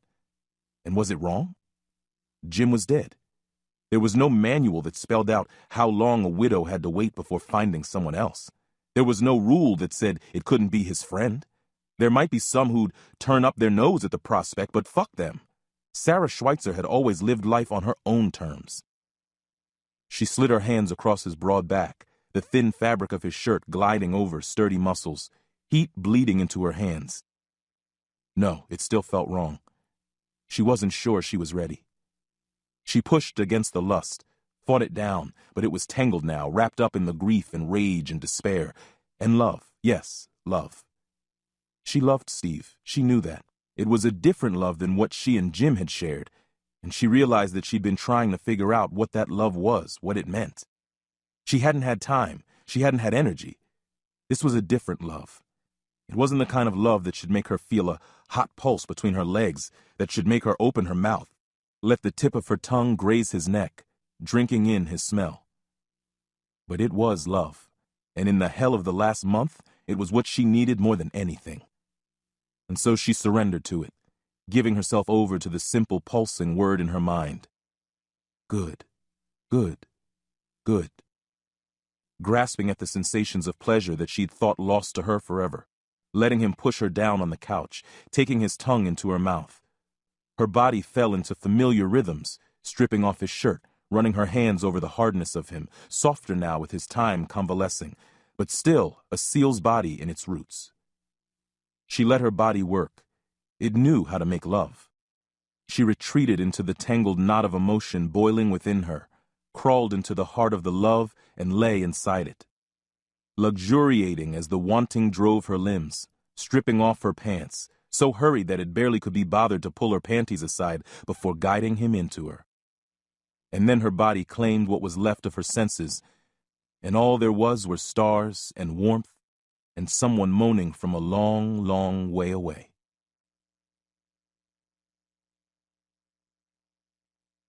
Chapter 10. Cold Storage. They put him back in cold storage. Schweitzer didn't remember much about the extraction. Sated, Ninip retreated into the darkness of their shared inner world, resting in his fashion, sluggish from the blood that soaked their armor to the knees, covered the walls like the effort of an art student whose ambition exceeded his abilities. Death was Schweitzer's job, and he'd seen plenty of it. His second op after joining his team had been taking down a safe house used by narco-terrorists in a godforsaken stretch of South American jungle.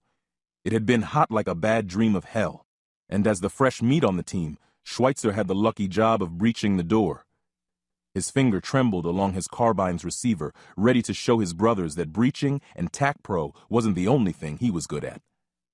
So, of course, the place was empty. Of the living. The bad guys had been questioning some members of the gang who they suspected of informing on them. Their remains were strung along the ceiling like Christmas lights, razor wire looped around their throats.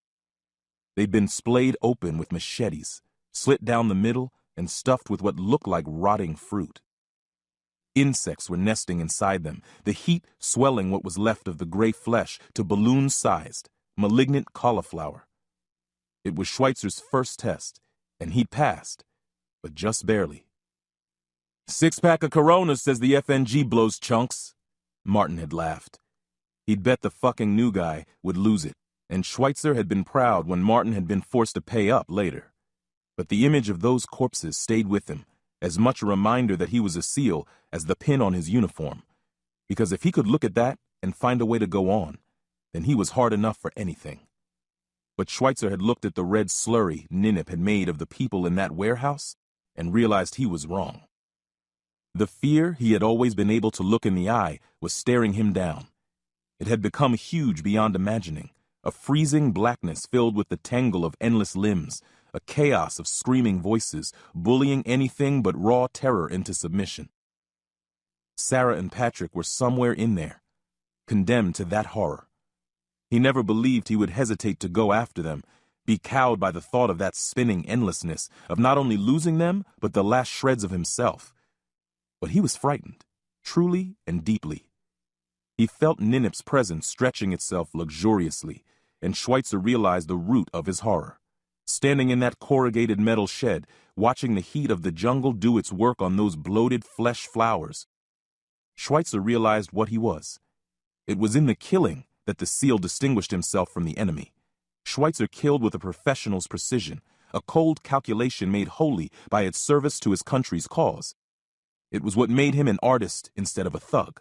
He'd fought against Ninip's insensate rage, but a part of him had reveled in it, drunk on the power of an apex predator, a video game played on the easiest setting, his enemy's powerless grist for the mill of his might. He hadn't fought hard enough. He hadn't dug deep enough. He'd stood knee-deep in the gore the Jinn had created and realized that maybe he wasn't so different from the men who'd strung those people up. Worse than a thug. A monster. Ninip's voice was smug. I told you I would teach you valor. That wasn't valor. That was slaughter. You think because you are, what do you call it, a professional, that you are not a killer? We are no different. We are. I'm interested in justice. You're interested in your appetite. Justice? Would you have arrested that man like one of your police? Do you think justice would have held him? He would have been free in moments. We'd be stronger if we did it by the numbers. That's what my training is for. You can only go so far fighting like a wild animal. True warriors are professionals. Footmen, Ninip scoffed. Schweitzer didn't answer. Eldridge stood outside the reinforced glass, arms folded, chin in one hand. Jaweed was saying something to him, shaking his head. Schweitzer thought of Sarah and Patrick again, lost in that maelstrom. His hand went instinctively to the dog tags, pulled them out from behind his blood-spattered armor. Ninip didn't even bother trying to control their shared arm, only watched smugly as Schweitzer traced the lines of his family's faces with a gray fingernail. The rust seemed thicker, their likenesses fading into the pitted metal. It had only been a day or two. Was it possible for metal to oxidize that fast? Was there something in the touch of the armor or his dead flesh that destroyed it? He felt a spike of grief. This was the last he had of them. Would he forget their faces? He reached out for the smell of Sarah's perfume, the phantom limb of their connection that he'd sworn he sensed before. Nothing. Ninip had lived in that maelstrom, had spent countless years in that spinning hell. What was it like? Schweitzer asked. Ninip stirred, shrugged. I told you. It was blind panic. A storm unending. No, I meant, what did you do all day? You just floated around? Ninip sighed contentedly, ignored him. He felt the presence turn a shoulder. If Ninip could read his memories, then maybe the process worked in reverse.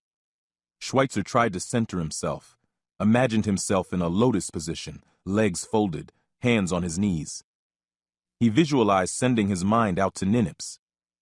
Nothing happened. It was ridiculous to even try.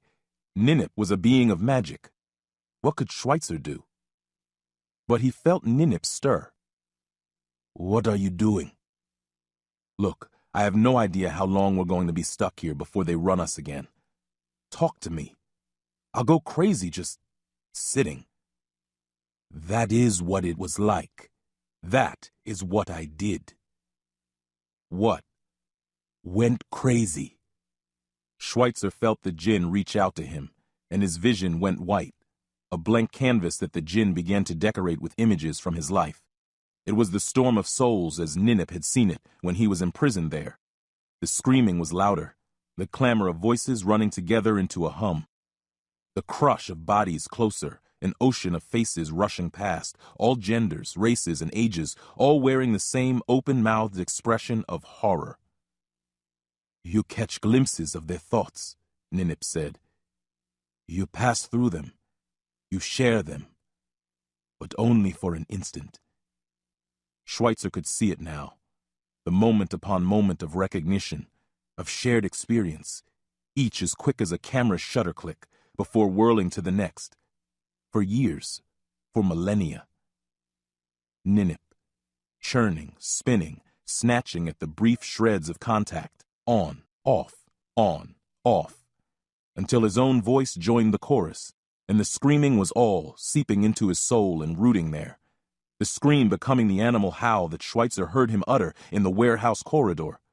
And then, blue flashes in the mass, lines reaching out, strings of words, voices not screaming. The magic. Sorcerers like Jaweed reaching into the storm to draw the jinn out. All of the souls surging toward the shred of humanity, the splinter of the life they'd known.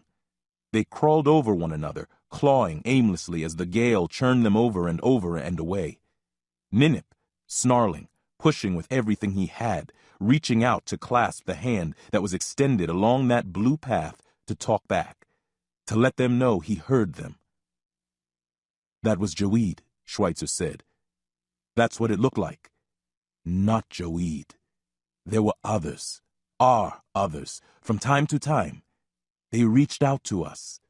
Less often, one of us would find a way to answer. One of the spinning souls detaching from the rest, semi-opaque, a broad-shouldered woman with a long stretch of dreadlocks reaching down her back, pulling herself forward, sliding into the line of blue, rocketing down it, vanishing from view. Into life. Ninip, watching, learning, and finally the next flash, words, Jaweed's voice this time. The monster howl, the animal rage, Ninip channeling it, forcing it into motion, falling into that blue highway that led back to Schweitzer's cooling corpse. And for the first time in an eternity, the kernel of something blossoming deep in the sliver of Ninip that hadn't been lost to those years in the storm. Hope. As the vision faded, Schweitzer felt the edge of that hope go sour. What happened? We happened. Now there is only us. No, I mean, what did you want to happen? Schweitzer projected the hope back at him, felt the jinn recoil from it, the gorged lethargy beginning to ebb. That is nothing. It's not nothing. What did you want? What did you think you'd see? The presence retreated from him, and Schweitzer followed, the seal in him knowing to press the advantage. What, you're disappointed? You didn't think you'd wind up here, in me? You expected something else.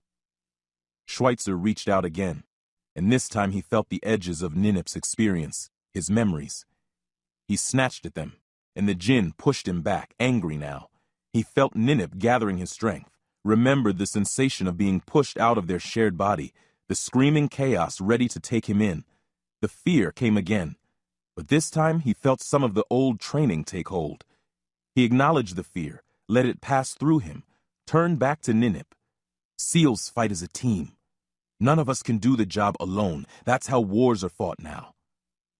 Schweitzer pushed memories back at the jinn now, hours and hours of school circle chats, pages and pages of loose-leaf binder paper, extolling the virtues of teamwork, of the warrior brotherhood, of leaning on the man next to you. He recalled and showed Ninip planning sheets, fire team breakdowns, each operator in his or her position, with their specific job, the pigman, the breacher, the intel weenie, the overwatch, the comms geek. Each alone, still seals, but together, a symphony capable of accomplishing wonders. He could feel Ninip absorbing the information, considering. We have to work together. He projected more images.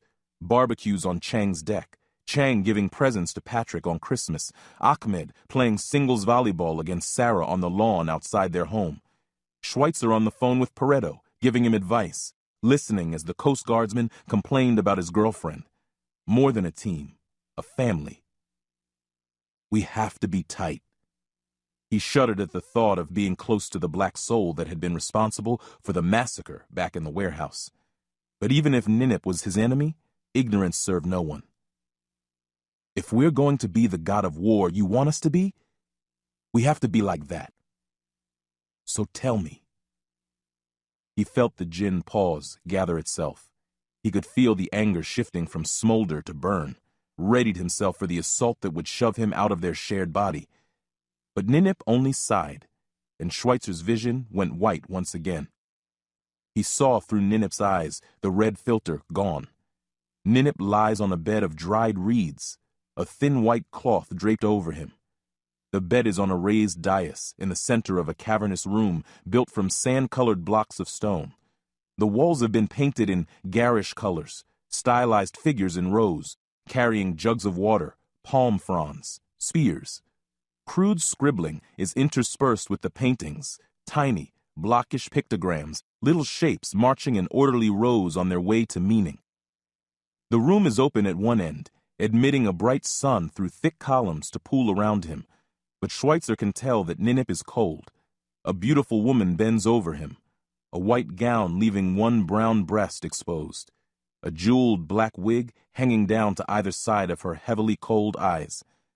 She holds out a dried gourd, brimming with water. Ninip reaches out a hand, trembling, withered, ancient. A younger man, still in the prime of his life, kneels at the bedside, speaking.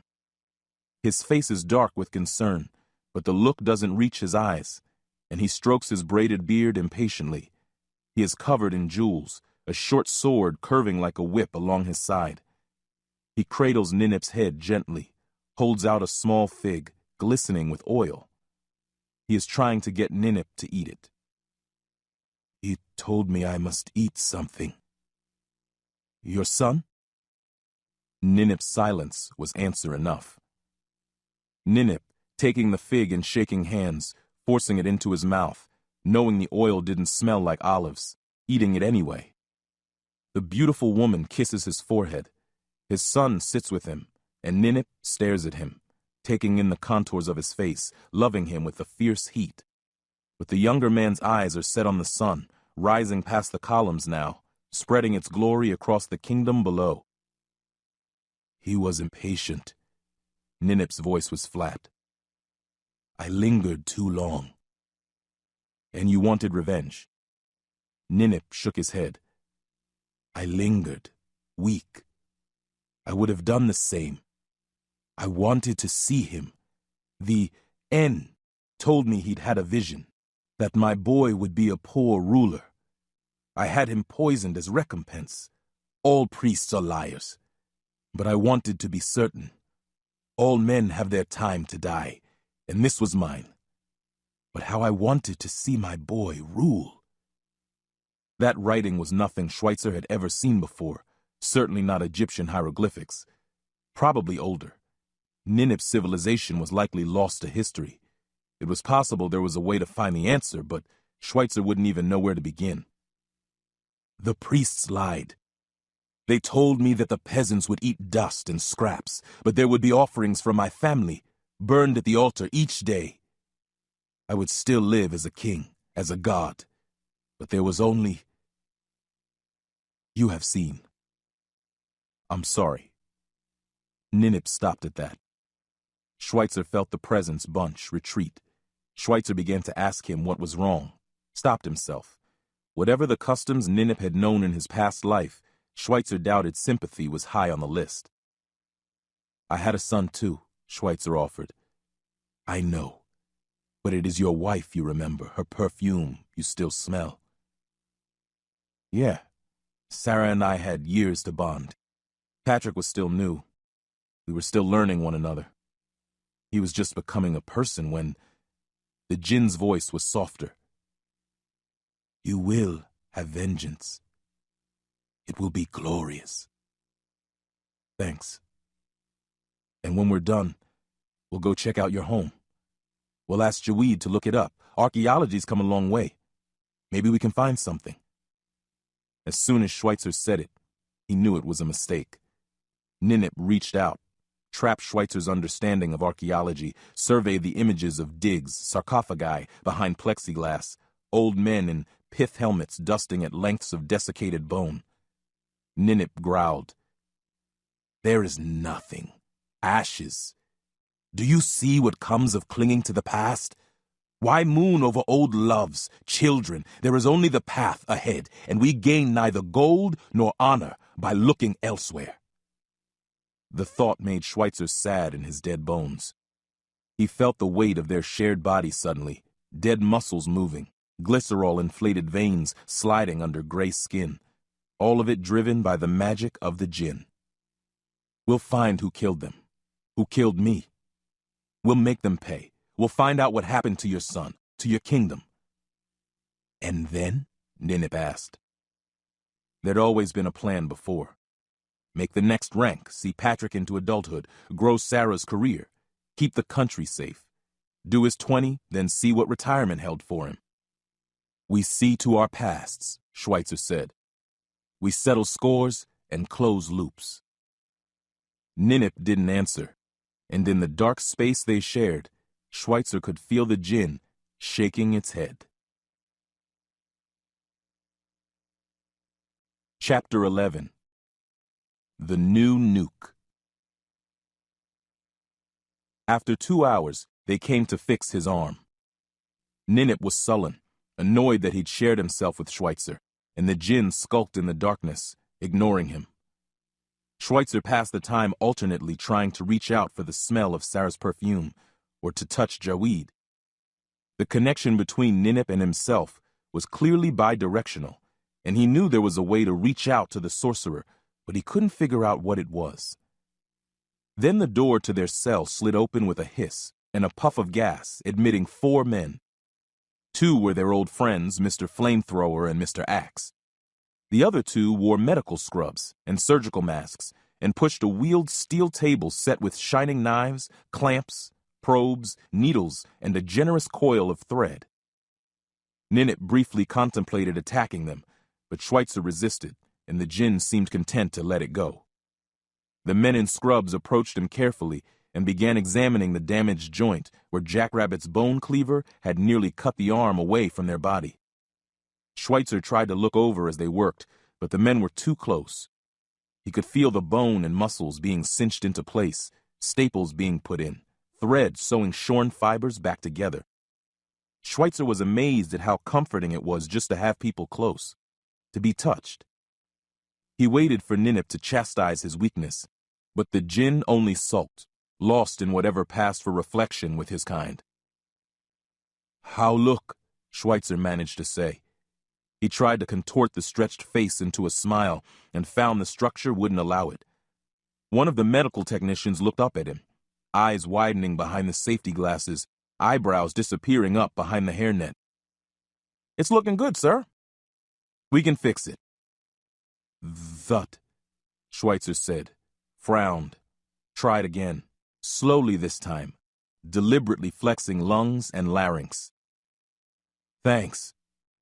The man smiled behind his blue face mask. "It's our pleasure, really." Schweitzer badly wanted to talk with someone who wasn't either Eldridge or Jawid, but the man had already bent back to his work, this time producing a blowtorch and what looked like a caulking gun filled with some kind of sealant.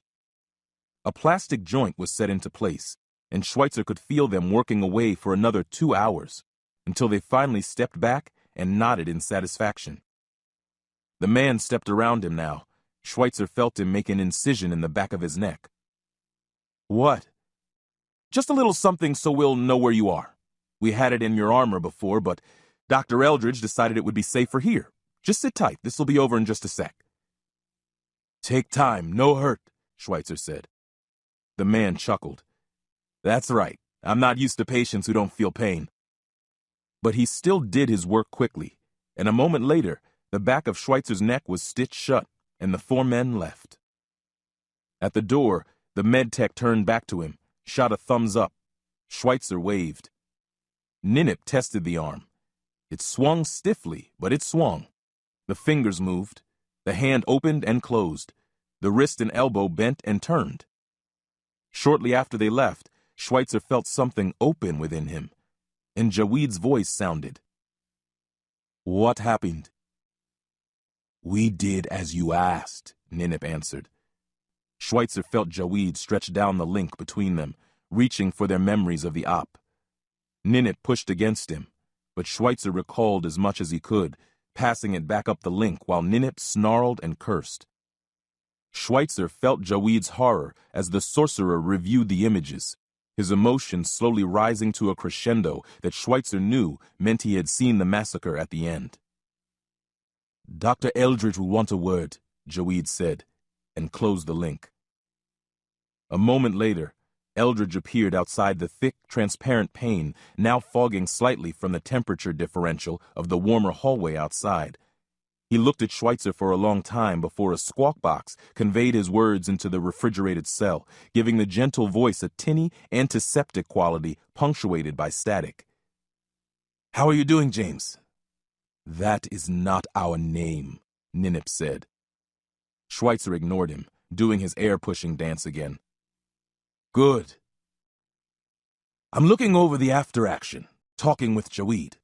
I've got some concerns. It's imperative that you work together with your partner, but I've already told you that some of our past subjects have found these unions to be overpowering. It's your work in tandem that makes you powerful. It's critical that you hang on." Schweitzer thought of the cold abyss, the storm of souls as Ninip pushed him out. "What will you do without me?" Schweitzer asked, but the djinn was silent. "Why?" Schweitzer managed. Eldridge frowned, then laughed. "I have to admit, James, you're the first one to ever care. In the history of this program, I never had an operator ask me a question." "Not Schweitzer managed. That was a longer word, harder to form. He was getting better. "No, it's not an answer," Eldridge said. "I'm sorry." Schweitzer stepped closer to the window, Eldridge backing away with each step until the doctor's back was against the corridor wall. "Answer," Schweitzer said. "Or no work." Eldridge sighed. "It's control, Jim. The djinn are feral. You're the brains of the operation, the discipline. When operators go monolithic, they lose their—" He paused, frowned again. "Use," Schweitzer finished for him. He recalled Ninip's rage, his lust. Animal cravings driving him to kill as animals do. Eldridge smiled ruefully, spread his hands. "The dog tags, do they help?" Schweitzer moved their hand to the chain, froze as Ninip struggled to push it down. Eldridge watched with interest as Schweitzer struggled through, raising the hand by inches until it closed around the etched medallions. "Yes," Schweitzer said. "Help." Eldridge nodded. "That's good." "Why kill?" The next word seemed impossible, so Schweitzer broke it into two. "Jack Rab." Eldridge's forehead creased. "For the same reason we've sent you on every direct action op when you were alive. He needed to die." Magic." Ninip was perking up now, paying attention. "Yes, James. He was a sorcerer, not unlike our Jawid. Only his magic is different. The warping body, the cleaver hand." "How?" "We're still figuring that out," Eldridge said. "For now, we call it physiomancy. Jackrabbit had the ability to manipulate living flesh, so you can see why you were particularly effective against him." The current focusing on him, Jackrabbit frowning as the expected effect didn't materialize. "Why kill?" Schweitzer recalled Jackrabbit's words. "And now they send the dead after me. You do realize my answer isn't changing. It won't change no matter how many innocent people you kill." He tried to put steel into his clumsy croaking. "Why?" "Because we asked him to come in. We offered to help him control it, to help him understand it. He refused." Schweitzer began to work his throat again, but Eldridge held up a hand. "Before you go indignant on me, let me ask you something. Let's say that a very ethical and intelligent friend, someone you trust implicitly, were to come into possession of a particularly virulent and contagious strain of Ebola, or a small megaton nuclear warhead. Do you think it's okay to just let him keep it? Without supervision? Without the governments getting involved?" Eldridge paused to let Schweitzer answer, then went on at his silence. "Jackrabbit could enter a room and kill everyone in it in less than 30 seconds. He could tear off your head with a thought, make your heart jump out of your chest by snapping his fingers. He'd drawn a group of followers who thought he was the Messiah. Those were the men you killed back there. Religious fanatics who called Jackrabbit Jesus because he had the power to heal. But what he didn't show them is that he also had the power to kill. That's why we had to stop him. Let me show you something. Eldridge stepped into the command center across the corridor, shooed a soldier away from a computer terminal, and began tapping away at it. A moment later, pictures began to appear on the one big screen Schweitzer could make out through the glass. They were soldiers, direct action operators like he'd been in life, judging by their gear. They were mutilated. It was worse than what Ninip had made him do. One of the men had simply been turned inside out, the blue-gray of his organs still in perfect place, his face a bowl of gore. Another had been stabbed to death by his own skeleton, the bones projecting through his ragged skin, making him into a literal pincushion. "There are more like Jackrabbit," Eldridge said, calling up more images. "More every damn day." The screens scrolled by. An older woman, head thrown back under a sky crowded with dark clouds, lightning coiling around an outstretched arm. A young man in a smart suit, standing in a parking lot covered with twinkling frost extending from his fingertips. A little girl sitting Indian style in a cemetery, a hint of mischief in her eye, surrounded by hundreds of the newly risen dead. Eldridge walked slowly back to the glass, folded his arms again. "That's what you stopped, James. You wouldn't let a private citizen have possession of a nuke. Jackrabbit was a nuke. That's what magic is. That's why we have to keep it under control." Ninip reached for Schweitzer's memories, but Schweitzer beat him to the punch, pushing him away and funneling the images to him. Einstein and Oppenheimer, Fat Man and Little Boy, Start and Salt, mushroom clouds, radiation sickness, doomsday. "They have such weapons?" Ninip asked. "They must give them to us." "I told you about teamwork," Schweitzer replied. "These weapons take a pretty big team. We made short work of this Jackrabbit. With these, we will make short work of nations." "You swore to protect the American people," Eldridge went on, "and that's what you're continuing to do. The Gemini cell is born of magic and dedicated to understanding and curtailing it. Single operators for now, but once we perfect it, I'm confident we can start running fire teams, just like you used to do. You'd like that?" Schweitzer realized that he would like that.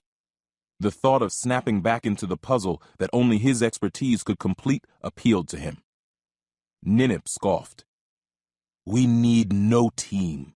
We dispatched this supposed new nuke and 30 more besides." Schweitzer ignored him, focused on Eldridge. "Sarah, Patrick, I haven't forgotten that part.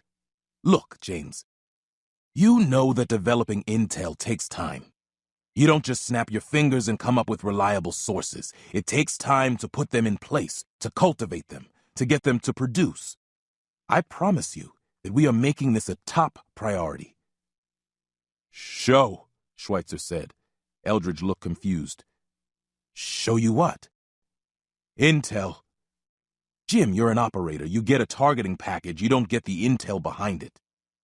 Schweitzer stepped forward, their forehead touching the glass slightly, the silver fire of their eyes boring into Eldridge's. Slowly, he raised their shared fist, jerked a thumb at their chest. "Not operator. New nuke." Chapter 12. Walk of Shame. Sarah opened her eyes, taking in the bare expanse of the bedroom wall. Off-white paint, tiny fingertip smudges where Patrick had touched it. In that brief moment of disorientation that comes on waking, she imagined that it had been an erotic dream, that the feel of Steve's body against hers was a phantom, one she could shrug off, the byproduct of being horny, lonely, desperately needing to feel loved. But she felt the familiar ache from the tops of her thighs to the bottom of her ribs, the gentle slope of the mattress that indicated a shared bed, the slow rhythm of his breathing, the heat of his body. It wasn't a dream. She'd betrayed Jim. Don't be stupid. He's dead. You have a can of his ashes on the kitchen counter. He's dead, and you're alive. He'd want you to move on, to take care of yourself. But the feeling sat in the pit of her stomach, rising through her throat until tears pricked at the corners of her eyes. Dead or alive, she'd betrayed him. She'd loved another man while her son slept less than 50 feet away. Oh, God, what if I'm pregnant? Stop it. You're so stressed out. You've missed your period already. If by some miracle that happens, you'll deal with it then. She felt Steve stir and went rigid against the sheets. She couldn't turn, couldn't bear to see him. Please, just think I'm asleep. Just get up and go. But Steve didn't get up and go. She felt the mattress shift as he turned, threw an arm over her, tracing his fingers down her shoulder, gently cupping her breast.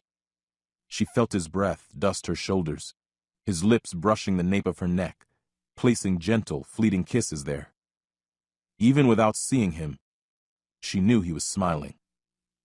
She didn't move, hoping against hope that he would think she slept, lose interest. A moment later, she felt him stiffen, grind himself into her ass, press his body against the full length of her. This time, her body didn't respond.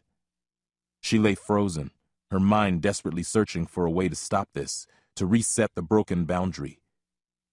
He'll break his heart. He'd said he loved her. In hindsight, she had been a fool not to notice it before, but she couldn't let a moment of weakness and desperation turn into a commitment.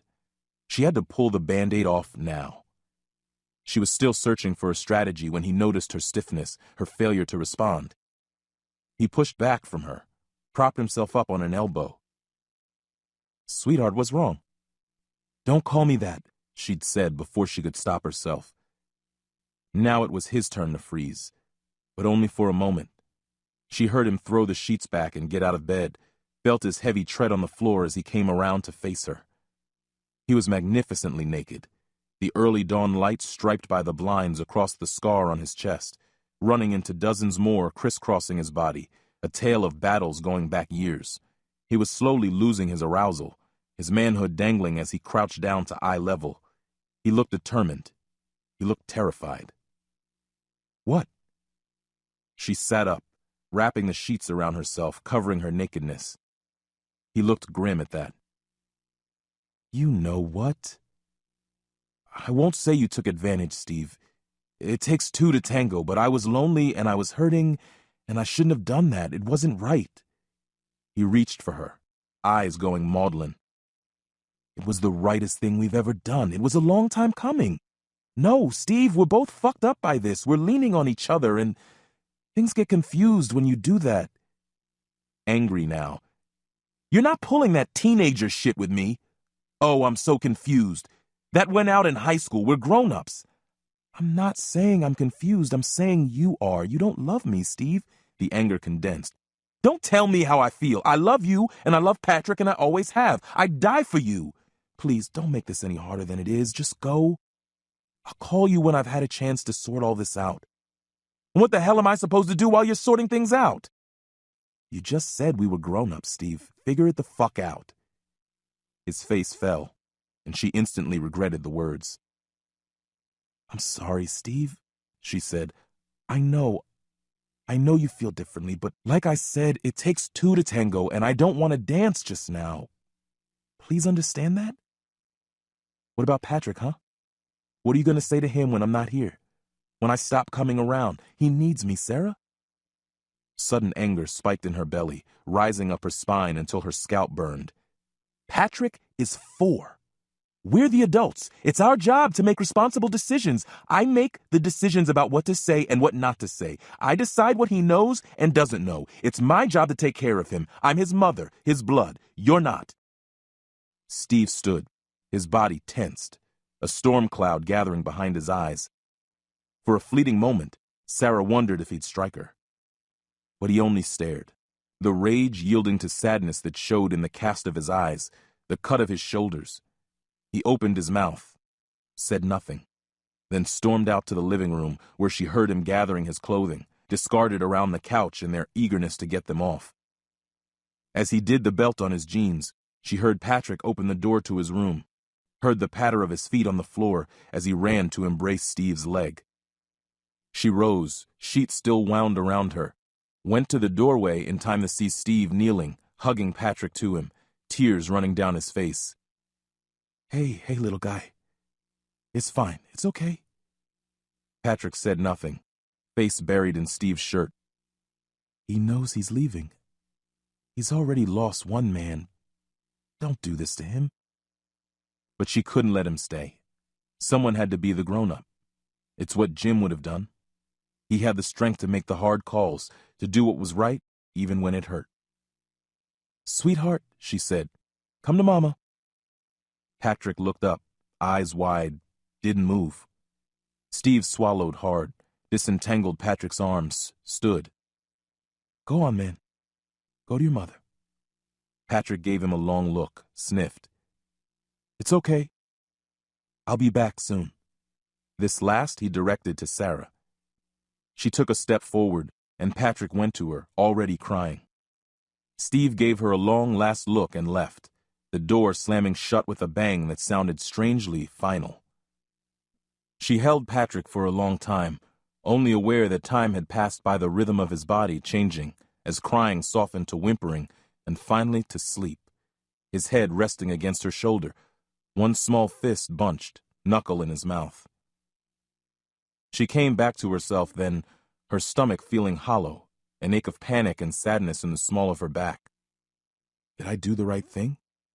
Should I have let him stay? But any way she turned the question over in her head, she came back to the same answer. It was wrong. She didn't love Steve, not the way he needed her to. It wasn't right.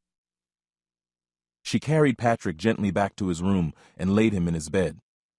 She knew she would keep him up, try to engage him. The doc had said that constant sleep was a sign of depression, that he had to be made to fight it. But she didn't have the energy. She needed to sit and think now. A few of her effects had been salvaged from the wreckage of her old apartment. Among them, an old bottle of her favorite bourbon, in its customary place on top of the refrigerator. She snatched it up, grabbed a dirty glass out of the sink, and poured herself a generous helping. She sat, sipping it, warm and caustic and tasting strangely different at this early hour, as if the light of dawn had flavored the liquor somehow. She looked at her reflection in the brown liquid. Even with the funhouse distortion, she could still see the dark half-moons under her eyes, the hollowness of her cheeks. She looked hard.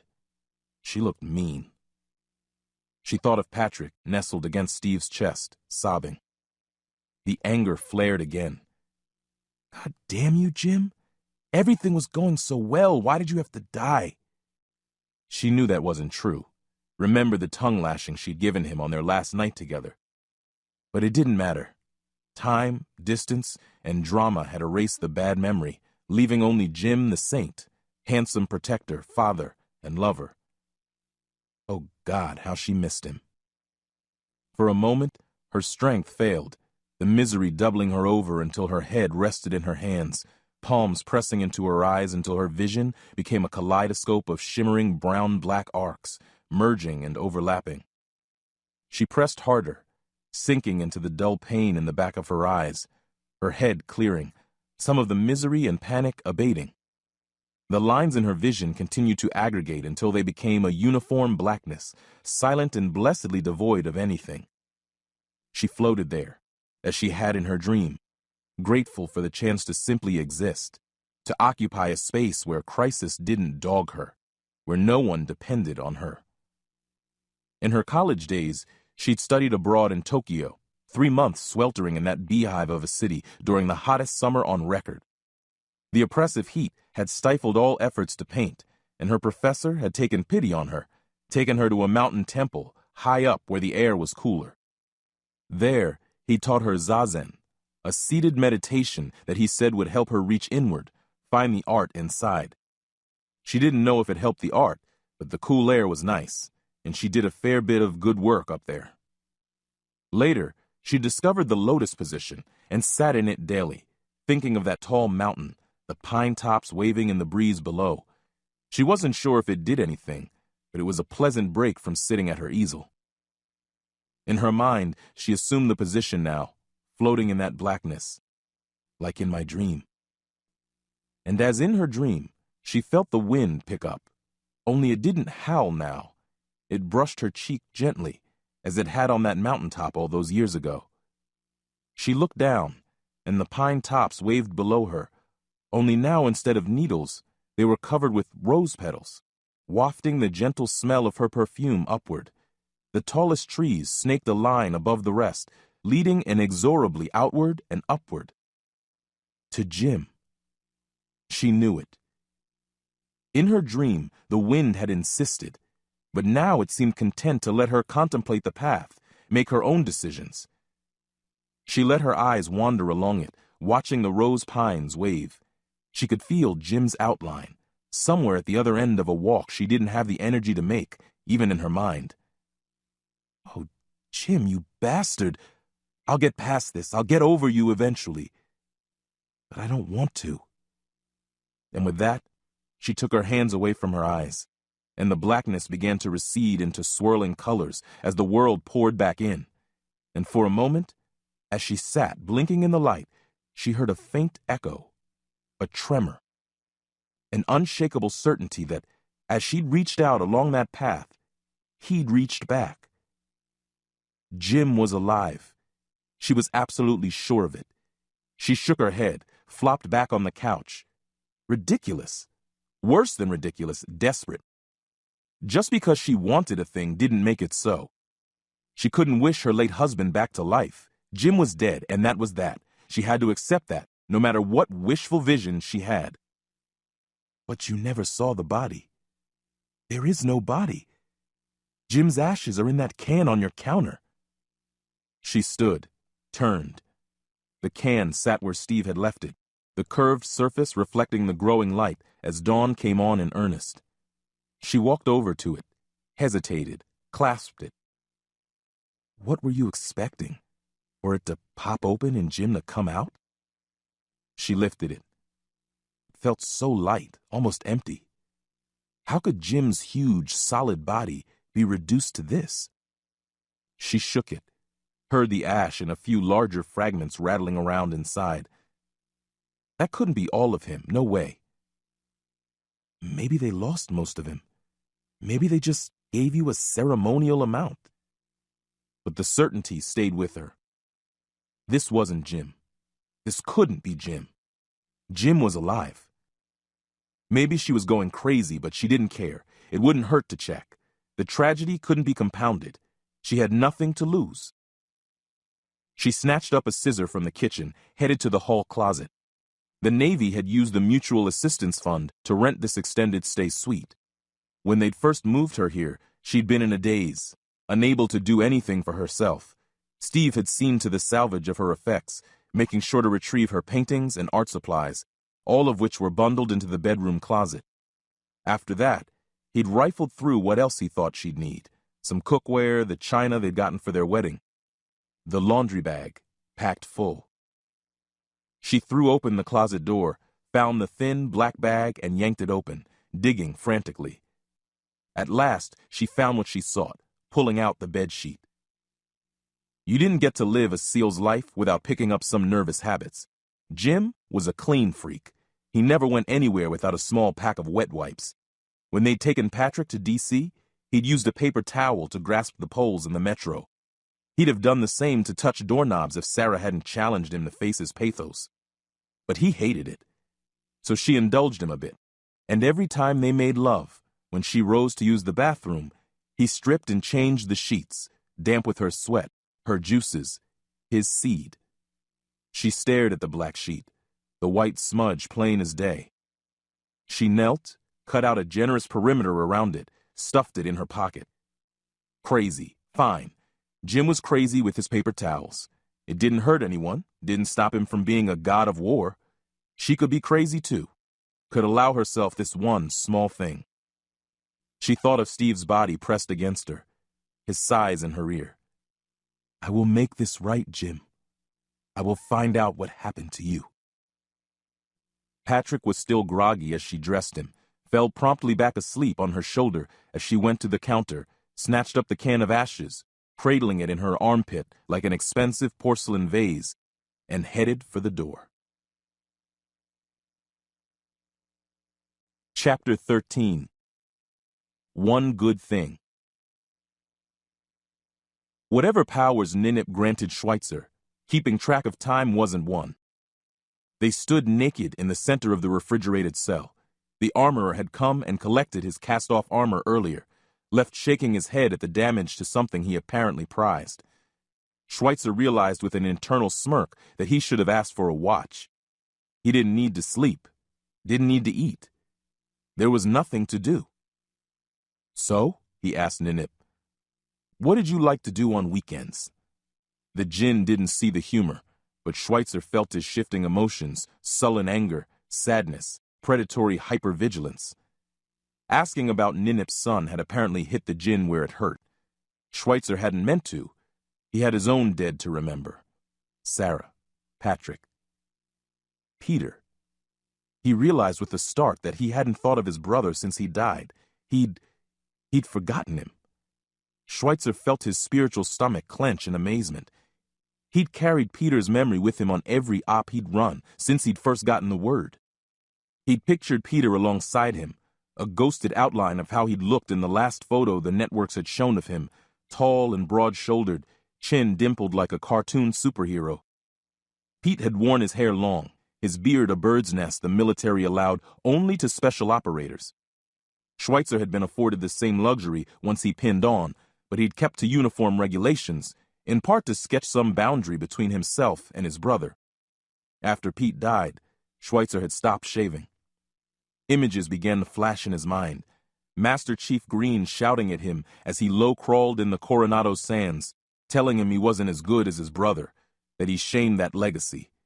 Peter punching the qualification pin into his chest, the short stab of metal and the feel of hot blood trickling behind his blouse. Then sweeping him into his arms, the crush of his strength, beard scratching at his cheek. The smell of sea salt and the skull he perennially chewed, Navy smells. Pete pushing him back to arm's length. Proud of you, bro. The news reeling below Pete's picture while Schweitzer sat horrified beside his mother in their living room. 4 SEALs caught in firefight, surrounded by insurgents. Some stuttering lieutenant at their door, delivering the news that Pete was out of contact, that they didn't know what happened to him. A clueless chaplain trying to force his atheist mother to pray as she sat down hard, the news already finishing the job the cancer had started. Biggs repeatedly denying Schweitzer's request to go in. You're a SEAL, damn it. You don't jump in the shit without a plan. We'd need months to figure out this target, and you're too damn close to this anyway. Let the QRF handle it. That's what they do. But the CH-47, carrying the quick reaction force, had been hit by high winds rising suddenly out of the steep Afghani ravines. By the time the mess was sorted out, there were 17 dead in all. He'd been worried about that uncle-shaped hole in Patrick's childhood, but that was past now, wasn't it? He wondered what Pete would say if he could see him now, the gray-skinned Schweitzer.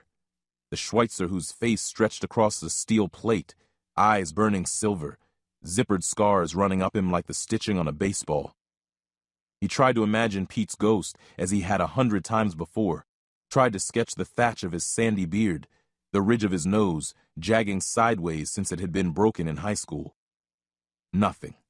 If Schweitzer was a ghost himself, then he was shunned by his own kind. Pete was gone now, swirling in the screaming morass of bodies out in the void, like Patrick, like Sarah. Ninip stirred, and Schweitzer realized that the djinn had been observing his thoughts, collecting them. The violation made him tremble. You get a nice look? A warrior clan, the djinn said. I was the same.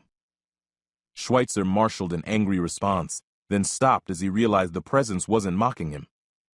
He felt none of the contempt that had become a thematic undercurrent since he'd first awoken to the shared confines of his own corpse. It was an odd ripple emanating out from Ninip. It felt strangely like sympathy. You are new to death, Ninip said, and so it is understandable that you cling to life. Eons in the void taught me that life is a fleeting thing. There are regrets, yes, loops to close, as you have said. But in the end, there is only what you are at your roots. That is the only thing that does not change. A man can be anything. A farmer, a potter, a scribe. They are all equal in your American eyes. So why not a warrior? It is the root of who you are. In this, we are the same. Your brother, you, and I. This is why we are joined. Why you remember him so keenly. It is a piece of yourself. Do not grieve. Let the branches do as the root commands. You are a warrior. Fight. Ninip was silent after that, leaving Schweitzer to think, the low buzz of the refrigeration units droning in his ears. He was so deep in thought over Ninip's words that Jaweed had to speak twice before Schweitzer noticed that the sorcerer had opened a link to them. Tomorrow we will do some demonstrations on the range. Nope, Schweitzer said. He felt Jaweed's surprise, hesitation.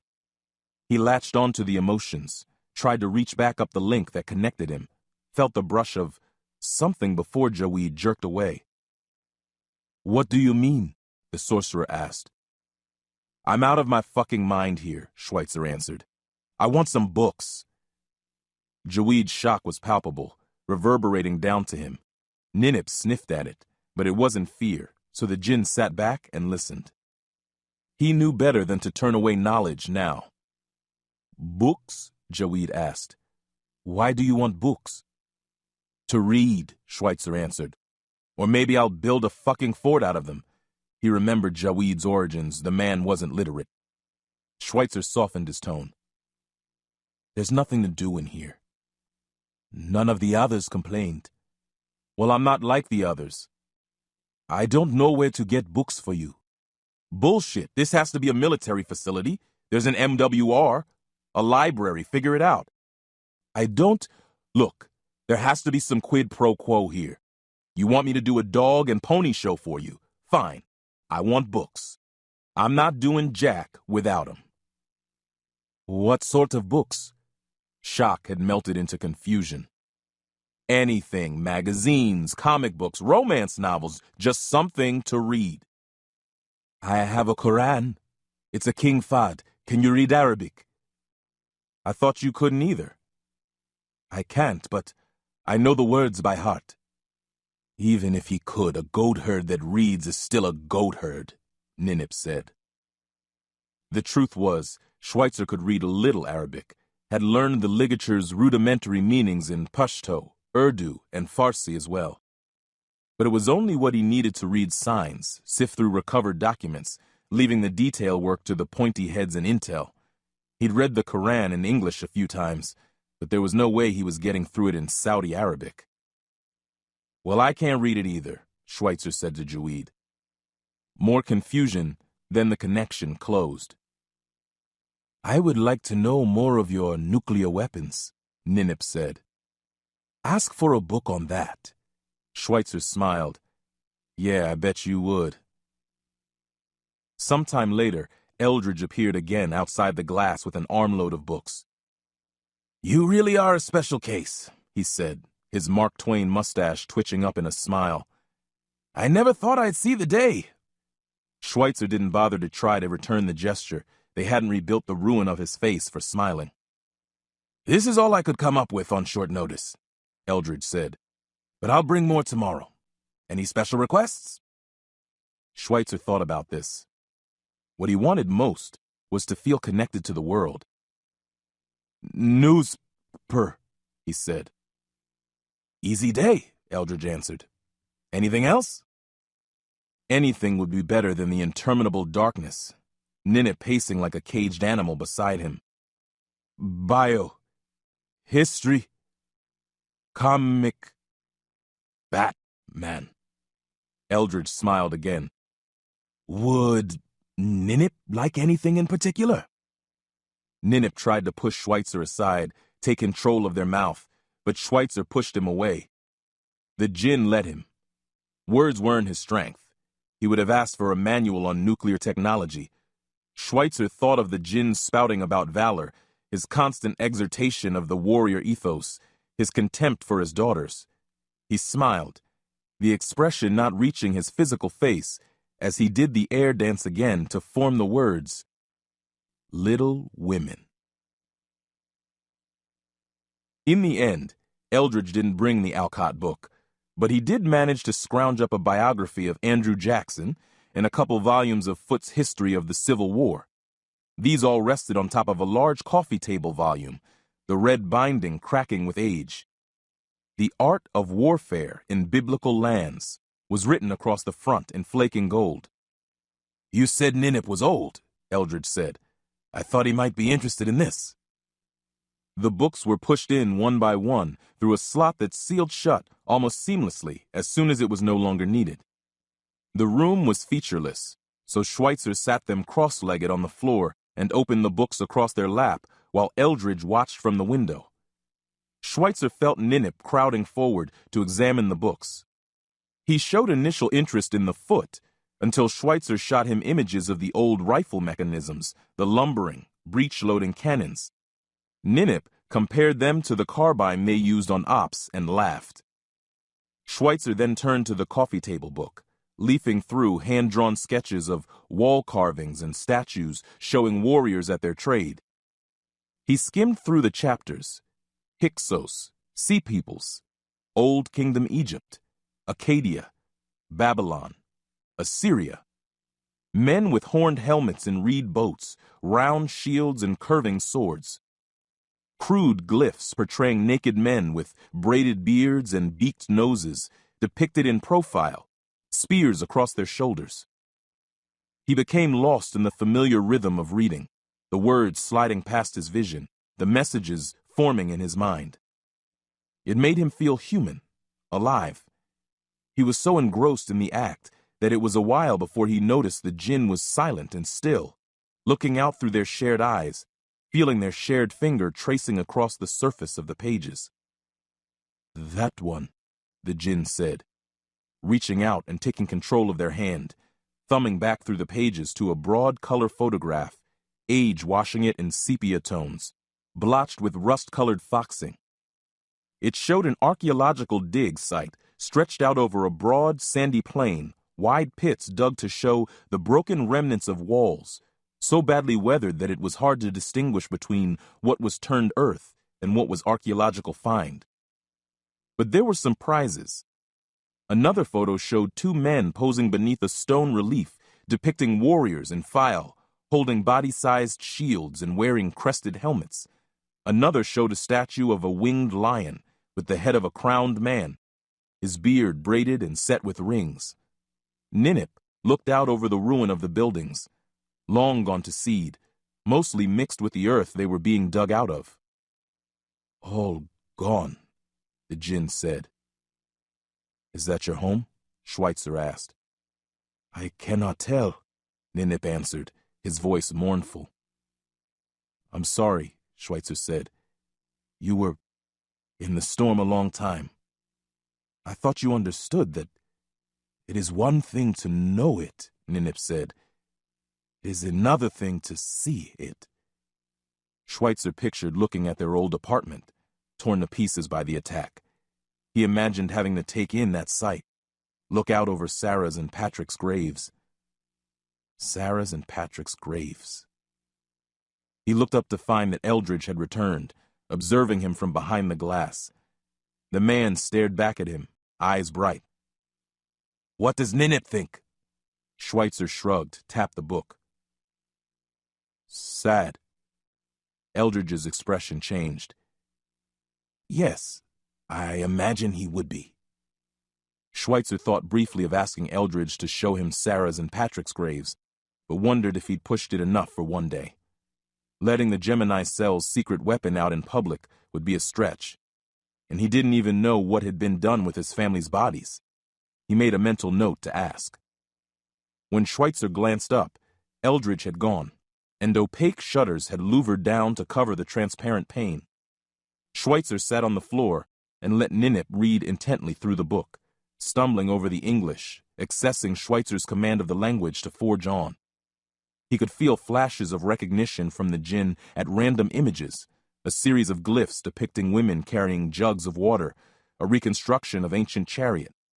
Ninip was so intent that Schweitzer finally ceased his own contemplation of the text and stepped back, observing as the djinn reconciled himself with this window on his past. These are stories. We had singers who did the same. This is history. Some of it's guesswork, but most of it is true.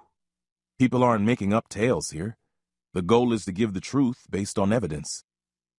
So it is real. That is what archaeology is. It is your evidence. I'm not an expert, but that's the general idea. Nothing is left. Everything we built, it is dust. Everything everyone builds is dust, sooner or later. Don't take it personally. Who is there now? Where? Ninip moved their shared hand, leafing the pages back to the first photograph of the dig site. Here. Schweitzer looked at the caption below the photo. That's Iran. Enemies. A mad priest rules there. Ninip nodded. Does this mad priest honor us? Are we remembered? I don't know. I don't think so. I would go and see. We keep running ops for the U.S. You'll likely get your chance. But this is my body, so I get first crack. We close the loop on whoever did this to my family, the next stop is Tehran. Ninip was silent then, and Schweitzer, tired of reading, explored his new senses. He marveled at the control he had over them, able to feel the surface of the floor beneath them with a clarity he'd never known. He could feel subtle gradations in temperature through the tile, in the air around them, colder nearer the vents that pushed the chill air into the room. He could shift spectrums by squinting their eyes, see the cold as dark blue cones descending from the vents, even catch a human-shaped outline of heat through the thick surface of the door. You did all this? In the storm? Ninip shrugged. I did nothing in the storm. All of this is new. It is what we are together. Schweitzer closed their eyes, pushed all his attention out into their ears, focused on listening. At first, the thrumming of the chillers drowned out all sound, but after a moment, he found he could adjust their hearing as he adjusted their vision, focusing it deeper on other sounds. The chillers faded into a thematic buzz as Schweitzer dialed in on the low hum of the electrical wiring in the walls, which eventually receded into the distance, giving way to the gurgling of liquid moving through pipes. Then, voices. The guard outside was talking to someone. Schweitzer focused on the speech. Soft, whispers, but graduating to murmurs a moment later. He found his ability worked too well, locking in on the specificity of tone, letting the words hum by. As Schweitzer tried to adjust, the speaking stopped, replaced by what sounded like slurping. Were they eating? A sucking, popping sound. Not eating. Kissing. Schweitzer's amusement roused Ninip to at least pay attention. Here he was, a living corpse in one of the most secret programs in the American military, and his guards were making out on shift. People were people, anywhere you went. He'd never forget the day Chang got caught fooling around with one of the corpsmen assigned to the sub they were to deploy on. The skipper knew SEALs played by different rules, but it was one of his own, and he was ready to go to general quarters over it. Chang had sat on the edge of his rack while Ahmed had grilled him, reminded him of the consequences of that kind of breach of discipline. At the end of the tirade, Chang had shrugged. "What do you want, Chief?" he'd said. "We're about to spend God knows how long dragging ass through the Horn of Africa while a bunch of misguided but well-intentioned religious devotees try to kill us. Might be the last chance to get my dick wet, ever. You're just mad because I got the shot and you didn't." Schweitzer had laughed his ass off.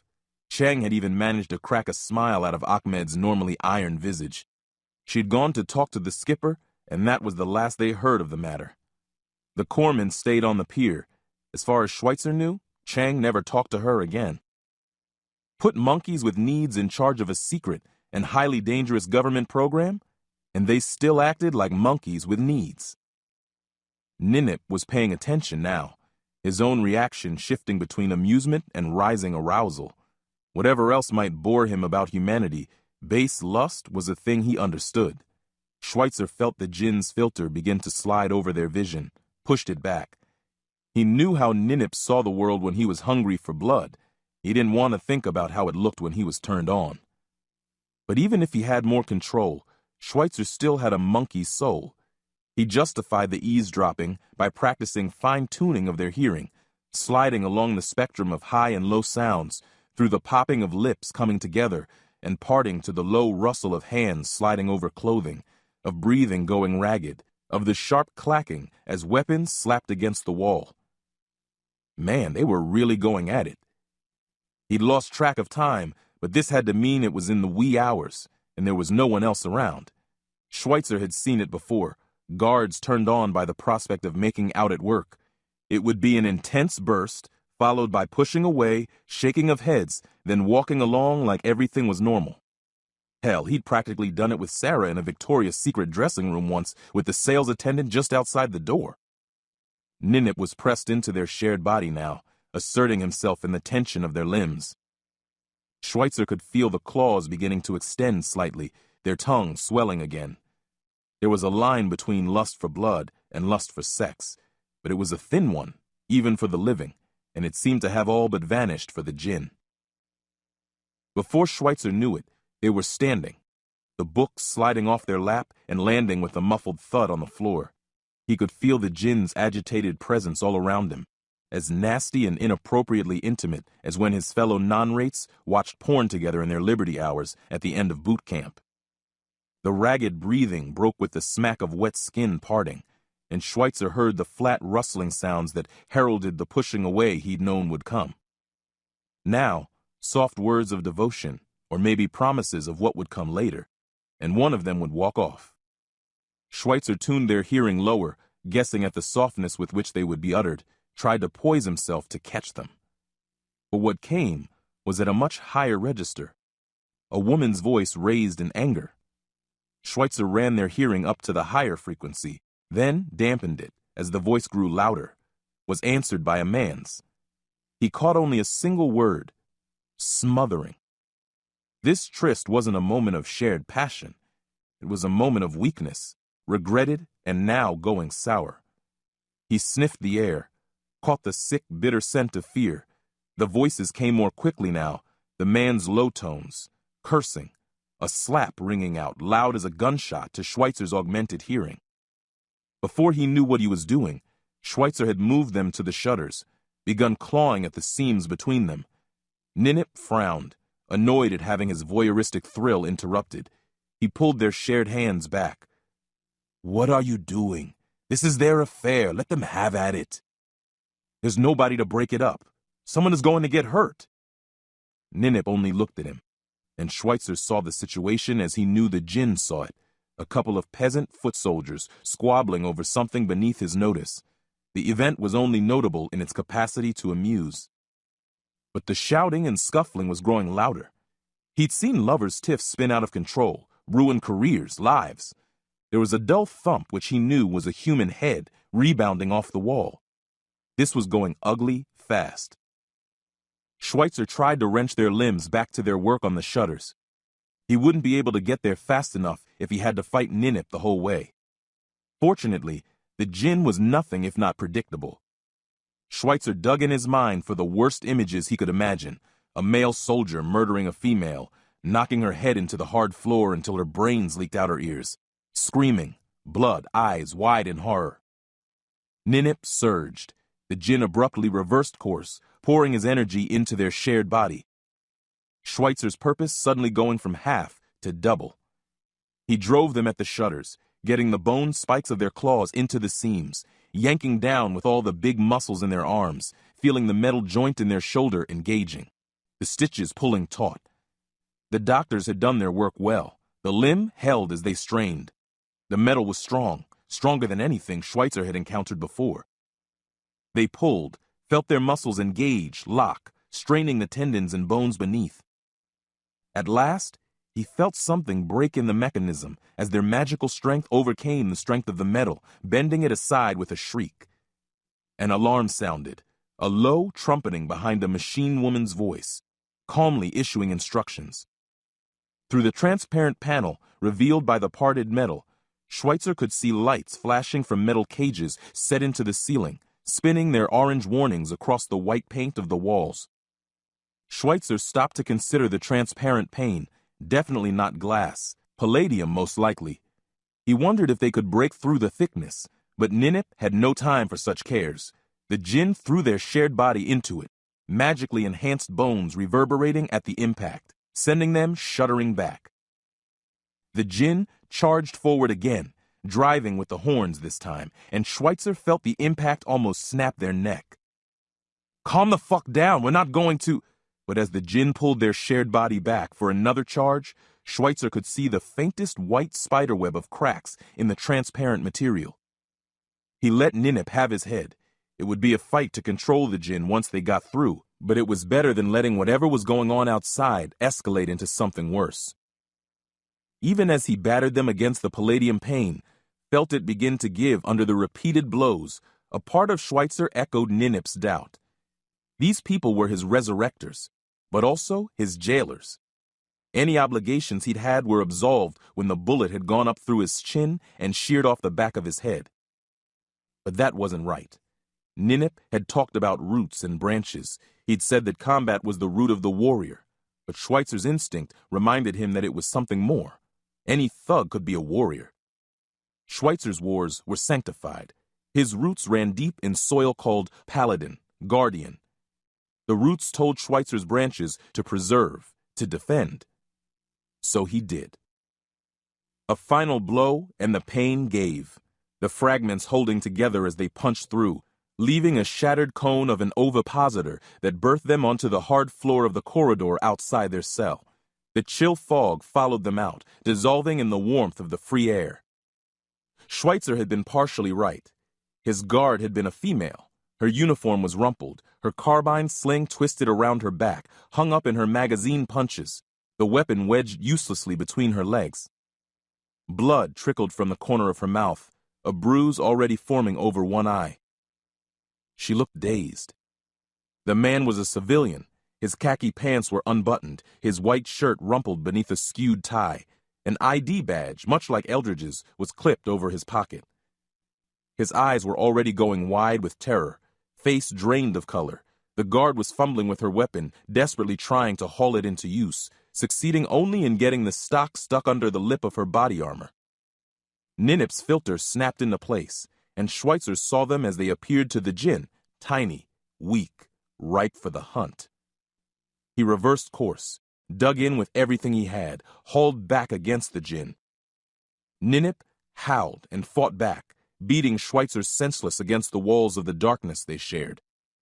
His vision went red, then black, then white. His hearing filled with an inhuman scream that he belatedly realized was issuing from their own mouth. But Schweitzer hung on.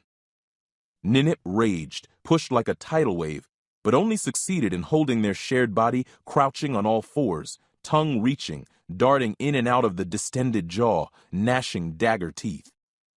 And then the Jinn turned inward, slamming Schweitzer up against the perimeter of the space they shared, forcing him through it. He felt the void gaping behind once again, heard the boiling chorus of screams. He turned his attention from controlling their shared body and refocused on remaining inside it. But the Jinn was strong enough to multitask. He occupied Schweitzer with half his attention. With the other half, Ninip took control of their limbs, rose, turned toward the guard and her assailant.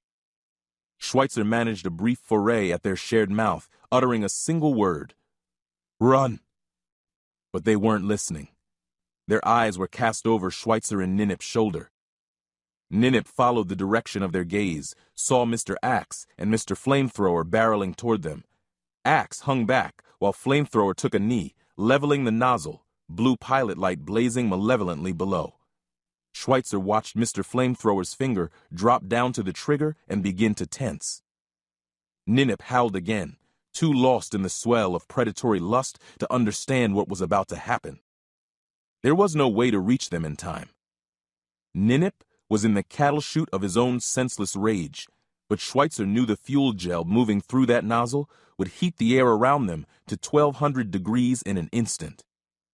It couldn't kill them. As far as Schweitzer knew, nothing could. But reducing their shared body to ash would do the trick. He thought of the void, the swirling storm of souls, and shuddered. Ninip gathered himself to spring, and Schweitzer redoubled his efforts to hold him back. Mr. Flamethrower was just doing his job. If they were to be destroyed, it wouldn't be in the act of hurting innocent men following orders. Ninip turned to fight him, and Schweitzer turned to the darkness. Maybe somehow he could find Sarah and Patrick again in that tangled hell. A sharp voice. No heat. Tension slowly leaking out of the corridor. Schweitzer looked up. Eldridge stood beside Mr. Flamethrower, one hand on the weapon's barrel, gently pushing it down. His eyes were fixed on Schweitzer, but he was speaking to the soldier in low, gentle tones. The djinn battered him again and again, shoving him to the limits of their shared space. Schweitzer dug in his memories, thrusting images at Ninip, napalm reducing jungles to ash, fuel air bombs bursting over Afghan villages. Metal turned to dust in seconds, humans screaming, burning, dying. Over and over again. He sent the images, felt Ninip's attack lessen in response, until the djinn finally took his meaning, dialed back his madness, until the slow ebb of his passion left them on all fours again, shaking in the corridor, while Eldridge and his men looked on. When Schweitzer at last was able to focus on seeing the world outside their body again, he noted the wide peripheral vision he always slipped into when on an op was still in place, giving him a view of the guard and her attacker, gaping in shock, no doubt processing the thought that the flamethrower would have incinerated them just as easily as it would have the monster that crouched before them, that Mr. Flamethrower wouldn't have hesitated for a moment. The silence stretched, all motionless in the long space, no sound save the soft clicking of the spinning lights as they continued their silent, orange-hued warning across the white walls. Eldridge took a cautious step closer. Schweitzer could smell his fear. Different from the others around him, but fear nonetheless. The guard and the man with her both began to speak at once, but Eldridge silenced them with a wave, squatted down on his haunches. Schweitzer could see the shimmering silver candle tips of his own eyes reflecting back at him in the deep brown of Eldridge's. What happened? Ninip stirred, looked at the flamethrower at the low ready, pilot lights still burning, and thought better of it. Schweitzer tested his control over their shared body, found Ninip was letting him drive. He sat them back slowly, keeping their clawed hands well clear. He did his best effort at jerking a thumb over their shoulder, painfully aware of the bone spike making the motion menacing. Fight. Eldridge looked up now, taking in the woman's battered face, the scratches on the man's forearms. I see. Schweitzer stood their shared body up, careless now of how the others in the corridor shrank away from them. He'd done what he'd set out to do. Whatever ill end was evolving with those two, it wasn't going to happen on his watch. Eldridge was saying something, the knot of soldiers breaking up and moving with the exaggerated purpose of those seeking to corral fear. The man and woman were talking over one another, pointing. Schweitzer ignored them all.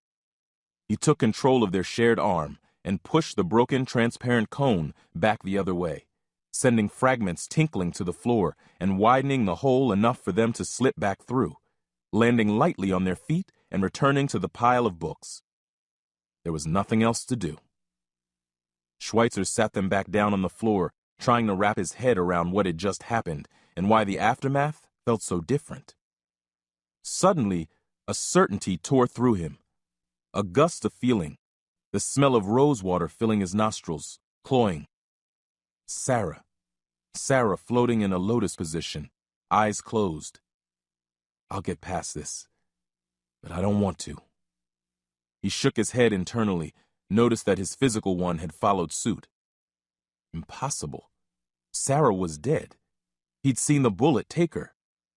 He turned to Ninip, but noticed Eldridge looking through the hole in the glass, eyes crinkling with, what? Sympathy? You did a good thing, Jim, Eldridge said. Ninip paced, and Schweitzer tried to process the words. He'd died, come back, shared his body like a close apartment with a thing out of hell. And in the midst of it, done good. Chapter 14. Hint of a Lie. It took Steve longer to call than she'd expected. The days stretched on, growing long and hollow, the space filled with a string of excuses not to return her mother's and sister's increasingly frantic calls. She endlessly turned the thought of pregnancy over in her mind before dismissing it. By her normal calendar, her period should have just finished, and it should have been fine. But the stress and injury had thrown her cycle into chaos, and there had only been spotting at odd times. You should take a pregnancy test. No, she couldn't deal with that, couldn't handle the answer either way. Not yet. So she played with Patrick, searching for glimmers of progress, snatching at a word or an expression. The therapist assured her that, while it would take time, he would make way, that children were remarkably resilient. But all she could do was think of Peg's recounting of how she had slowly realized that her own son was autistic. It was the one time Peg had broken down in front of her, not so much crying as having too much liquid for her eyes to contain, running down a face whose expression showed no hint of grief. No, Walter was fine. For the longest time he was fine. Then it was like something broke inside him. He started going backward. He wouldn't make eye contact. He stopped trying to talk to me. He regressed. What if that happens to Patrick? Sarah's mind whispered. What Jim had called her inner reptile, the piece of her whose sole job was to jump at shadows, to plan for the worst, to overreact, to do anything it had to in order to keep her safe. They trained Jim's reptile mind until he lived in the space he needed to occupy in order to do his job. Sarah had worked not to follow him there. One family member in constant condition yellow was enough. Not that it had done any of them any good. When the threat condition yellow prepared them for had finally come knocking, readiness wasn't enough. So she knelt in front of Patrick, lowered her head until her ear almost touched the floor. She trembled with worry until he finally met her gaze, and she saw recognition in his eyes. Then, relief would flood her with such force that she would lie on her side, panting, struggling and failing to hold back the tears, to be strong for her son. Sometimes Patrick stared. Sometimes he ignored her. What he never did was come to her, crawl into her arms, ask why Mommy was sad. It was in those small moments that she regretted turning Steve away. It would have been wrong to keep him, but in those troughs, she thought that maybe any lie was better than the empty gulf that stretched across her days. Unwilling to leave Patrick, she'd stopped going to the gym, whiled away the hours in front of her laptop, scanning emails she couldn't bring herself to answer, watching her social media scroll by, a flowing current of a world that kept on turning as if nothing had happened, as if her life hadn't been suddenly snatched away from her, crumbled into a lumpen ball, and handed back with a note attached that read, "Figure this out. Good luck." Only one man had managed to pierce that fog, both for her and Patrick, and she'd kicked him out for his trouble. For at least the 10th time, her hand went to her cell phone, touched it, left it. No, she couldn't give him what he wanted, not until she'd closed the door on Jim. "What the hell is wrong with you?" she yelled at herself. "Jim is dead. It's time to accept that. Steve is alive. Patrick is alive. You are alive." Her hand went back to her phone, drew it out. She was so startled when the phone lit up that she tossed it in the air, then fumbled it a few times before finally setting it back in her hands, buzzing like an angry insect, the screen filled with an image of Jim and Steve in uniform, arms draped across each other's shoulders. It was the profile pic she used for Steve. She tried not to take it as a sign. She brought the phone to her ear, the warmth of her cheek picking up the line. "Steve." His voice was level, determined. "Don't hang up. I need you to listen to me. I'm not hanging up." That he wasn't prepared for. "Right, well, I've missed you," she said. She knew right away that it was the wrong thing to say, even if it was true. "I don't want to—" She couldn't find the words. "Be alone? Let me see you. I need you to see my face when I say what I have to say." She closed her eyes. She dreaded that meeting as much as she hungered for it. "Can you keep your hands to yourself?" "I'll try not to be offended by that question," he said. "Can you?" "You know damn well I can." "Okay, fine. I'll be there in 30 minutes, he said, and hung up before she had a chance to change her mind. Patrick stared, expression unreadable. "Uncle Stevie's coming over," she said. "Would you like to see Uncle Stevie?" Patrick went back to his trucks without answering, his muttering a little louder now, a running interview in a language only he could understand. She snatched up her laptop, leaned against the back of the couch, and tried to wait. Her mind seized in time with her stomach, and she realized it would do no good. She had to do something to fill the space while Steve drove I-64 at his usual breakneck pace. She'd finally settled on another round of cleaning the already immaculate suite when she heard the soft chime indicating that she had email. Grateful for the activity, she propped the lip of the computer against her belly and flipped it open. And froze. The email was the only unread one in her inbox, the bolded letters striping across the screen, boldly proclaiming the sender and subject. The sender column read, "Portsmouth Rapid STD HIV DNA Testing." The subject was, "Account P00001224617 Results." She glanced at the can where it sat on the counter. They duct-taped it closed after taking their sample, put it in a plastic grocery bag. She'd forgotten all about it. "Be honest. You blocked it out. You know what that email says and what it means." It meant closure. It meant saying goodbye. She was conscious of the pressure of her teeth digging painfully into her lip, forced herself to relax. "You couldn't have better timing, Steve." It wouldn't do her any good to face Steve just after reading confirmation of her husband's death. "Why? You know he's dead. What difference does an email make? Having closure will help you move forward with a clear head." She thought of her dreams, the trail of rose petals, the unshakable certainty that he was alive. Time to wake up. She swallowed and double-clicked the email. She read it 3 times, became slowly conscious that her mouth was hanging open, that a thin stream of drool was beginning to slide down her lip to drip onto her t-shirt. She read it again. "The fuck?" Patrick looked up, his eyes widening. "Oh my God!" She dropped the laptop onto the couch cushions. The phone was already up, Steve forgotten, pressed against her ear.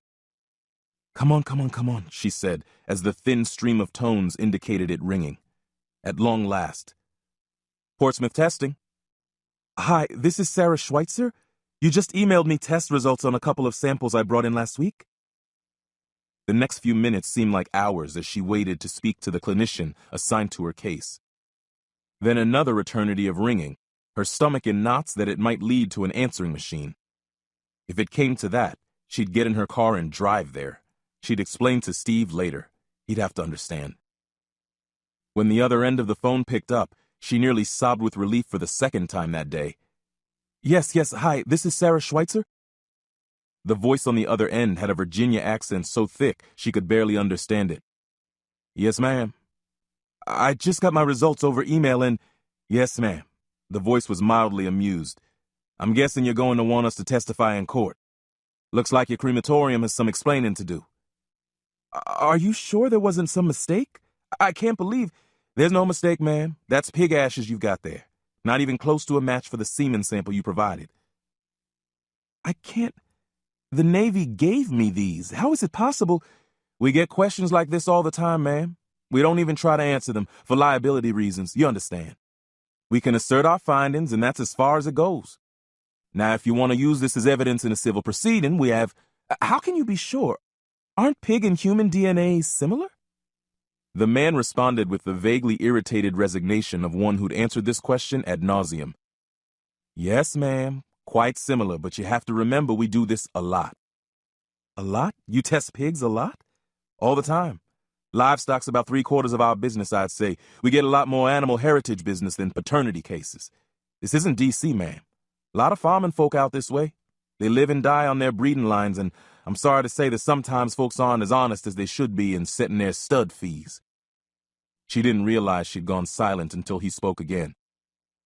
Ma'am, is everything okay? Yes, fine. You are absolutely 1,000% sure that was pig ashes? Yes, ma'am. We got lucky in that there were a few fairly good-sized bone fragments in that canister. It's rare to cremate someone all the way, but this was a rush job. She hung up without saying goodbye, her mind and stomach doing loops in time. She looked back at the can on the counter, duct tape sealing in a lie. Maybe there was some mistake. What mistake? Do they typically keep pigs on Navy bases? Cremate them? It didn't make sense. She turned back to Patrick, who was standing now, coming to her. And suddenly, the sensation returned with such force that she staggered. She'd seen no body. There'd been no funeral. No article in the papers. The Navy had shrouded the whole thing in secrecy, and now there was a can full of pig ashes on the kitchen counter of her rented extended stay suite. Jim was alive. She swept Patrick into her arms, pressed his head against her thigh. The doorbell rang. Steve's timing had gone from fantastic to horrible in an instant. Or had it? She had questions, and he was the logical place to start. Patrick toddled to the door, hands raised and grasping. Normally, she'd at least go through the motions of lifting him, allowing him to pretend to open it. Now, she practically knocked him over in her rush to open the door. She swept Patrick up under one arm, beginning to squall as Steve came in. He broke into a broad grin at the sight of the boy, and Patrick calmed as she passed him to Steve, who tossed him in the air as he made his way to the couch. "Hey, little man!" She turned, closing the door behind her, leaned against it. Steve sat, settling Patrick on his knee before turning to her. His smile fled. "Sarah, we're just talking. There's no need for drama." She shook her head. "Never mind that." "What?" "Let me put Patrick in his room for a minute. He can play with—" "No, Steve." His face darkened. "Look, you can't just keep on—" "Steve, will you shut the fuck up and listen for 5 seconds?" He closed his mouth, set Patrick down. The boy wrapped his arms around his calf and pressed his head against his knee. "Nice language around the pea train." "That can of ashes? Where'd you get it?" "What do you mean, where did I get it?" "Just answer the question. I'm in no mood right now." "I told you I got it on post. They gave it to me after I made a fuss." "No, I mean specifically who gave it to you." He looked at her as if she'd sprouted a second head. "Chief. And you trust her?" "What kind of a fuck—" He looked down at Patrick, lowered his voice. "What kind of a question is that?" "It's the question I'm asking you, damn it. It's the question I need you to give me a straight answer to." "Yes. That woman has saved my ass on at least 3 different occasions. I've run ops with her since I pinned on. I would trust her with my life. I have trusted her with my life. She's never lied to you? She's never given you any reason to—" "She's a SEAL, Sarah. She's cleared, top secret. They polygraph her every 5 years. If a person can be proved honest, it's her." "Did you see them pack the ashes?" "What? No, I didn't see—" "Look, what the hell is this all about?" She gestured to the laptop. "First email." He disentangled himself from Patrick, put the computer on his lap, and opened it. She watched his expression, the sullen anger and surprise, the slow fade first to concentration as he read and finally to disbelief as the meaning came clear. You had it DNA tested? What the fuck? Sarah, what the fuck is wrong with you?" All concern for Patrick's tender ears was gone. "I might ask you the same question, Steve. I thought I was crazy myself when I had it run, but I gave myself permission to be crazy for once. Seemed like the right time for it. Now I'm glad I did. There has to be a mistake. The lab messed up. I just got off the phone with them. They seem pretty damn sure. Have them run it again. She shook her head. Do they keep pigs on Little Creek? He remembered Patrick, pulled the boy in, covering his ears with his hands. What? Just answer the question. No. Wait. Yes. Yes. Yes, for TCCC. She was familiar with the acronym soup for Jim's day-to-day, but this one hovered at the edge of her mind, just out of reach. She cocked her head. Tactical Combat Casualty Care. We cut their femoral arteries to practice stopping arterial bleeding. She wrinkled her nose. They're sedated, he said. At least when we're not trying to simulate a non-compliant case. What happens when you're done with them? I have no idea. Maybe they serve them in the DFAC. So it's possible they cremate them? That there was a mix-up? He was silent for a long time.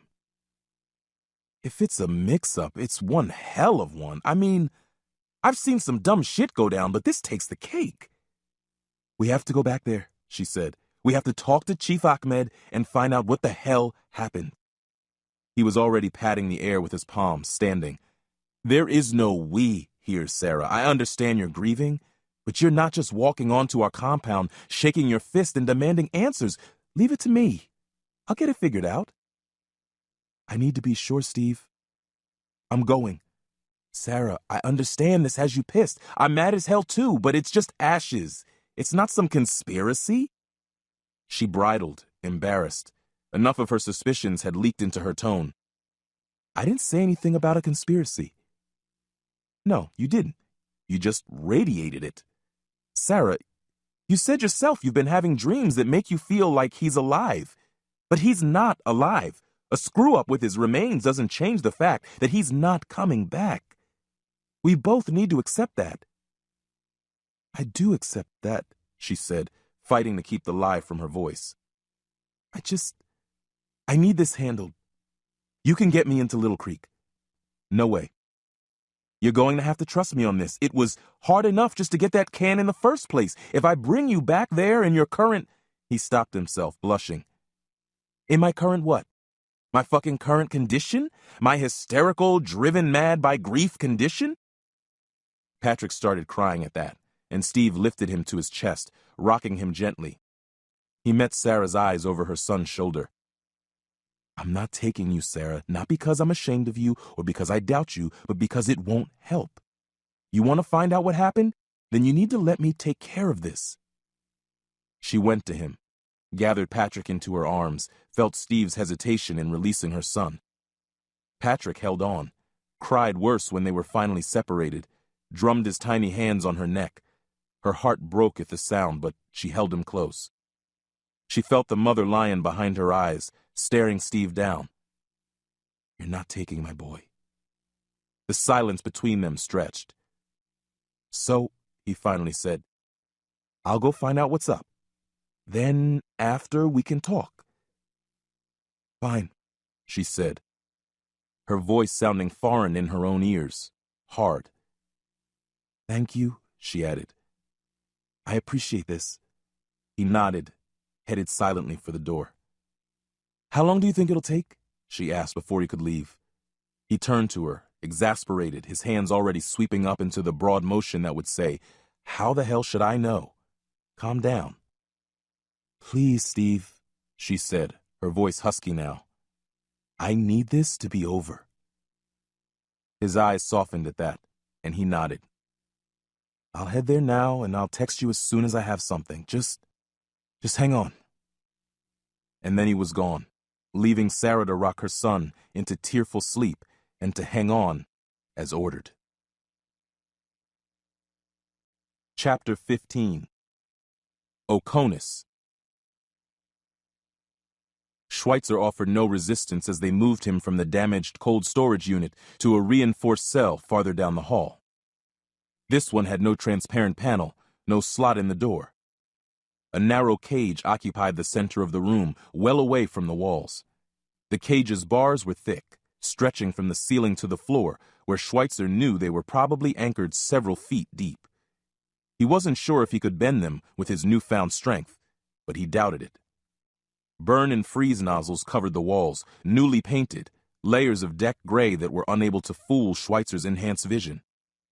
He could see the deep furrows in the reinforced concrete behind them, smell the faint, acrid odor that wafted from the scorch marks.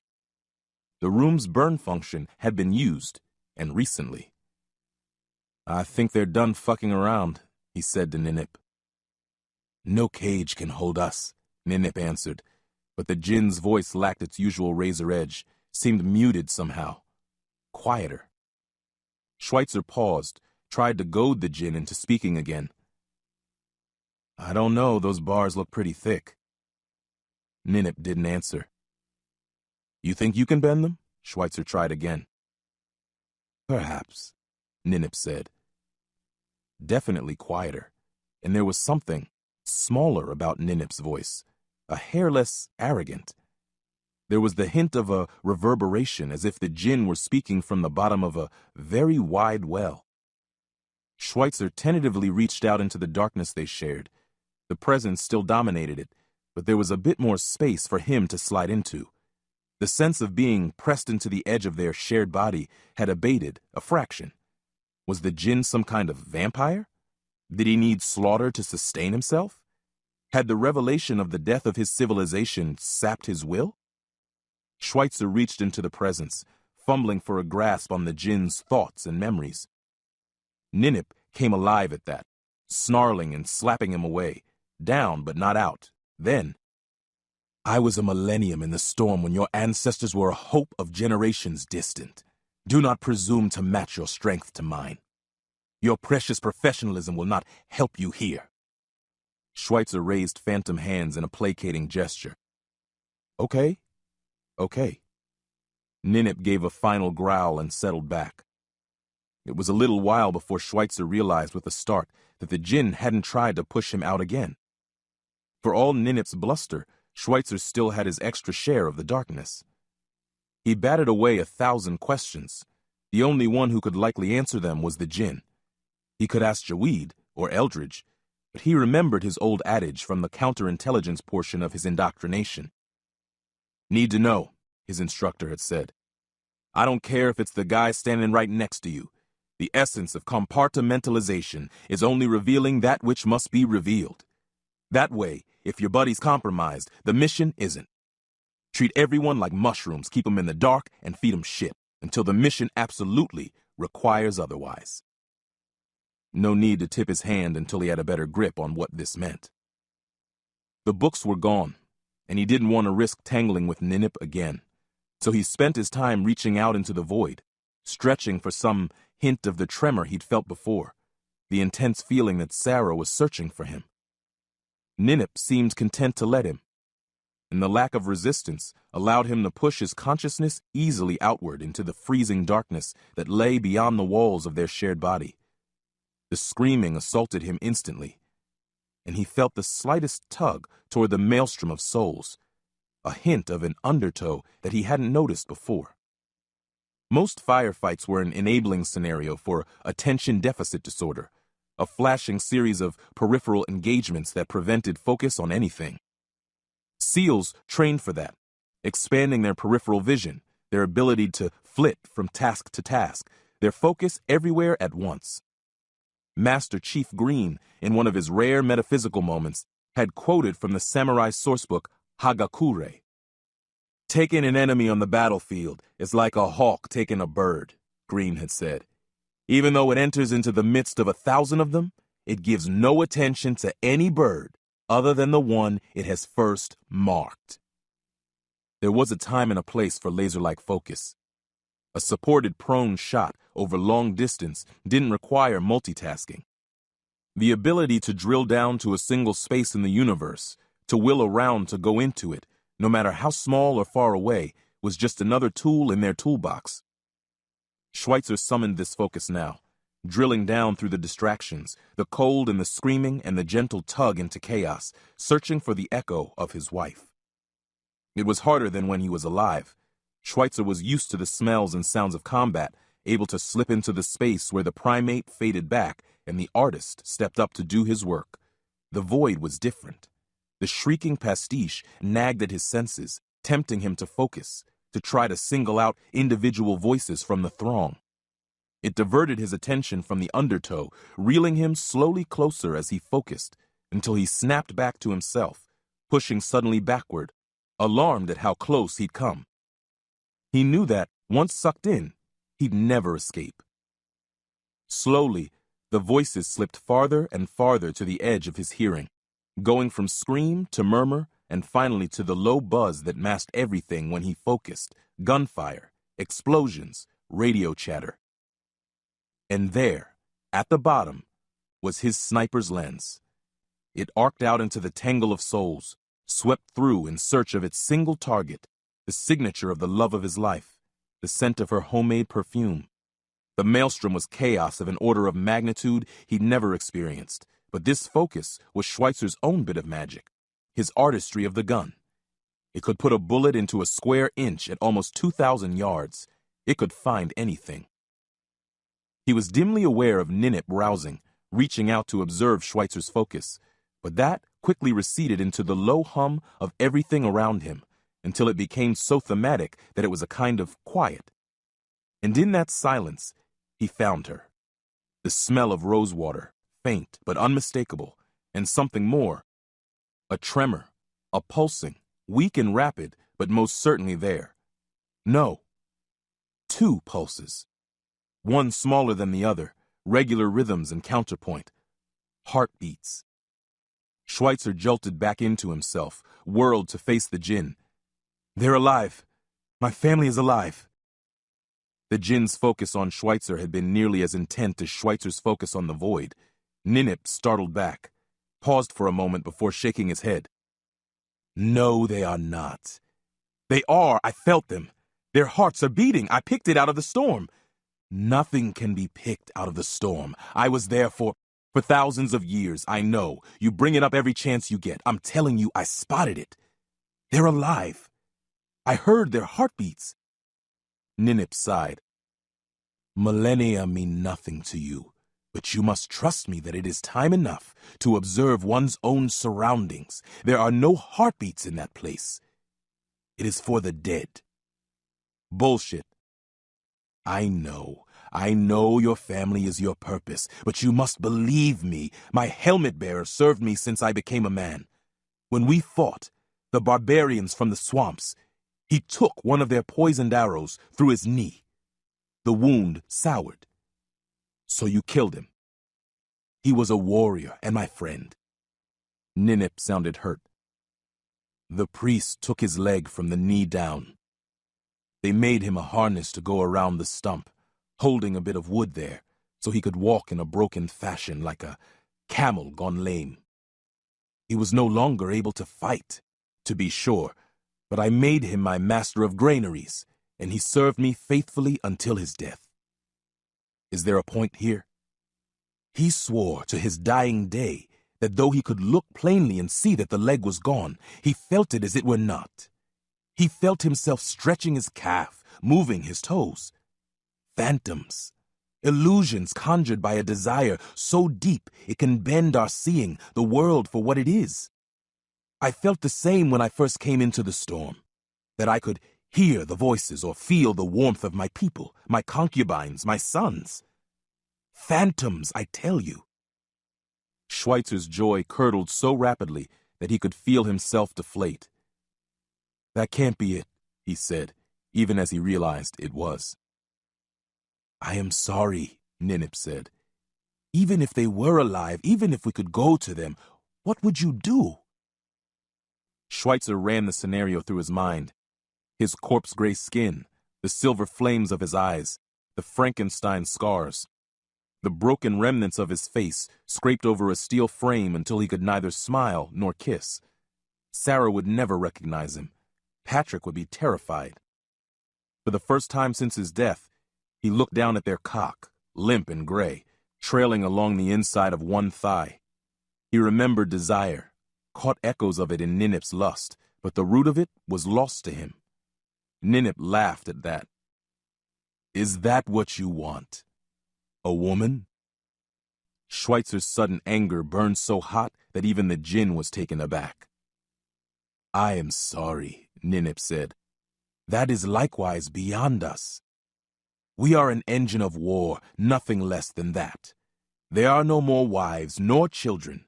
The touch of a woman is yet another phantom from the life you have been cut from. You do not truly desire it. It is only an echo that will fade as you begin to see it for what it is. He was right. Schweitzer couldn't make love. He couldn't come home at night and chat about a day at work. He didn't truly inhabit the world of living, just a twilit corner of it, a shadow of life forever cut off from the interactions that made the true living world worth enduring. That's what his love was, a phantom limb.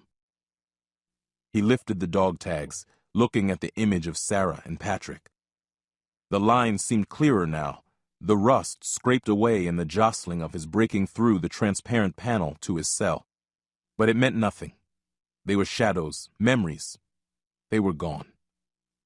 The realization struck Schweitzer so deeply that he didn't realize he'd sunk into a reverie until Jaweed's voice snapped him out of it. "Step into the cage, please." "Why?" Schweitzer asked. Ninip coiled beside him, ready to spring. Without reaching for them, Schweitzer could see the images flashing through the djinn's mind as he recalled staring down the nozzle of the flamethrower, pilot light flickering beneath. "For your own safety," Jaweed said. "Dr. Eldridge wishes to speak with you." Schweitzer could hear a dull hissing as the gate's bars sank into the floor. The long, slow slide told Schweitzer he had been right in his guess of how deeply they were anchored. He met Ninip's spiritual gaze in the darkness. The djinn's eyes seemed serpentine in his mind, golden orbs, split by a black chevron of a pupil. They dipped as the djinn nodded. If the world of the living was where Schweitzer's heart lay, then Eldridge was his connection to it, and Jaweed, the man who'd given him a chance to remain in it a bit longer. That counted for something. As soon as he stepped into the center of the dotted square left by the retracting poles, they shot upward until they slid into the depressions in the ceiling and slammed home with a dull clank. "Thank you," Jaweed said. The door hissed open, and Eldridge stepped into the room, hand wrapped around a small plastic cylinder capped with a shiny red button. Schweitzer guessed depressing it would trigger the burn nozzles, freeing him and Ninip both to chase their respective phantom limbs in the chaos beyond. "Jim," Eldridge said, "I'm sorry about this." He gestured at the bars. Schweitzer raised their shoulders a fraction of an inch, dropped them. "How is your companion doing?" Schweitzer did the minuscule shrug again. Inside their shared body, Ninip crouched beside him impatiently, waiting for Eldridge to get on with it. "It was a good thing you did, Jim," Eldridge said. "That would have gone ugly if you hadn't popped in. Thanks for that." Schweitzer gave him nothing. He could hear the "but" in Eldridge's voice, see it in the set of his mouth. Sure enough. "But there are people higher up in the chain of command here who are concerned about what they're seeing as an outburst. They're worried about the safety of their personnel. They don't see you the way I do, Jim. Unfortunately, they're in charge." "Will he destroy us?" Ninip hissed. "Relax," Schweitzer said. "If they wanted to destroy us, we'd be destroyed already. He's here for a reason." "Fortunately, we've got our first lead on a body farm supplier, and they happen to be Oconus. This kills two birds with one stone, Jim. It gets you out of the country, which will settle the nerves of my superiors, and it puts you on the track of whoever did this to you." Schweitzer's heart leapt. The defeat and sadness of Ninip's revelation reversed course, suddenly fanned to a blaze. He couldn't be back with Sarah and Patrick again, but he could avenge them. For a brief moment, his own bloodlust matched Ninip's, and he could feel the djinn exulting, fanning the flames until Schweitzer shivered. He fought down the impulse, knowing it would do no good. But he found their shared body pressed up against the bars, Eldridge taking a fearful step back, thumb hovering over the button in his hand. Schweitzer fought through the flood of eagerness that drowned him, took control of their lungs, throat, and mouth, managed to squeeze out a single word. "Intel. You'll get it with your targeting package once you're on the ground." "Where?" Eldridge paused. At last, he shrugged. Waziristan. It's Schweitzer was already tuning him out. He'd run 3 ops in the lawless, federally administrated tribal areas that composed a mountainous no-man's land claimed by both Pakistan and Afghanistan. It was a broken sprawl of shattered mountains, stunted trees, and people mired in the Dark Ages in every respect, save their access to modern weapons. He began flashing the imagery to Ninip before the jinn could reach into his memories. Talebs, with cold eyes, rouged cheeks, and bad teeth. Helicopter dust-offs from rocky outcroppings held together by the tough roots of stunted trees, hanging out over hundreds of feet of empty space. Crevices, deadfalls, box canyons, a landscape that seemed full of its own malevolent life force, dedicated to making interlopers pay for their trespass. The jinn's slow grin was so predictable, it made Schweitzer tired. "We'll be staging you out of COP Garcia." Eldridge paused, searching Schweitzer's face. The look confirmed that he knew Schweitzer had been there. The combat outpost was deep in the lawless semi-autonomous tribal regions and highly secret. Technically, a Pakistani regulatory authority office that was frequently used to stage U.S. Special Forces teams on specific missions. Schweitzer shuddered to speculate on what it had cost the U.S. to get it in place, but the government wanted a free hand to move ground troops around inside what was technically Pakistan. Garcia was the means to that end. Schweitzer had staged a single op out of there, his beard dyed black and his skin covered in makeup, until he could be mistaken for a Pakistani, provided nobody got too close. They'd run the op in Pakistani uniforms, using specially modified AK-47s. "I take it you're familiar with it," Eldridge said. "Hill people," Ninip smiled. "I have fought them before." "Did you win?" "Not in the way you think. They paid tribute and served in my army, and continued to kill my tax collectors whenever they went unescorted.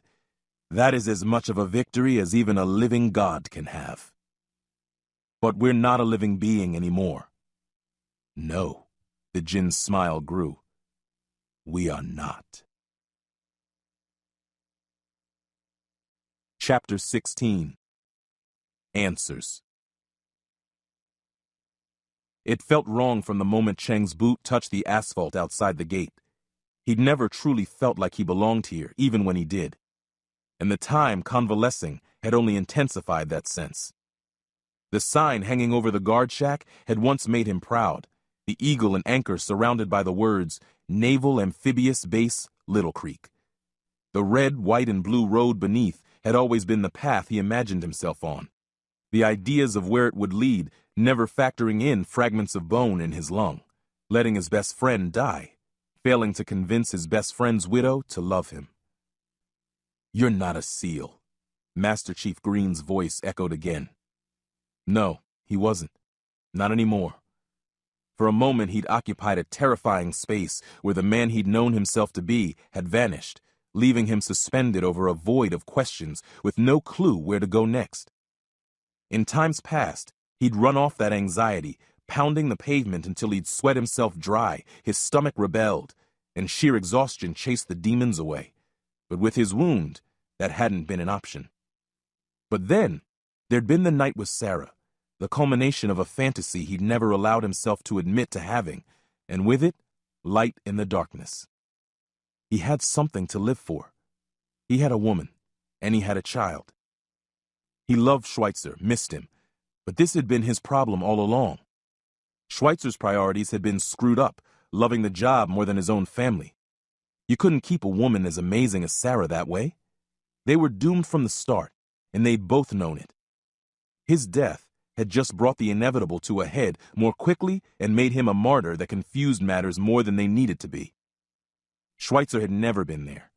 Chang knew he would be. He wasn't a SEAL, but he could be a husband and a father. That was a thing to live for. Sarah herself had admitted that Patrick only broke out of his fog when Chang came around. That boy needed him.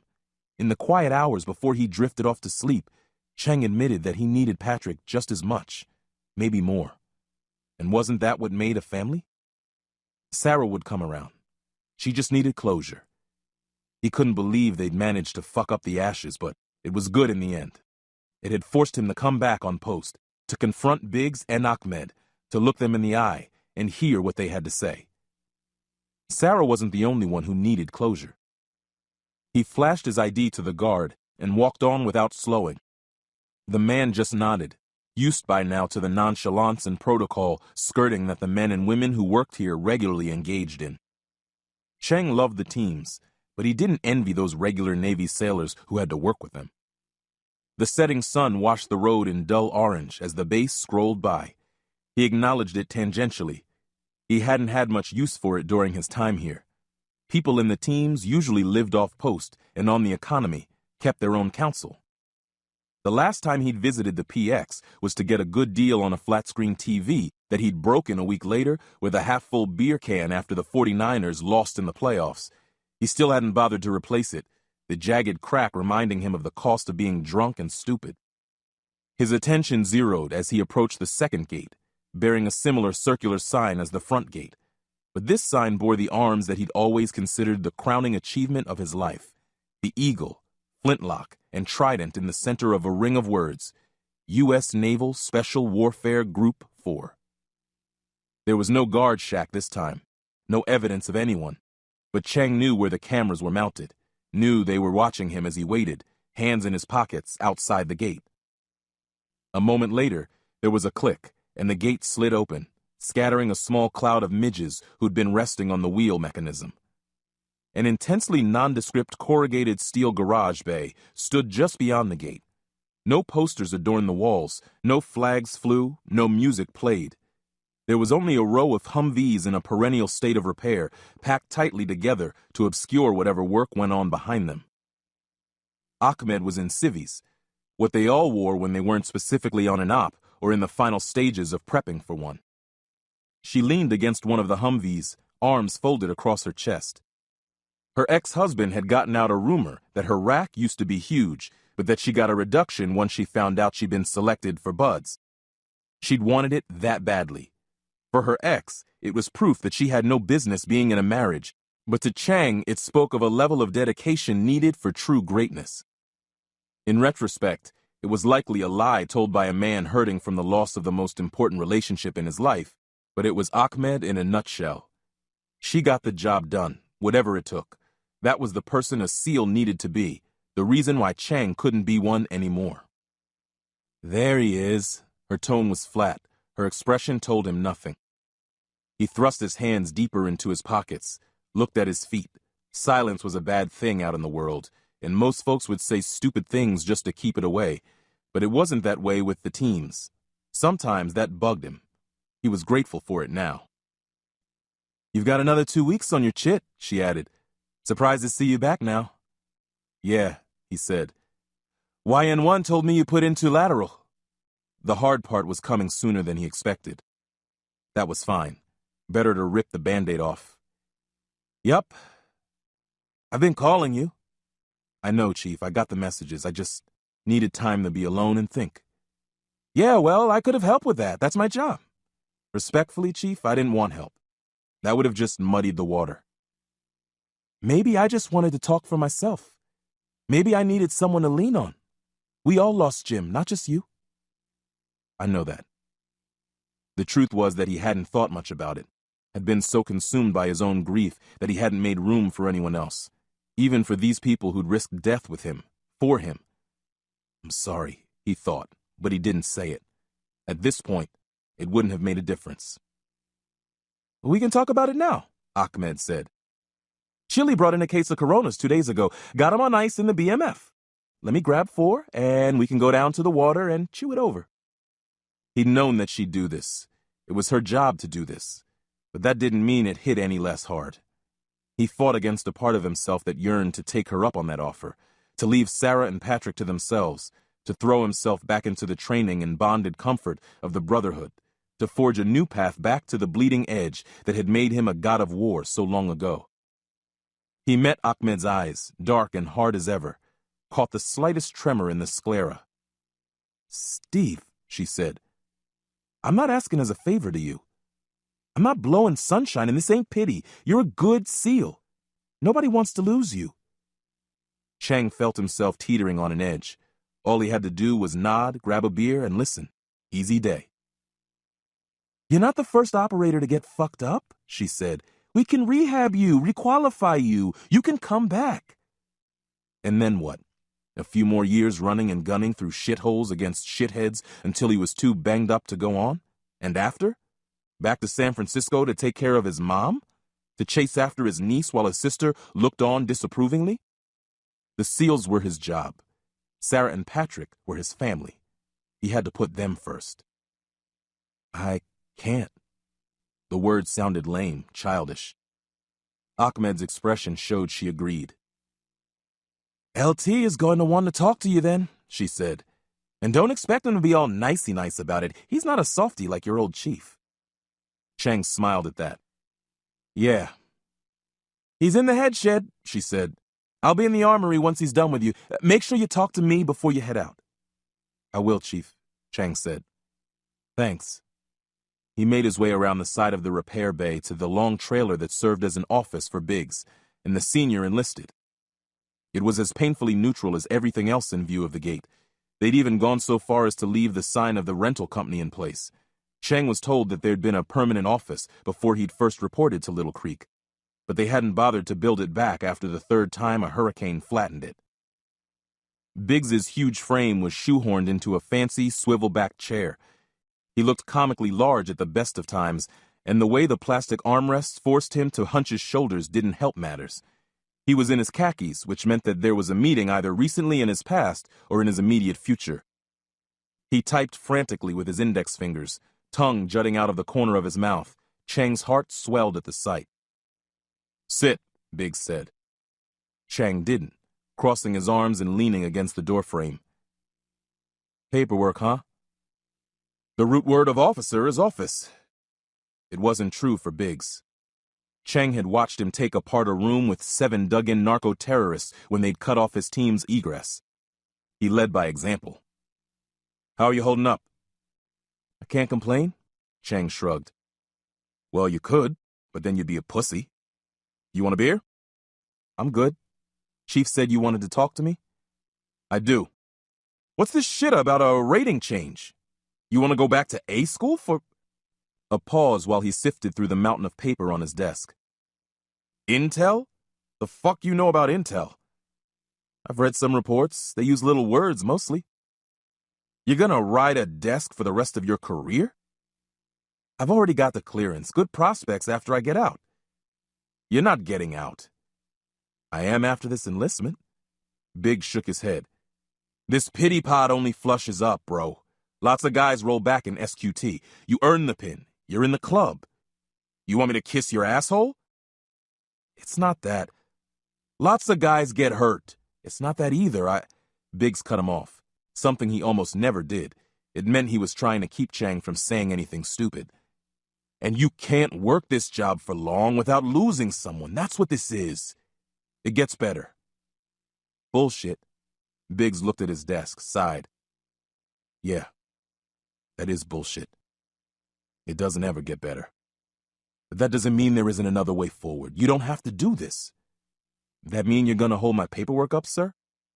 "Hell no, Steve. You're a grown-up. I'm not going to stand in your way if this is what you really want. I just don't think it is. You need to take some more time and think this through. It's not a little thing. You can't unpush the button." Chang was quiet at that. Biggs leaned forward, seizing the advantage. "I'll level with you. There are a lot of guys I wouldn't argue like this over. I just punched their ticket the moment they handed it in. You're not one of them, Steve. You can stick." Steve shook his head. He could stick all right, and that meant cutting through this love fest and getting done what he came here to do. "I don't want to talk about that." "Well, what the fuck do you want to talk about? Your lousy football team? The stellar cut of my jib?" "Jim's ashes." Biggs' face fell. "What?" "The can Chief gave me for Sarah. It's not Jim." "Dude, are you high?" "She's hurting real bad, sir. She went a little crazy. Had the stuff DNA tested. Came back as pig." "Like the thing made out of bacon?" Chang's anger rose into his face, and he pushed it down. Biggs was still his lieutenant, and he was, for now, still a petty officer. This is off the charts for a fuck-up, sir. Sarah's suffering, and this has really put her over the edge. How the hell is it possible to have mixed up his ashes with a pig's? It's gotta be some kind of mistake. Biggs had gone pale. The people at the testing place must have messed up the samples. Do we even cremate the pigs we use in TCCC? I don't fucking know. Biggs's eyes moved quickly from his computer screen to his desk and back to Chang. A sinking feeling lodged in Chang's stomach, churned there. You'd have to ask the senior chief Aining. Who oversaw the cremation, sir? I'd rather track this straight from the source. No idea on that either. Chief took care of it. Chang's mouth felt dry. I'll go check with her then. I might need some officer muscle if people stonewall me. Biggs looked up at him, eyes narrowing. I mean, nobody likes to admit it when they fuck up, is all, Chang added. Might help to hide behind your leg. Sure, Biggs said, already turning back to his computer screen. Whatever you need. Okay, thanks, LT. I'll go chat with Chief. Biggs grunted, pecking away at the keyboard again, eyes firmly in front. Chang stepped back out of the trailer, his gut doing loops. What the hell just happened? 1 second he's all baby, please don't walk out that door, then he's too busy to talk. He'd gotten basic field interrogation training. It was bullshit, and everyone in the class knew it, but like all other bullshit, there was a grain of truth at the bottom of the steaming pile. It had taught him to look at a baseline in a subject's behavior. The deviations were the hint of the lie. He'd spent years running and gunning with Biggs, knew his baseline like he knew his way around his sidearm. Something was off. He paused outside the trailer, looking into the shadows of the repair bay where Ahmed waited for him. The darkness was suddenly sinister, her inscrutability now full of secrets. Sweat trickled down his spine, his consciousness dropping down into the zone where the warfighter lived. His peripheral vision expanded, his limbs relaxing even as the adrenaline began to pump. He calmed, ready to run, fight, whatever needed to be done. Make sure you talk to me before you head out. No, Chief. No, I don't think I'm gonna do that. Chang turned and made for the gate, walking quickly, but not so quickly as to tip anyone off to his haste. The gate loomed before him, and for a moment he had an image in his mind of its refusing to open, of him turning while Ahmed led other sailors to grapple him. But it did open, the wheel squeaking as the barrier drew aside. Chang breathed a sigh of relief, walked slowly through. Chang! He froze. Ahmed was jogging up behind him. Dude, I thought you were going to check in with me before you split. She could have been hurt. She could have been angry. She could have been about to ask to borrow $5. There was no way to tell. Sorry, Chief, I've got to get back. Okay, she said. He turned to go. Oh, hey, she said. The ashes? I don't know what's up with that. That DNA place must have shit the bed. No way that's pig ashes. How do you know? He asked. Biggs called me on the shop phone. Right. Thanks. He didn't talk you out of the rating change, huh? Nope. Well, don't do anything tomorrow. Give me another week to change your mind. Sure, Chief. Talk to you soon. Interrogation techniques were 90% bullshit, but there was something deeper stirring as the gate shut between him and Ahmed, her eyes boring into his back. He didn't think she really wanted another week to change his mind. He didn't think she wanted that at all.